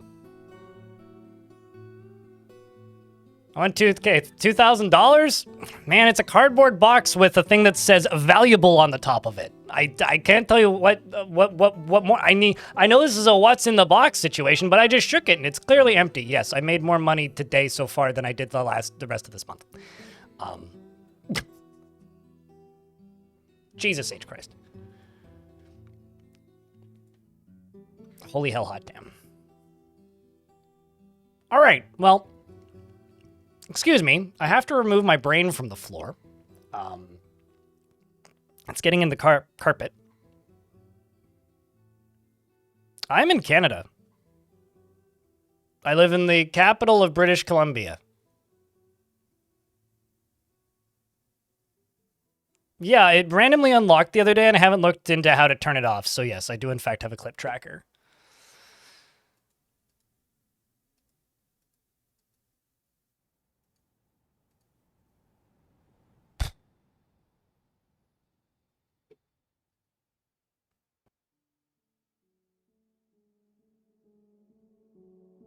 Believe it or not, not everybody is subscribed here right now. Because I just saw a name fly by that isn't. So. Okay, well. I need a priest for the Copper Coven. Did I not make a... I can't even remember.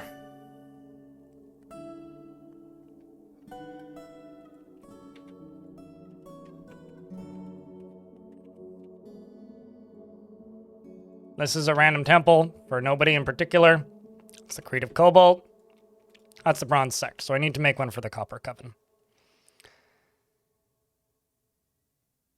Trust me, I moved on about 90 minutes after the first time you bugged me about it. The only person keeping it going is you currently. Lil Jaeger. So, yes, we can. As soon as you're ready. It's all on you, dude.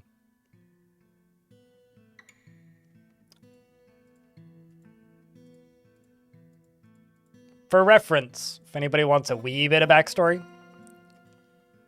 this is a discussion from like months ago that's being brought up. Also, I think I need to finally make bedrooms in this fort again. I'll just do that for a minute while my brain cools down.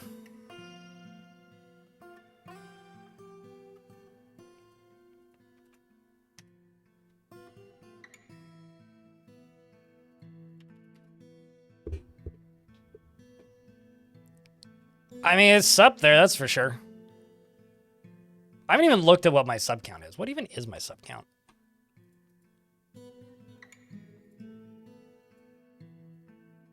Like, I don't even know. Yeah, word, Tibe. 1,275. Jesus H. Christ.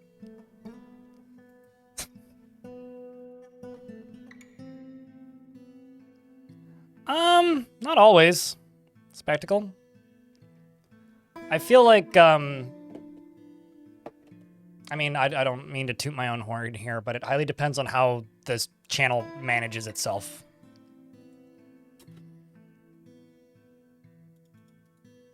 It's a thing that the creator or streamer kind of needs to cultivate, I guess is the best way to put it.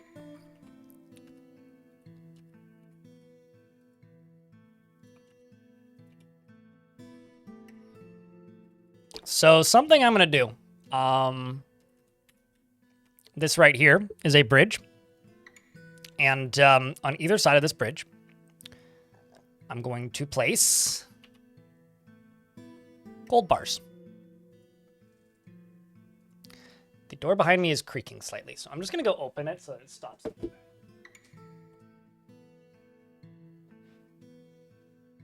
Because there's doors open in both of the rooms. Is name a dwarf off cooldown? I have absolutely no fucking idea. Maybe. It might be. I can't. I don't want to scroll that far down my notification queue to tell you.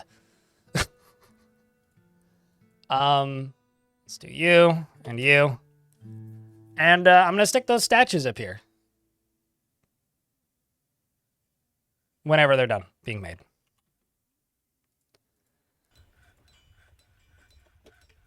That's what we're gonna do.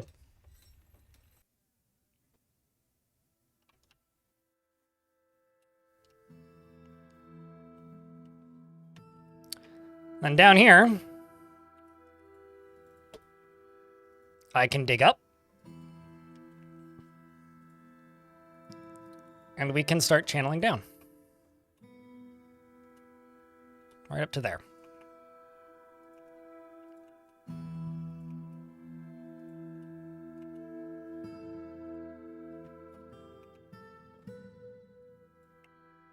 And we can start making stuff out of obsidian.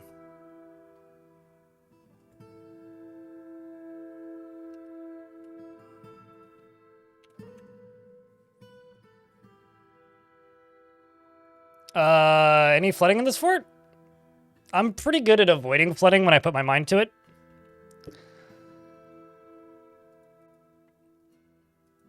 So no flooding in this fort so far.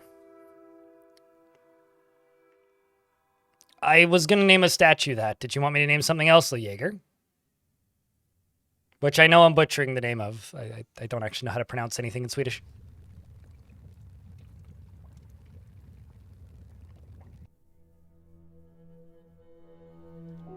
Let's do everybody in this channel a massive favor. Bum the sad. Shut the fuck up.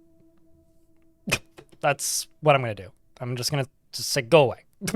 And let's do everybody else a favor, Disastrophe. Let's not talk about my eyes. I am visually impaired.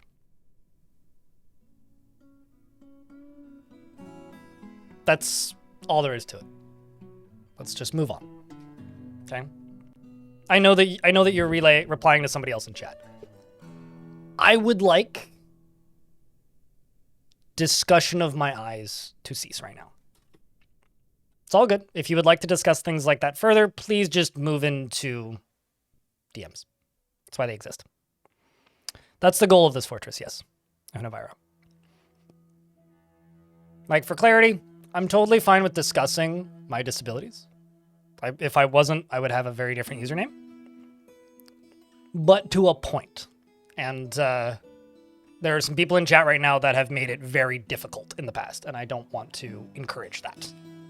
I also especially dislike it when the discussion is focused on modifying one's body when it comes to eyes. So that's my boundary. Please respect.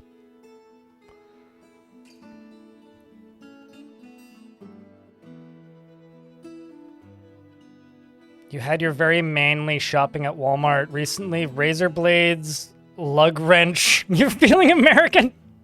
Did you drive them home in your pickup truck?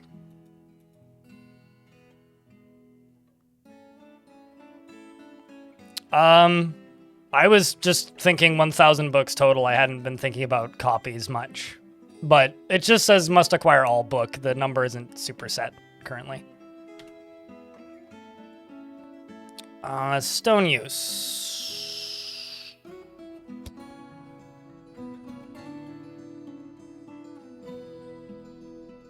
So we're gonna now use obsidian. I'm also going to say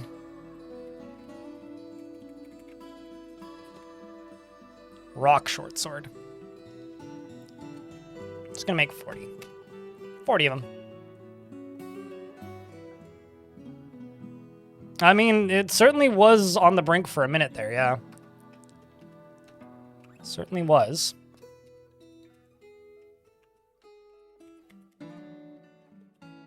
I think I'm gonna put my farming guild down here, because it just kind of makes sense.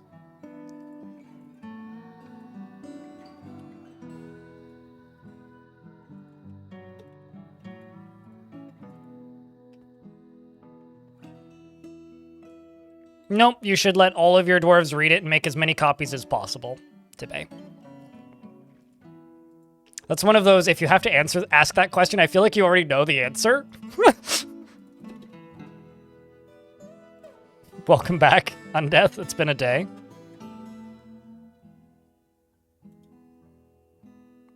I think you might be thinking about a me video, actually. The most horrific contraption of DF? I mean, Dwarf Fortress can be a very sadistic game, so... You know, when you talk about, like, melting people's fat out using minecarts to make them more agilic, stuff can get pretty messed up pretty quick.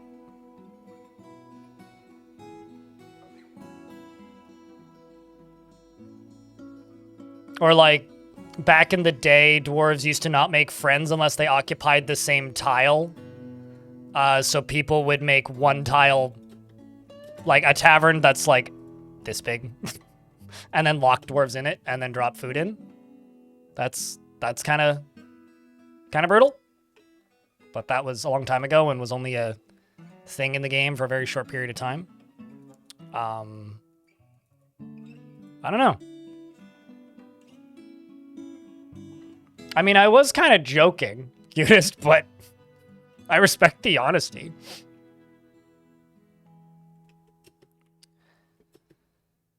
Okay, I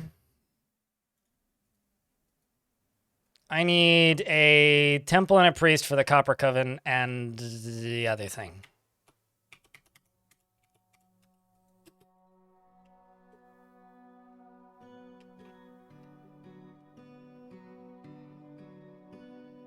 I mean, I just call that small penis energy. So, you know. Can always spot an asshole, sure, yeah. It's somebody who, like, you know, really needs to work on themselves a little bit with minimal self-awareness.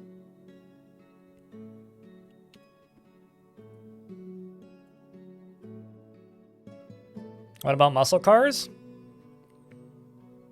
I mean, okay, question. Antique muscle car? Cool hobby. Potentially. Modern muscle car? Shitty priorities? Or broke. Massively in debt. Usually. The Forgotten Beast Sim Socialismum? And I would say the same thing about supercars outside of, like proper racetrack stuff. Has come a huge feathered leech. It has a broad shell and it is ravening. Its maroon feathers are fluffed out. Beware its noxious secretions. Yeah, either like cool hobbyist or, you know, odd person. I'm going to lock this thing out here for a second because I don't really have a military that can fight it. But if an enemy siege appears, it won't be too hard to let it in, which is potentially cool, usually.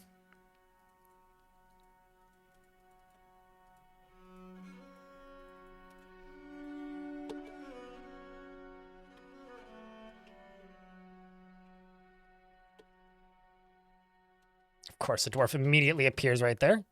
Get inside, dwarf. I need you to go inside, dwarf.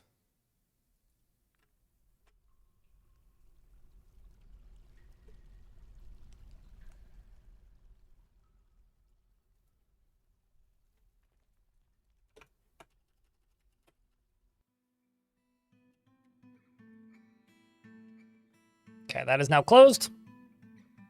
So that beast shouldn't, asterisk, have a way in. And let's see if the creatures in the caverns kill it. Hey, chat, can I get a round of beers, please?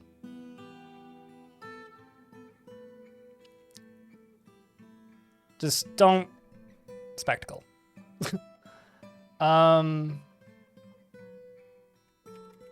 Is it already dead? No, it doesn't seem to be. Where is it, though? No, it's just off map. We can't see it currently. So it might be dead. Thank you, chat. How are the bees doing? Buzzing, probably. Enthusiastically.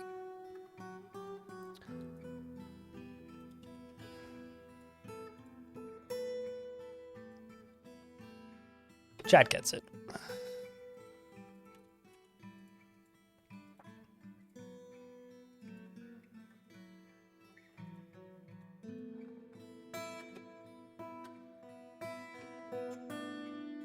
No, cave invaders are not back. They are now back to the way they used to be, which is when you start a new fort, you'll occasionally have small groups of them that kind of keep to themselves, unless provoked. So while there are some of what you would describe as cave invaders, we're now back to basically the version 47 iteration of them.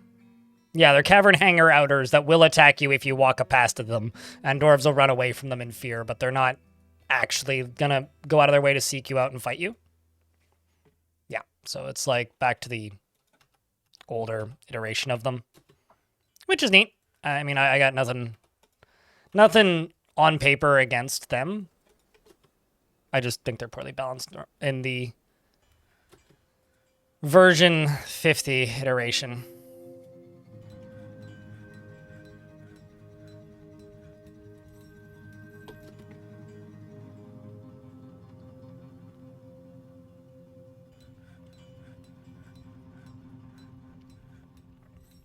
Kimi Räikkönen got a fine of 120,000 like euros, I presume, right? For speeding? That's really funny to me, actually. Shoutouts to Kimi Räikkönen, I guess.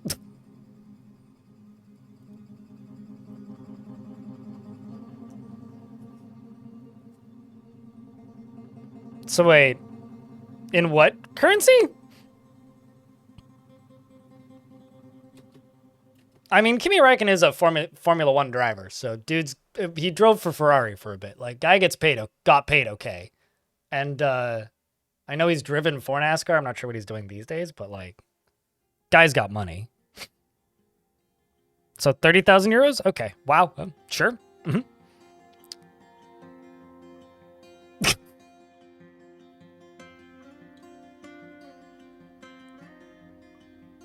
I mean, the classic one I like to return to is like Twitter getting a fine, or Twitter's owner, I suppose, getting a fine for putting a giant flashing X on the top of the office building, and the fine was like $850 or something. It was like less than $1,000.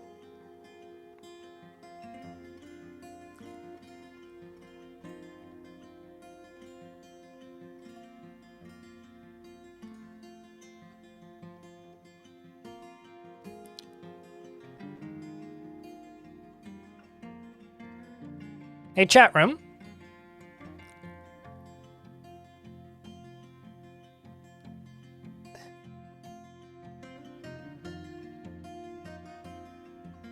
I'm in a really tough spot right now. I don't want to penalize somebody for being extremely kind to me, but they're also putting me in a really awkward spot. So I think I'm going to take the generosity that I've been given and take the rest of the day off. I'm gonna go grocery shopping. We'll be on tomorrow, normal time. And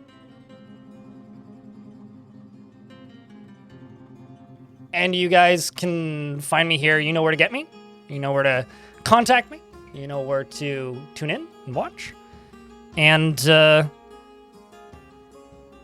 that's kind of amazing, though, that Kimi Räikkönen thing. So, if you would like to raid somebody with us, YouTube folks, you can tune in here on Twitch. And I will be on tomorrow at the normal time. And we'll be streaming at the normal time. I'm also going to go pick up my meds, because that's another thing I need to do. And they close at 5, and it's 3 o'clock right now. So it makes my life a lot simpler to just go get them right now. So thank you very much, Jaeger, for allowing me the luxury of taking the rest of the day off, because you've been so kind. And YouTube folks, like I said, if you want to raid somebody, pop over here onto Twitch. Otherwise, I will Whose penis are we talking about now? Sorry, that's just funny. In regards to the Twitter sign thing. Yeah, YouTube folks, I will see you tomorrow on normal time. If you would like to raid, pop over here onto Twitch. Thanks, YouTube. Alrighty, Twitch friends, you guys want to go raid someone? If you would like to, grab your favorite emotes and post them in my chat. Let's go make somebody's day, shall we? Who is on who's doing cool things? There's a person I rated yesterday. Poking around real quick.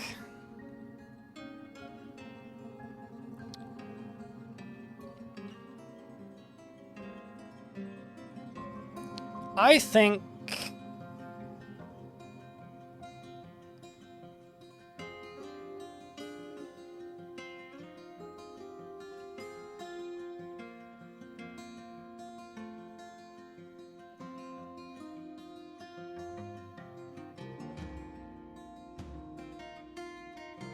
No way, really?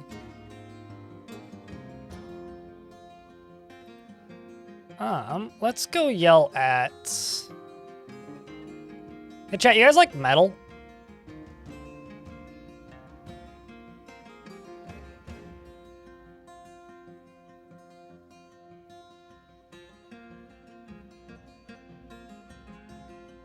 Let's go yell at Chambering.